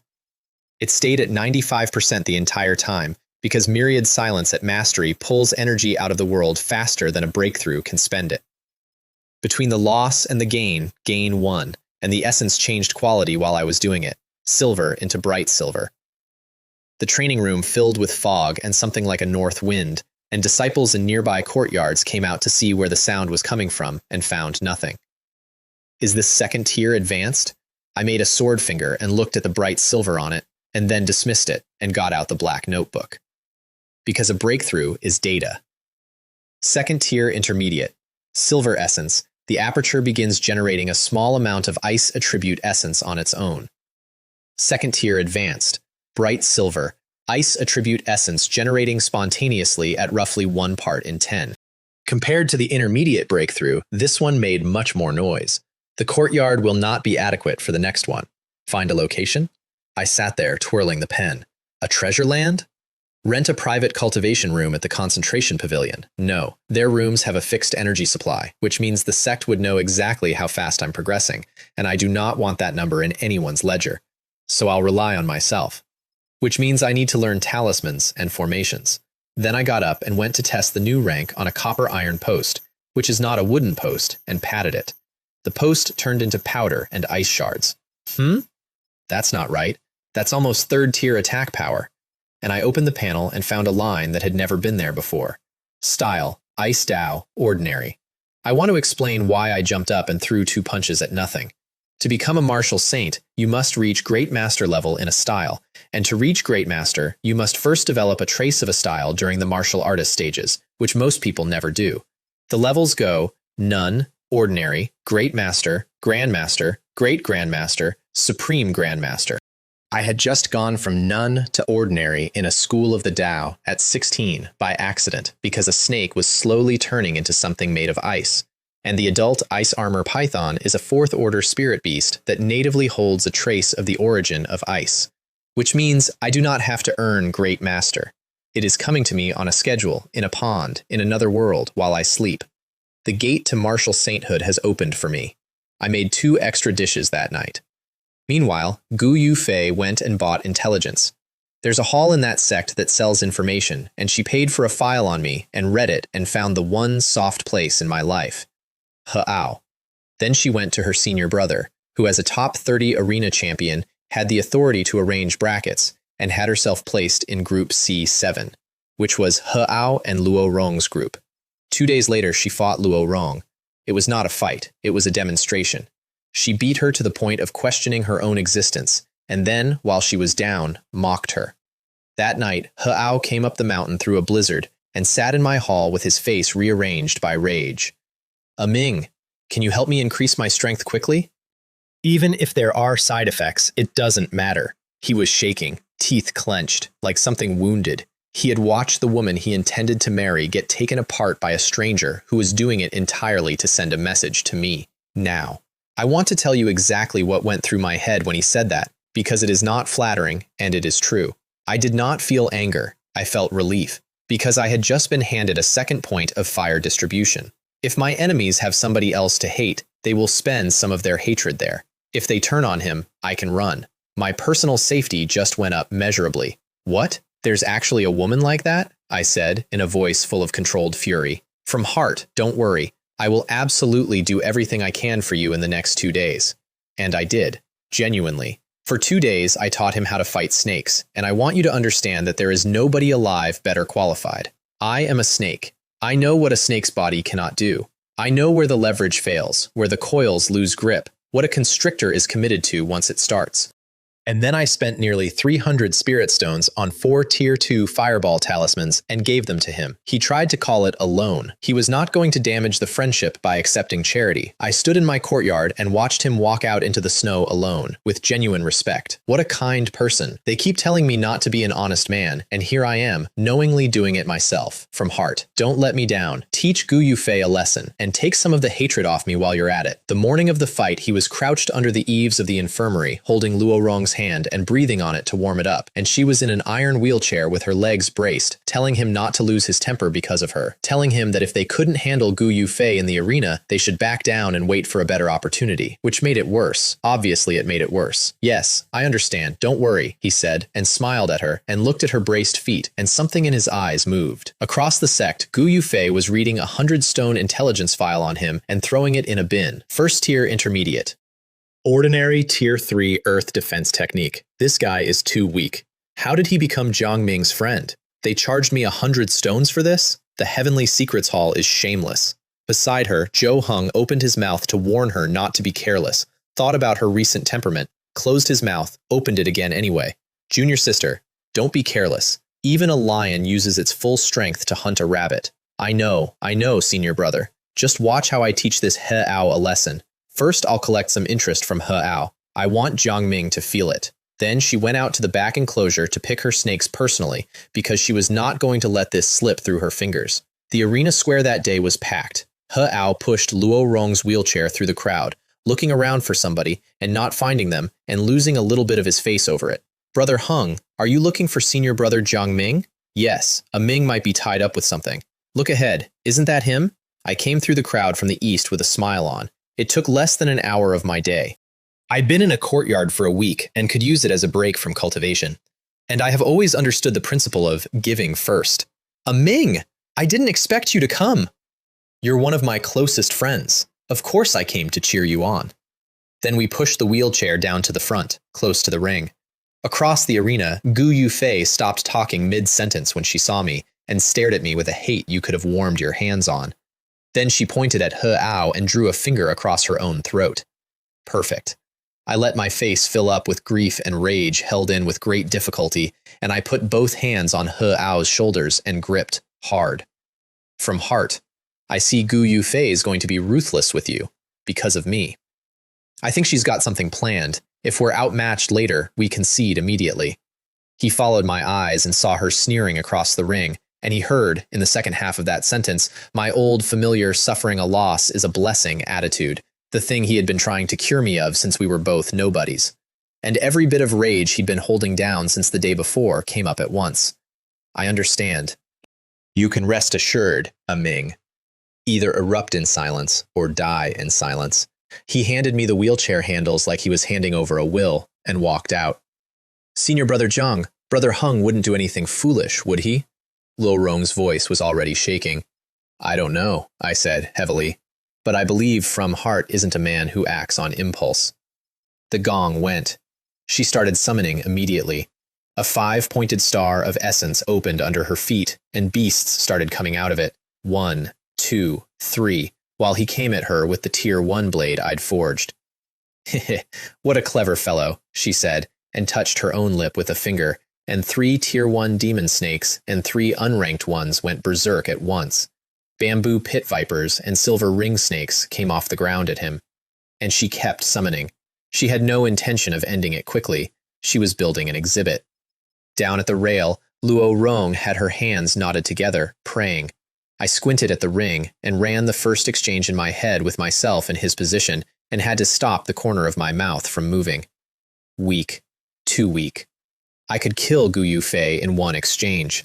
And I will not, because every disciple in this sect trails a rope of senior brothers and submasters behind them. And if I start pulling ropes, I will end up fighting a man's son, then his father, then his father's teacher, forever. The previous fights had all been inside the rule of struggle without breaking. She, for reasons of her own, refused to be inside it. Better that From Heart carries some of this. He's my friend. Don't worry, I told Luo Rong warmly. Look at her snake formation. She's a bully. She isn't a threat. And then Heao did the thing I'd taught him. He looked at 6 snakes coming at him in a cluster and remembered everything I'd said about how a snake is built, and instead of retreating, he pressed a mechanism on his hilt and palmed 2 Tier 2 fireball talismans. Heh, you look down on people, do you? He hit them with true essence and threw them into the middle of the group. 10 fireballs came out of the paper. Gu Yufei, who was busy composing a scene in which she tortured him and I regretted my life, had no attention available at all. The blast tore skin off the whole cluster and left a crater in the ring. 4 of 6 Tier 1 snakes went straight and stopped moving. The other 2 survived and couldn't fight. Everybody in that square, including him, was briefly stunned. He'd expected to injure them and finish them off by hand. Then he smiled a very ugly smile and moved. Below the ring, Zhou Hung took a slow breath and reassured himself. Junior sister still has 7 Tier 1 demon snakes, 12 poisonous ones, and Tier 2 ice arrow talismans. Luo Rong relaxed a fraction and then tightened up worse because Gu Yufei had stopped playing. I noticed some men near the rail looking at Luo Rong. She'd been delicate before the injuries, and being hurt had made her more so, and I looked up and swept my eyes across them until they found somewhere else to look. On the ring, Gu Yufei released everything. 19 demon snakes, and this time she did not let them feed. She used them to grind. She patiently walked him out of essence, which is the correct way to fight a man with more courage than fuel, and which meant she had learned from the fireballs. I won't give you another chance. I won't give you another chance. The deacon officiating started drifting closer, preparing to pull him out the second a flag went up, and he'd have stopped it much earlier if an elder of the law enforcement hall hadn't been standing invisibly behind him telling him not to. He burned his 3rd talisman for a corridor. From Heart, that's enough! Brother Heng, come back! I shouted it first, and Luo Rong shouted it after me, and I want you to know that both halves of that were doing work.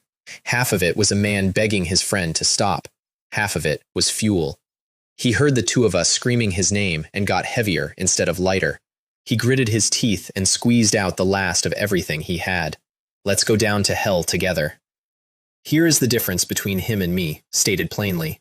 His aperture is grade B, 63%, and his technique is a common Tier 3 Earth attribute defensive art called Rock Solid.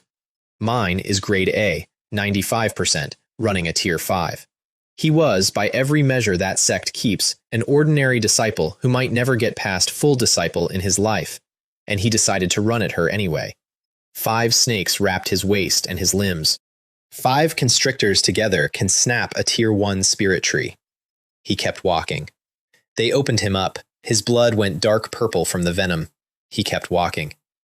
Ah Sheng, come back! Wah! Luo Rong was reaching out of the wheelchair for him, and I shouted louder than she did. I want that on the record, too. I shouted louder, and I made it more mournful. From heart, concede! We concede! And then, at the ring, Gu Yu Fei, if you have the guts, come at me, you vicious woman. If you touch one more hair on his head, I'll fight you to the death. She heard that. She looked over and saw a man in grief and a crying girl in a wheelchair, and something in her lit up. Not a hair on his head? I'll show you what powerless means. I'll repay you tenfold. Then she stopped watching us and focused. 5 snakes stopped trying to crush him and turned around and pulled in the opposite direction instead, and he ground to a stop 3 steps short of her, locked in a stalemate on a stage. His consciousness started to go. He saw 3 of her. Are we going to lose? It's so frustrating to only get this far after giving everything. How wonderful it would be if I were grade A too. From life. From life. And whatever was going out in him came back on. His heart went off like a hammer. His blood moved. He put 1 foot forward and left craters in the stone and dragged 5 constrictors backward with him. A breakthrough at the last minute? Joe Hung was on his feet. Are you kidding me? I screamed his name harder and put essence behind my voice, and every other arena in that square turned around to look. Luo Rong was sobbing with her hands over her mouth, and Gu Yufei looked at the legendary last-minute breakthrough occurring in front of her and sneered and pulled 10 Tier 2 ice arrow talismans out of her sleeve, because after she'd watched me command insects and shoot a bow at the same time, she had gone home and learned to multitask. Jiang Ming, you'd never guess I'd use your own trick to crush your friend, would you? Ha ha ha. The deacon moved. That volley could kill. And an elder of the law enforcement hall, standing in the dark, physically stopped him. Dozens of ice arrows went out. Huao spent the last of his essence on rock solid. The dust cleared. 5 arrows had gone through both his shoulders and both his calves. He was bleeding out on the stone, on his knees with his breath going. Her 5 Tier 1 snakes were dead, too, killed by her own indiscriminate volley. Is that all you've got? Said the first elder of the law enforcement hall, watching from the dark, mildly disappointed. Not enough to qualify as his disciple. Gu Yufei turned to look at me, to enjoy it, and Heao got up. He came off the ground with his eyes open in a way I still think about, and put her under him. You bastard! You bastard! Let me go! He did not use a technique. He had none left. He put a knee on her and pinned her arms like a man in a street fight. 2 dominant sect disciples, in front of 3,000 people, brawling like thugs. He got hold of her cheek with one hand. This slap is for bullying Zhou Wei. The sound went across the entire square. She lost 2 teeth. Zhou Hung came out of his seat. This slap is for bullying Ah Ming. Backhand. Her face swelled up on the other side, and she started crying, genuinely, not performing. Wah, wah.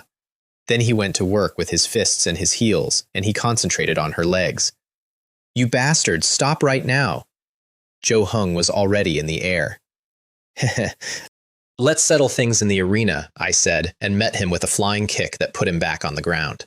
That's the only reason it went as far as it did, because while a 4th-year Spirit Beast Hall star was busy with me, nobody was stopping the man on the stage, and Heao broke both of Gu Yufei's legs. She lay there screaming, and somewhere in the middle of it, her hatred for him quietly overtook her hatred for me. Wutong Peak is where the sect keeps its wounded. It is, functionally, a hospital. Heao spent a week in it wrapped in white bandages, and I spent an enormous amount of spirit stones and a great deal of effort on the aftermath. Private room instead of a shared Class C ward. The famous medicine hall deacon instead of whoever was available. Luo Rong sat by that bed and watched me do all of it, and became extremely grateful. Water, water. She fed him warm water in small sips until his eyes opened. He tried to touch her face with a hand that wouldn't obey him, and she leaned down and put her cheek against it instead. And I stood outside the door and knocked before I came in, to give them time. Then I brought in a guest. Sun Kai. The cultivating disciple under Feng Jing, first elder of the law enforcement hall. The man who had thrown Luo Jianjun face first into the mud. From heart, this is Senior Brother Sun. Elder Feng thinks highly of you. He's here to discuss things. He Ao got very excited and said he'd come and pay his respects as soon as he could walk. It's time to change how you address me, said Sun Kai, gently. You can call me Senior Brother Kai now. And that was it. That was the whole transaction. He'd fought an elder's personal disciple across 2 ranks and lost and then broken her legs with his hands, in public, and the law enforcement hall had watched the entire thing and made an offer. I saw Sun Kai out on his behalf. On the bed, He Ao was thinking, a Ming. I knew I hadn't made a mistake befriending you. Which, from a certain angle, is true. At Feng Yu Peak, somebody else was doing accounting. Zhou Heng was kneeling shirtless outside a bamboo house in the snow and frost, not allowed to use essence to warm himself. Inside, a man named Gentai was watching a replay of the fight through an echo stone. Gentai is one of the 9 Phoenix Stream true inheritances. He rules the Black Wolf Blessed Land. He is the #1 figure in the Spirit Beast Hall, and with their master in deep seclusion attempting the ascension, he had been half a master to both of them. 15 minutes. Then he crushed the stone. Young Lord's raw strength was clearly superior. She could have ended it several times. A cultivating disciple defeated by a full disciple across multiple levels. Neither Jiang Ming nor He Ao is a true disciple, so we'll leave that for now. Now, your poor parenting. He turned around and the pressure came off him, and Zhou Heng folded onto the ground and coughed up a mouthful of old blood. That was the punishment, not for losing, for spoiling her. And in the white stone house, Wei Zichuan was reporting the whole month to master. Zhou Lihua defended her arena and stayed inside the top 30. Han Lei lost to a stronger opponent. Qin Feng scraped in. Zhou Tianming was non-committal about Qin Feng and, privately, faintly disliked him because he'd never wanted his daughter in this competition, and Qin Feng had helped her advance, which meant Qin Feng had helped her love it more. What about Ah Ming? Ah Ming has been in seclusion, either practicing or helping his friend He Ao recuperate. Oh, tell me more. And Wei Zichuan told him the whole thing, plainly, with no editorializing, because he isn't the kind of man who editorializes. And Zhou Tianming nodded, satisfied. Because the orthodox path grades people in 4 categories. Talented and virtuous, highest caliber, can be trusted alone. Virtuous but untalented, no ability but character. Filial, loyal, keeps promises. Reliable and unlikely to cause disasters. Talented but not virtuous, capable and nobody wants to use them because one day they betray you. Neither, no value. Talented and virtuous, said Zhou Tianming out loud about me. Truly worthy of being my disciple. And he decided that the last available share of the Jiasun workshop would not go to Qin Feng. I was not there.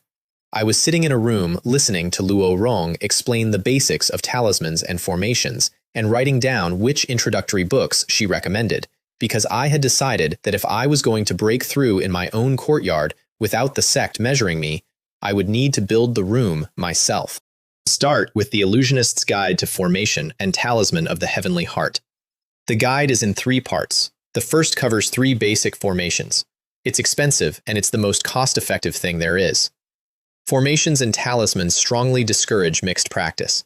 Some people build on the 3 powers, some on the 4 symbols, some on the 5 elements. The first step matters enormously. I wrote all of it down. Then I went home, sold everything I owned that wasn't nailed to the floor, and turned it into myriad silence prescriptions. 5 Tiger Saber, major achievement, 7,935 out of 8,000. Myriad Silence Primordial Skill, Mastery, 1,427. Ice Armor Python, 4,231. And one afternoon, after finishing the Myriad Silence work, I picked up my Tier 2 blade and ran the old saber form for no reason except that I liked it. The 5 Tiger Saber is a common technique. Its actual purpose in that sect is to test whether a recruit has any affinity for martial arts at all.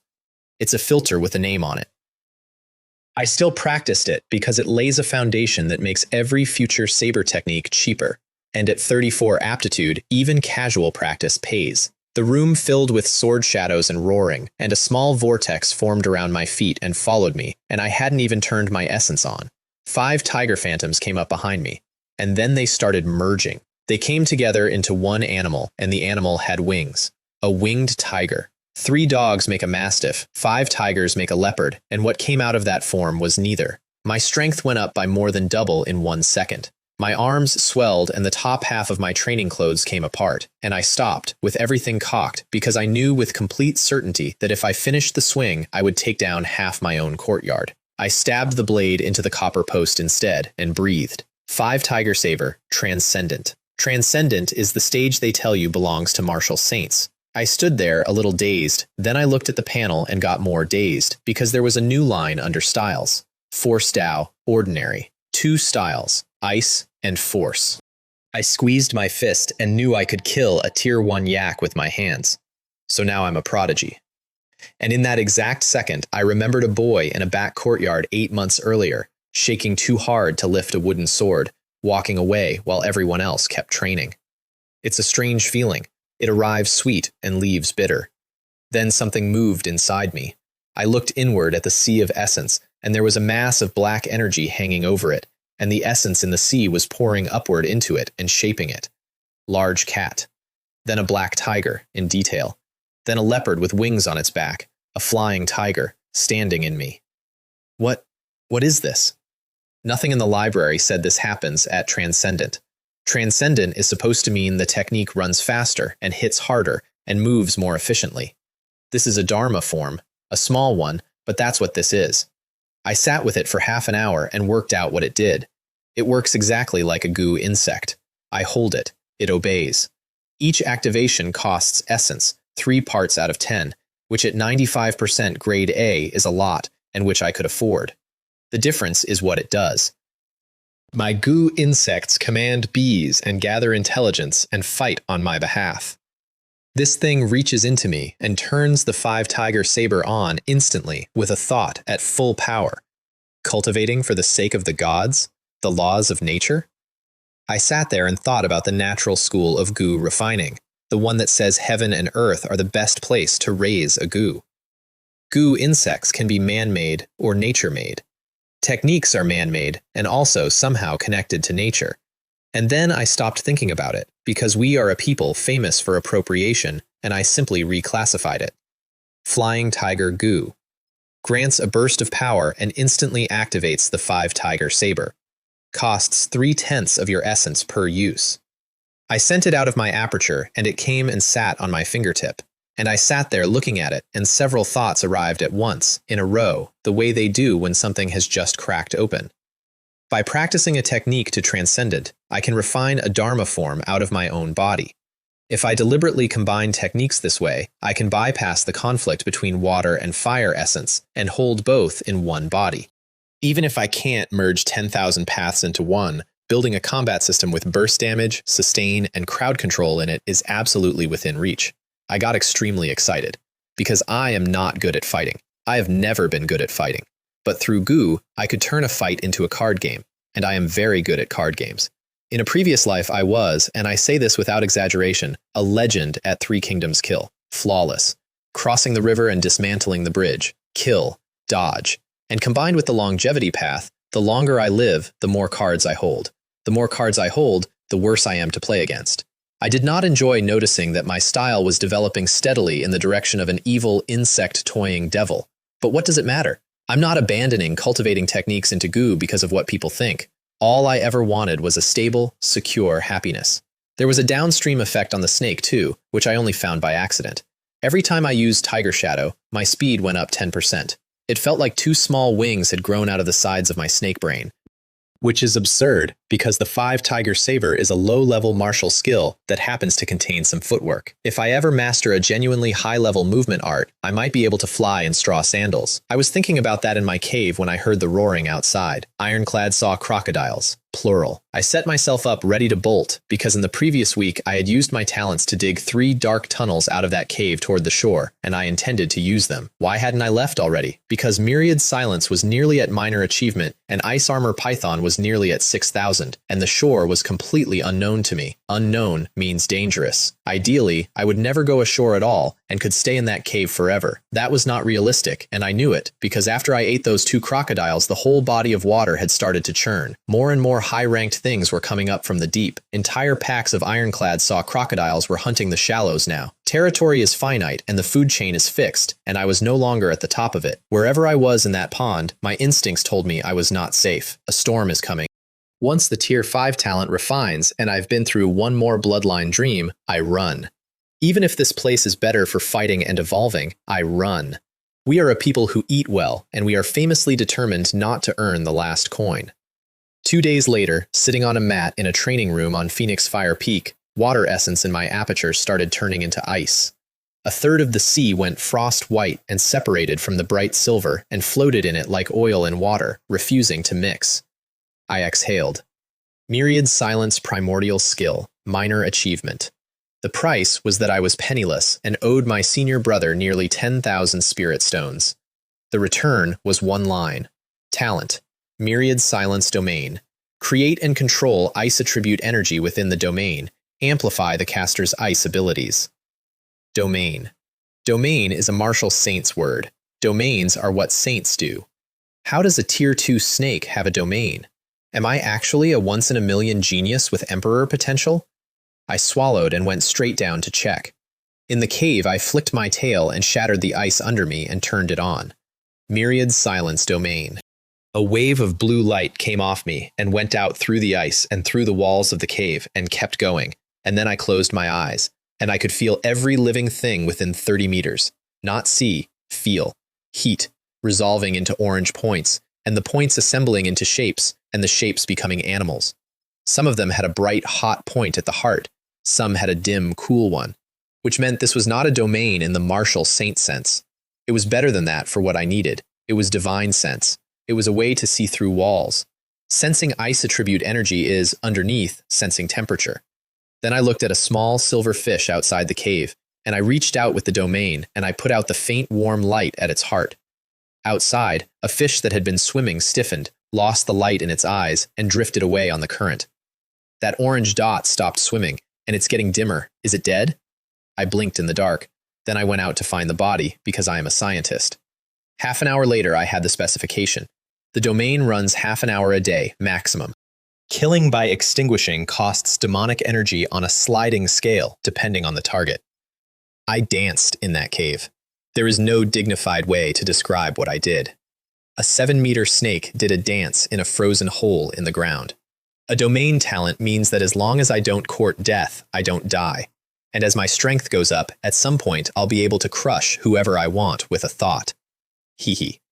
The next day I went out and turned it on and swam through a pond I had lived in for a year, seeing it properly for the first time.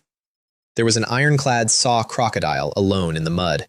I turned on frost armor, and with the domain running the concealment amplified until my presence stopped being a snake's presence and became indistinguishable from moving water. Unless you looked directly and carefully, I was a large ripple. I got behind it. I got so close it embarrassed me, because I know exactly how good those things' senses are. If they hadn't been, I'd have been surrounded and killed months ago. The domain's amplification of ice ability was well beyond what I'd expected. Frostthorn. 9 giant icicles this time, not 5. The crocodile's instincts finally fired, and it bolted without looking back. Yao beast intuition. Too late. 9 spikes pinned it to the rock in front of it. It died without getting a single move off. The Myriad Silence domain is terrifying, and in the next 2 days I put the transformation counter into overdrive and hit 5,700, a day and a half from 6,000, which is where the second bloodline dream opens. And then I decided to leave anyway. Because it was not just the crocodiles anymore. The entire population had run for the shallows. Seahorses, giant sharks, whole delegations of Tier 3 species sending scouts into water that should have been beneath their notice. And once, at the boundary, I watched several of those deep-sea monsters talking to each other. Humans have language. Demons have language. and I did not have theirs because I was a tier 2 mystic water snake in a race with no clan and no inheritance and no elders. I had gotten everything I had by eating. Ranked by strength, I had gone from the king of the shallows to a guy in the shallows. Unstable. Very unstable. So I ran early and gave up the second bloodline dream to do it, which cost me a great deal. I turned the cave into solid ice, then piled the entrance with blocks until there was a wall there that could not be broken without noise. And then I opened the leftmost of my 3 tunnels and went into it without looking back. Life is full of disappointments, but I will come back. You'll reign supreme in the shallows. Behind me, the tunnel filled itself in with ice. 2 hours later, a patrol of ironclad saw crocodiles came through the area, and their leader stopped dead, because with me gone, the cave had stopped being hidden. They gathered at the ice wall and looked at each other, genuinely confused, because they had been patrolling that stretch for weeks. Prepare for battle. Target the cave. They hit that wall like a line of runaway trucks, one after another, for half an hour, until they knocked a hole in it and got inside. And then they went quiet, because scattered across the floor of that cave were pieces of blue-green armor plate, their own, from their own people. Something had been living there and eating them. Find them. 5 teams per group. The pursuit begins. I came up out of a hole in the ground on the far side of a mountain and into a cave that belonged to a family of shadow leopards. They were terrified. 2 of the cubs fainted. They also couldn't run because I had frozen them where they stood on the way in. I killed them with tiger shadow, ate enough to restore my strength, and then went to the mouth of the cave with 15 minutes of domain left. And then I saw the thing that changed the entire shape of my life. The sky over the pond was black with cloud and full of thunder, and there was rain coming down in sheets, and lightning was falling in continuous strokes onto an enormous serpentine shape rolling and thrashing above the water. The peak I was standing on shook. I looked down, and there was a flash flood pouring off the mountain, yellow water crisscrossing the landscape, carrying trees and boulders and whole slopes of earth, all of it converging on that shape. I hissed and pulled myself back into the cave, because if I wasn't wrong, that snake was transforming into a dragon, which meant it was crossing into the ranks of wild beasts, which is the spirit beast equivalent of martial sainthood. And I finally understood why every powerful thing in that ocean had come running for the shallows. Something down there had been growing fast, and it had been using the deep water to prepare for this, and every creature in the region had felt it coming and run. A dragon? What a ferocious creature, I said with real envy. That snake may not know what a ritual performance is, but everything it was doing matched the temperament and habits of a dragon perfectly, which means it had a real inheritance behind it. So I stayed at a safe distance, and I watched, and I took notes, because I intend to be one of those someday. It took 2 days and 2 nights. Lightning tore its skin open and blackened it end to end. Even scales the size of doors couldn't hold. It howled intermittently for 2 days. I wrote continuously. I was terrified of missing a detail. And when the clouds broke and the sun came down through the rain, the forest at the foot of that mountain was full of the bodies of things that had not been able to get far enough away, and broken trees and fallen rock. Above the pond, the thing that came out of it slapped the water and shed the old body. 999 meters of dark scale, 2 blood-red eyes with dark red vertical pupils like banked fires, a single sharp horn wrapped in gold, a tongue that flicked out over white, even fangs. 4 wisps of white mist moving with its body, showing claws. And it looked at itself in the water and said, with something like wonder, "Is this the realm of a 6th-tier demon saint? It's truly amazing." Then it went up into the sky and started eating. The golden rock I'd summoned to a beach by splashing died in a single pass and got swallowed whole. Then a thunder tiger. Then an earth elephant. Then an azure phoenix. 4th and 5th tier spirit beasts, one after another, dying without a fight. It only spared snakes. Everything else it detected, it ate. And then it detected me. I felt the sense go over my cave and stop. I lay in the dark with my head down, not moving. It was surprised, apparently, that a mystic water snake nearly at tier 3 was still alive in that region. It scanned my bones, it nodded once, and it flew away toward the estuary. "Don't look at me, don't look at me," I said in a hole to a dragon. My instincts told me there was no danger to my life. My instincts were not the problem. The problem was that the thing was 999 meters long. There's nothing wrong with being cautious. What it did next, I only learned the shape of afterward. It went down to the estuary and into the deep and found the ironclad saw crocodile's city, a dense honeycomb of stone caves, some enormous and some tiny, and the sizing of them was wrong for crocodiles because they hadn't built it. Underneath those caves was a hidden vein of demonic energy running through the seabed. That vein is the reason the mystic water snake clan was wiped out. "Clan City," said the dragon softly. "I'm finally back." It had grown up there. It had played there with its younger brother, and only one of them came home. The crocodiles on watch had time to point and shout before the defensive array they had spent generations building came apart like wet paper. Nothing survived. Then it took a human shape in a blue robe, standing in a ruin, and pulled the blood out of the dead into a small crocodile made of blood, and asked it a question, and the blood turned and pointed at the shallows. Oh. So that's where he was hiding.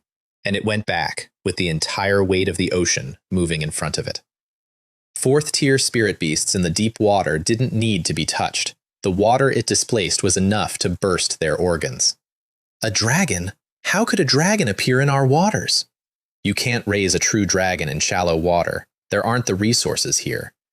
They said that to each other while they fled, and then they looked at each other because the crocodiles and the megalodons and the seahorses had all retreated to the shallows recently, and now they understood why. In the shallows, the ironclad saw-tooth crocodile king, a fifth-tier spirit beast with armor that only a fifth-tier peak could threaten, got a feeling. Then his intuition went off like an alarm bell, and he turned around. At the boundary between deep and shallow, the dragon was condensing something. 10,000 June heavy water. Water essence refined until a single drop weighs 10,000 June. Over 1,000 years, that dragon had condensed 99 talismans of it. It had spent 1,000 years looking for something that would go through crocodile armor, because the last war had taught it that armor is the problem, and it had found a divine ability that even a mystic water snake could hold. It roared, and the water rose into 99 enormous serpents and came down on the shallows and killed everything in them, guilty and innocent alike. The pond turned red end to end. The smell of it reached my cave a mile away. I let the domain out and peeked and saw an entire body of water, and the open sea beyond it turned into a river of corpses. I have never been so relieved about anything in my life. Fortunately, I escaped early and strictly adhered to Jiang Ka-shing's principle of never earning the last coin. Good for the coward's path. Thank God I didn't stay in the shallows for the transformation points. Then the black dragon came up out of the blood and hung in the air and made an announcement, and I understood every word of it despite not speaking a syllable of demonic language. I, Ao Tian, now establish the profound Flood Dragon Palace. All snake and python cultivators of the Lingku Sea area are welcome to enter and join me in this great undertaking. Other cultivators who pass the assessment may also enter. And everything that swam or flew or walked in that region came running like the building was on fire. The crimson python that had come down out of a tree to look at me weeks earlier launched itself out of a lake like something had bitten it and went straight for the dragon. I stood at the mouth of my cave and watched mortal enemies walk shoulder to shoulder in a pilgrimage. And I started to worry. I have a longevity path. I do not want to casually join a faction and serve somebody. What if they assign me somewhere dangerous? So I turned around and walked deeper into my cave to think about where the snake should hide next, because this whole sea area was now occupied and staying was not safe. And while I was thinking, I noticed the cave had gotten dark. I looked up. There was a dragon's head in it, looking at me with curiosity. "Little one, where are you going?" I swallowed so hard I dehydrated. Why is the dragon boss specifically addressing me? "I'm an ordinary mystic water snake," I said, and put an expression of pure ingratiation onto a face designed for murder. "Don't be nervous. I understand what you're saying. What's your name?" And my mind went completely blank. Because I had lived in that pond for a year, and I genuinely did not know what a mystic water snake's real name would even be. Jiang Ming is a human name, and I intended to be somebody in both worlds one day, and using it here would be idiotic. "Reporting to you, sir. I have no name." "Oh?"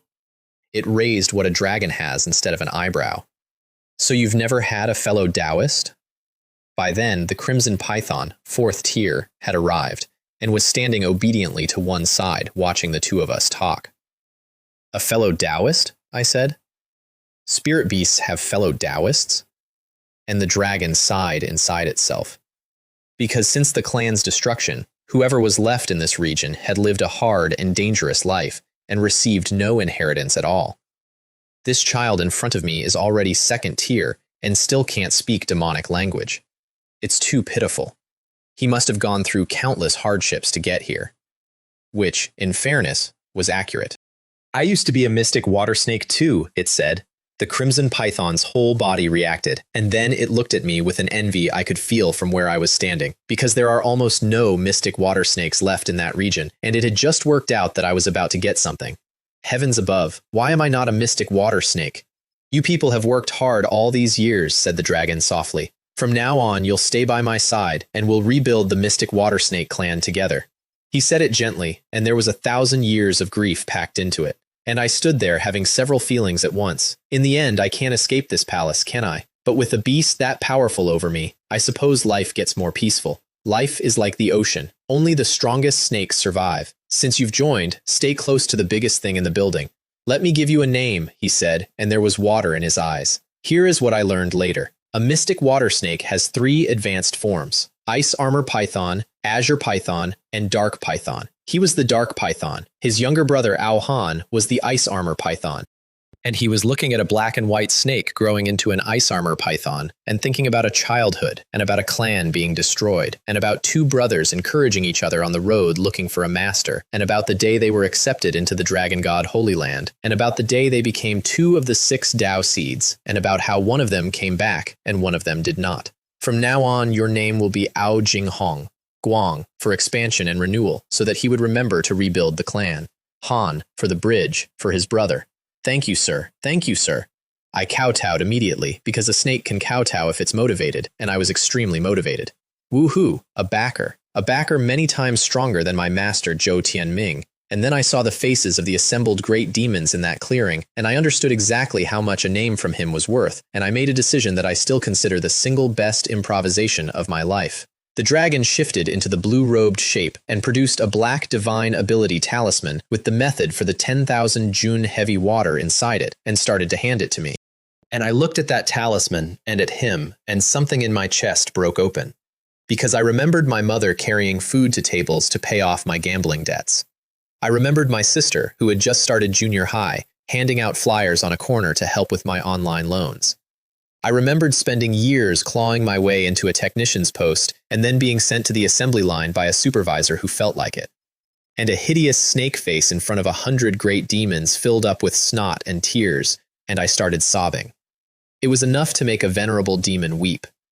The green ground under me went wet and pale. Every spirit beast in that clearing stared at me with total incomprehension, because being favored by a dragon is a joyous occasion, and I was having a breakdown. And then, choking, I said the line. Having drifted through half my life, I only regret that I have not met a wise ruler. If you do not abandon me, I am willing to become your godfather. Nothing moved for 1 full second. And then the snake and python cultivators translated it for the ones who don't speak snake, and everyone in that clearing looked at me with open contempt, and inside the contempt, an envy so violent you could taste it. This damned little snake, has it actually gotten onto the coattails of Lord Dragon?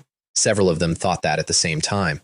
The dragon looked at me crying, and thought about the humiliations he and his brother had swallowed looking for a master, and sighed, and he did not say no.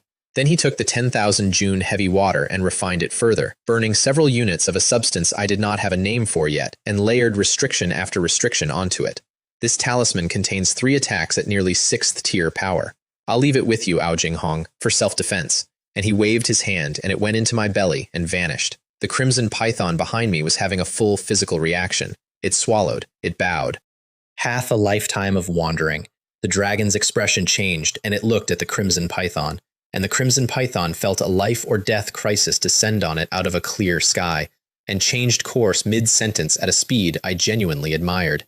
Crimson Ma pays homage to the monarch, which is when I realized I was going to have competition. Fortunately, I had already taken an enormous lead before the game started. After that, others stepped up. Brado pays his respects to the monarch. Dark Current pays homage to the monarch. And I stood there as a newly adopted son and watched my godfather divide up a sea assign territories, and order the construction of dragon god temples. My share was a river in the Lingku Sea area. It didn't look like much. It was, in fact, the second best thing in the room, because anything that wanted to invade my river had to come either through the territory of a fourth-tier great demon or through my godfather's palace. I got all that for one sentence. When Wei Yuanzhang became Guo Zixing's adopted son, he gained the capital to rise. He ended up a true dragon among men. It wouldn't be excessive for me to become an actual dragon, would it? Life after that got extremely comfortable, and my human half kept getting more useful. I want to give you the honest snapshot of what my days looked like for a while, because it's the closest I ever got to what I actually wanted. The snake collected road tolls. Because every powerful demon in that sea now had to come and pay respects to my godfather, and my river was on the way, and I would drift across it with my tail swaying and say, in the friendliest possible voice, "Hello, big brother," and not move. A Tier 2 spirit beast extorting 5th-tier great demons, and they paid because none of them dared unleash anything within sight of that palace. I hadn't wanted to do it. I'd been worried one of them would snap and I'd be dead on the riverbed for nothing. My godfather kept hinting that I should. Keep a 10th for yourself and put the rest toward rebuilding the clan. And then I worked out his actual point, which was that if a great demon can kill me directly under his nose, then being polite to that demon would not have saved me either. So I accepted his suggestion with a completely clear conscience and started charging tolls. One of them was a 5th-tier arm ape named Kong Ming, who put on the air of a man who knows everything and produced 3 enormous vats of spirit monkey wine. Spirit monkey wine is a 4th-tier treasure. Monkeys on a mountain gather every spiritual fruit they can find, put it in one cave, and let it ferment for 50 years, and one cave makes one vat. I got a whiff of it and my panel moved. Lifespan +5, +5, +5. 15 years of life from smelling it across a river. He watched my face, put the lid back on, and started to leave. I looked at the vats with genuine regret, shook my head at him, and repeated myself, "Hello, big brother." He raised an eyebrow and studied me and thought, "This treacherous snake has gotten the upper hand and dares to be arrogant with me. If we were anywhere else, I would beat it until death was the better option." Then, out of respect for the dragon, he took out 2 more vats. I froze all 5 and took them home. My cave by then had guards at the door, a shrimp soldier and a crab general, both 3rd tier, both assigned to me by the palace, which tells you something about where I stood. Little king, little king. Inside, I opened a vault I had made out of ice, and it was full of things frozen in blocks. Moon elixir, companion spirit plants, spirit iron. Then I melted a section of the floor and opened the smaller vault underneath, which was mine.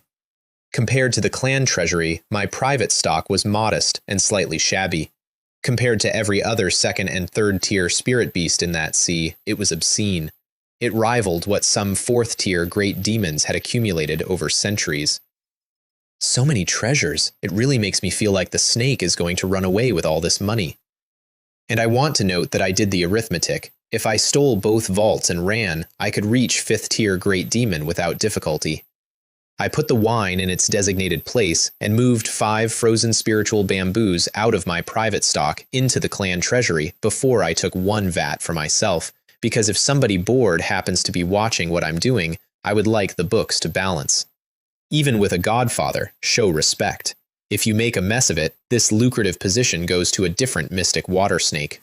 Then I sealed everything and went and stood over a vat of wine, with my eyes glowing green and saliva dripping off my fangs onto the ice, where it steamed. After drinking this, how much lifespan? Probably no less than 300 years. Through a great deal of personal struggle, I had raised my lifespan to a little over 320, and a little bit of oil dripping off my adopted father's fingers was about to make me fat. Having someone to rely on is just so great. And then, for no reason I can identify, I thought about Sister Li Hua. I laughed out loud. I had thought that rich kids insisting on doing everything themselves was a thing that only happened in soap operas. Apparently, it happens across worlds. Then I punched a hole in the wooden cap and drank. Lifespan +15, aptitude +1, ice armor python +20. I drank that vat down to the dregs and then ate the dregs, and the smell tried to escape the cave and hit my own ice layer and came back to me. Half an hour later, I let out a burp and looked at the panel. Lifespan, 322 to 667. Aptitude 37 to 45. Ice Armor Python 7022 to 8532. One that. If I stay next to this dragon, I genuinely cannot picture the ceiling. Then I curled up and closed my eyes, because I hadn't been through the second bloodline dream yet, and the undigested wine in my belly was converting to demonic energy fast enough that my blood was starting to boil.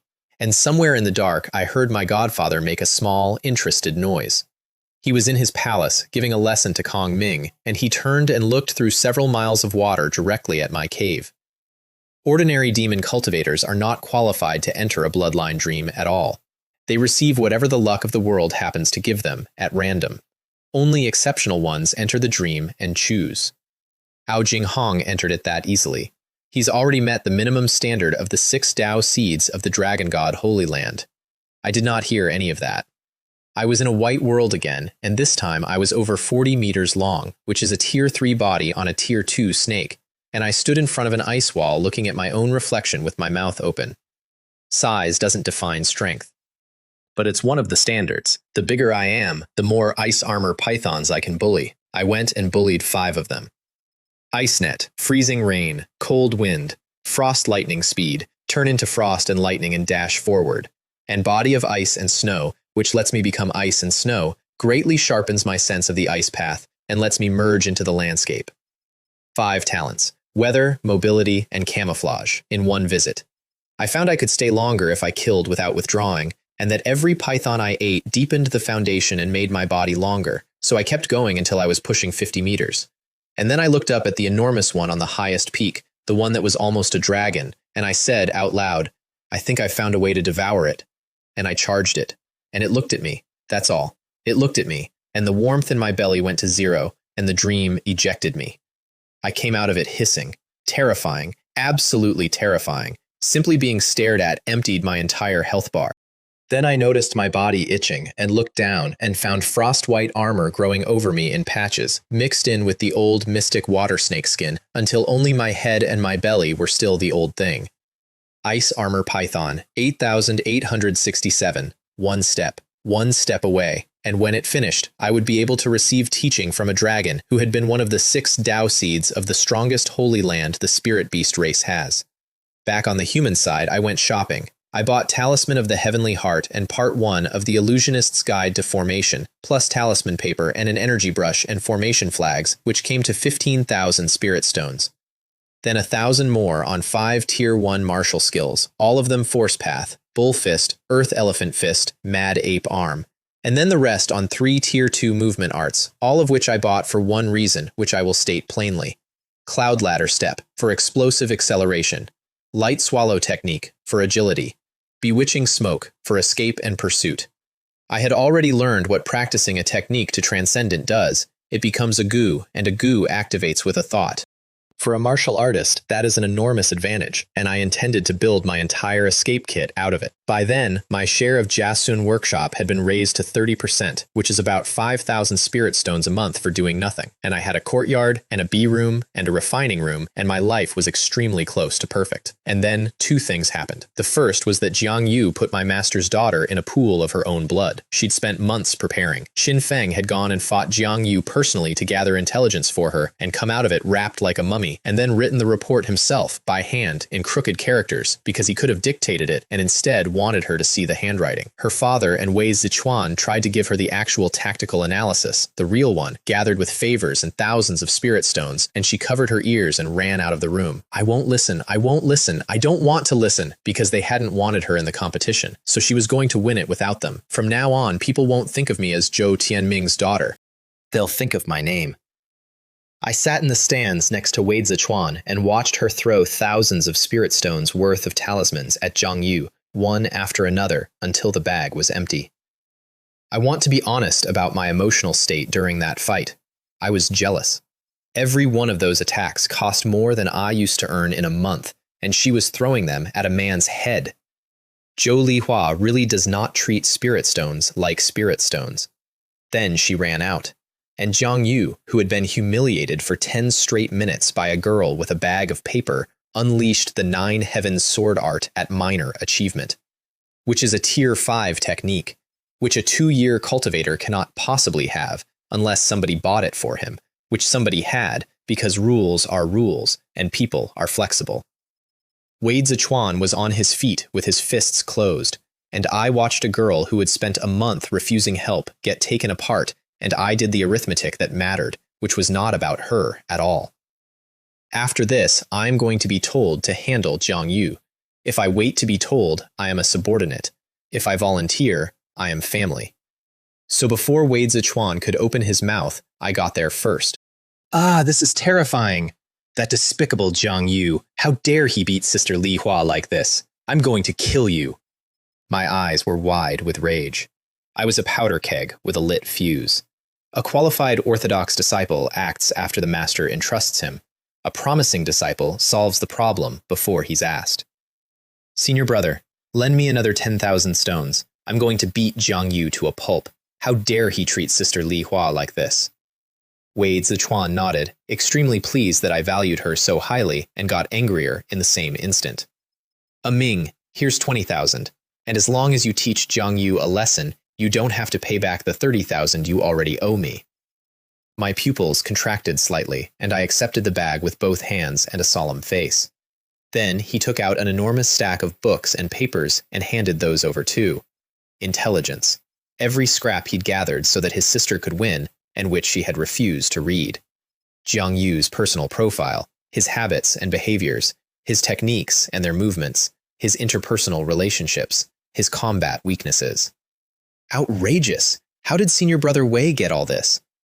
Jiang Yu doesn't know himself this well. It made me genuinely uneasy. A veteran, true disciple is not to be underestimated. With that file, an ordinary mortal could have engineered that boy's death without ever meeting him. And she'd had all of it, and lost anyway. Then a thought arrived that I found unpleasant. Wait, Jiang Yu beat Zhou Lihua. Then I, his peer, intervene. Then I lose to Jiang Yu. Then the enraged Senior Brother Wei attacks him and gets stopped by his master. Then Jiang Yu trains harder, defeats Senior Brother, and eventually the masters have to step in. And the final result is that Zhou Lihua spends her life filled with regret and tears. Hold on, when did I become a minor villain in somebody else's novel? Oh well, villain is villain, it's easy money. 30,000 spirit stones. From Hart and Zhou Wei would have to work 10 years for that. I spent a full day memorizing the file, and then I did not act, because a file is somebody else's work. I spent 2 days following Jiang Yu personally and verifying it. He noticed. He didn't care. He was being followed constantly by that point, by everybody who wanted to beat him at the competition. Then, on a clear morning with the snow stopped, I put a challenge letter in my pocket and walked to the wash sword platform. He was there, practicing, surrounded by full disciples who were telling each other that the Heavenly Secrets Pavilion had named him one of the 9 Heaven's Little Sword Immortals, and that the #1 ranked disciple in the sect considered him a serious rival. He ignored all of it, which I want to credit him for. He'd been excited the first time, and now took it as a simple, objective fact, the way a very handsome man does not get excited about being told he is handsome. I walked in and checked the crowd first. No one from Jia Sun workshop, no familiar faces. Good, because if I could have done this masked, or in private, I would have. Unfortunately, I am Zhou Tianming's disciple, and a disciple who has the ability to solve his master's problems and doesn't is a hidden danger, not an asset. A teacher for a day is a father for life, and Zhou Tianming was not actually my father, so I could not simply take without giving. I'm not Zhou Lihua. I took a breath and threw the challenge. He turned around, and when he saw me, a small smile appeared, and he held his sword up and said in the most arrogant voice available to a human throat, "Oh, so it's you coward." "Enough with the nonsense," I said. "Do you dare to fight? Because I wanted a fast result and an exit." "Humph, then come up." He blew lightly on his blade. His entire model of the previous fight was that I had only beaten him because I'd teamed up with Zhou Heng, and that alone he could handle 10 of me. The full disciples gathered in a ring. "Who is this person? Does anyone know him?" "I don't know him. Never seen him before. I had lived on Phoenix Fire Peak for over a year and spent my free time indoors. Almost nobody in that sect knew my face. I picked the challenge letter back up off the ground. I did not want it left there, and set my feet. I really didn't expect you to. Drink! I didn't let him finish the sentence. Flying tiger. Open. The power came up through me so hard the platform threw sand and stone into the air, and the crowd had to squint. Jiang Yu's face changed completely, and he activated his essence and brought out the Nine Heavens sword art. Our blades met. A sound like a bell being murdered. He felt the force come up through his own sword into his arms and left the ground backward uncontrollably.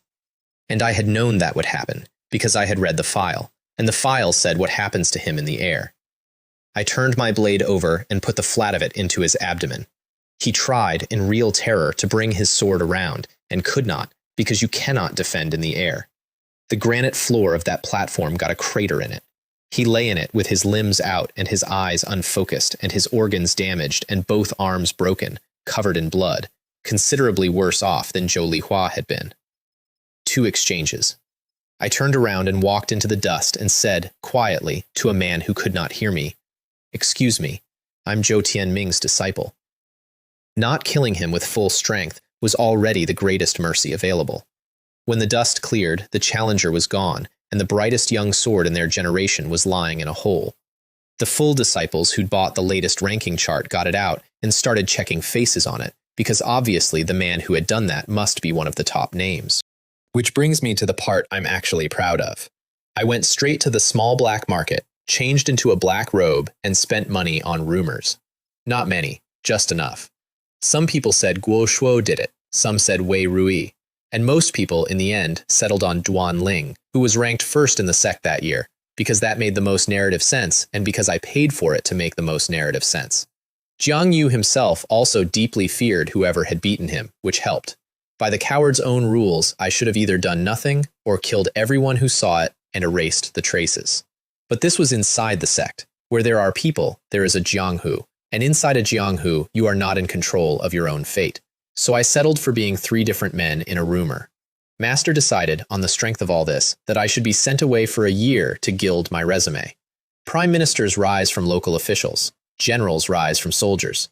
Before you hold a high post, you spend time at the bottom understanding how ordinary people live, or at minimum you can claim you did. He was building momentum for me in advance, so that when a lucrative position opened in the artifact refining hall, I could beat out competitors on experience. I understood the principle perfectly, and had no interest in the prestige at all. Stable assets make a stable mind. I had 30% of a workshop and 600 years of life. My need for resources was no longer urgent. I was a disciple who already owned means of production. Somewhere else in that hall, a man named Ding Jian, 3 years an apprentice, favorite catchphrase "that's good enough," 1 step from second-order craftsman, stood in the snow waiting for the assignment list, and got told by his senior brother, "You'd better lose that good enough mentality. Elder Zhou's disciple Jiang Ming is a second-order craftsman.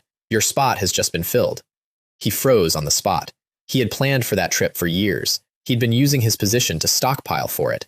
And a boy who had been a disciple for 6 months took it off him because a workshop needed to look good on paper. Meanwhile, I went and did the only thing that has ever kept me alive, which is ask questions until the unknown becomes small. I walked through snow to Wei Zichuan's residence and asked him, in detail, what the trip involved.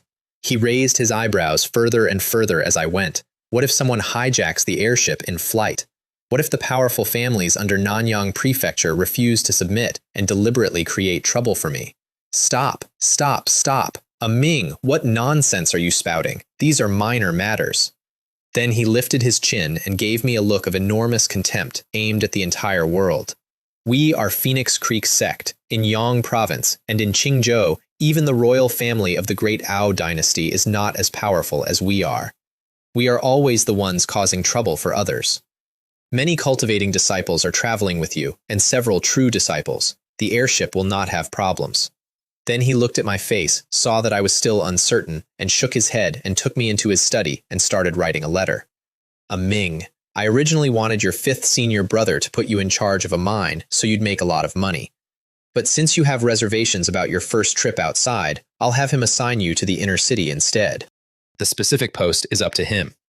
Is that all right? Yes, that is all right. The inner city is much safer. It's better to be safer. If I hadn't come and asked, they'd have sent me to a mine. And a mine, in that world, is a place teeming with desperate criminals, and no amount of money makes that worth it. Thank you, senior brother. Thank you, senior brother. He looked at me with real helplessness. His senior brothers had all been fierce as eagles and tigers, or at minimum, steady as bulls. Why is this one as steady as an old dog and interested in nothing but living quietly? Then I walked home through the snow feeling considerably lighter, because most of what I'd been afraid of was simply the unknown, and I had just spent an hour turning it into a schedule. 2 weeks until departure, enough time to master exactly one movement art. Cloud ladder step for explosive acceleration, light swallow for agility, bewitching smoke for escape and pursuit. I picked cloud ladder step, and I want to explain the reasoning because it is the purest expression of who I am. If some genuinely ruthless person attacks a group of Phoenix Creek Sect disciples, I do not need to be faster than the attacker. I need to be faster than my teammates. And for that, the only stat that matters is the initial burst. I did the numbers one more time that night, sitting on the floor of a courtyard I owned, with a furnace of my own cooling in the next room. 2 years and 4 months earlier, I had woken up in a body that was not mine, on a straw mat, in a dormitory that smelled like wet rope, 16 years old. Aptitude 2 out of 100. Lifespan 16 out of 81. 81 years. That was the whole allocation. And in a world where a third-rank martial artist strolls past 2 centuries, 81 is what the universe gives a man it has already stopped thinking about. Chop wood, fetch water, get old, die of nothing in particular, and be gone out of everyone's memory inside a generation. And on that first morning, 2 boys took my axe and my money pouch off me in front of the entire room and told me to go and fetch the water instead, and not one person in that dormitory looked up. Aptitude 60. Lifespan 17 out of 667. Both of those boys are dead. One of them died in a bear cave with a face full of quicklime, still convinced he was about to take my beast core. The other died on a training ground, killed by a discarded sword I gave away for free to exactly the right man on exactly the right morning. Neither of them ever found out I had anything to do with it. That part matters to me more than the rest of it does. The archer who shot me out of the sky in the 10,000 beast cave heaven can no longer hold a bow with his right hand, and the entire sect believes he did that to himself out of jealousy because I spent 400 spirit stones making sure they believed it. And in a sea nobody in that province has ever seen, there is a river that runs cold all year now, and the crocodiles that used to own it are gone, and a thing the size of a mountain range lives at the bottom of that water and calls me his son. That last one is the part I don't have a plan for, because a demon saint does not adopt a snake out of loneliness. He gave me a name, a sea, an army, and a fortune inside 1 month, and men who hand out gifts at that speed are not being generous. They are building something, and I am a component in it, and I have never once been told what the machine is for. I'm also on a list now. Not a good one. A boy named Gu Yu Fei stood outside the ranking wall with a small book and wrote my name in it while his hand shook, and boys like that do not stop writing. So, 2 weeks, 1 movement art, and then an airship out of the only province I've ever known, into a war I have no business being anywhere near. I have 12 tricks, 4,000 spirit stones, an insect army, a fake reputation as a harmless, quiet blacksmith, and 667 years to spend. Everybody else in that airship cabin is going to be talking about glory. I'm going to be sitting in the back, counting the exits.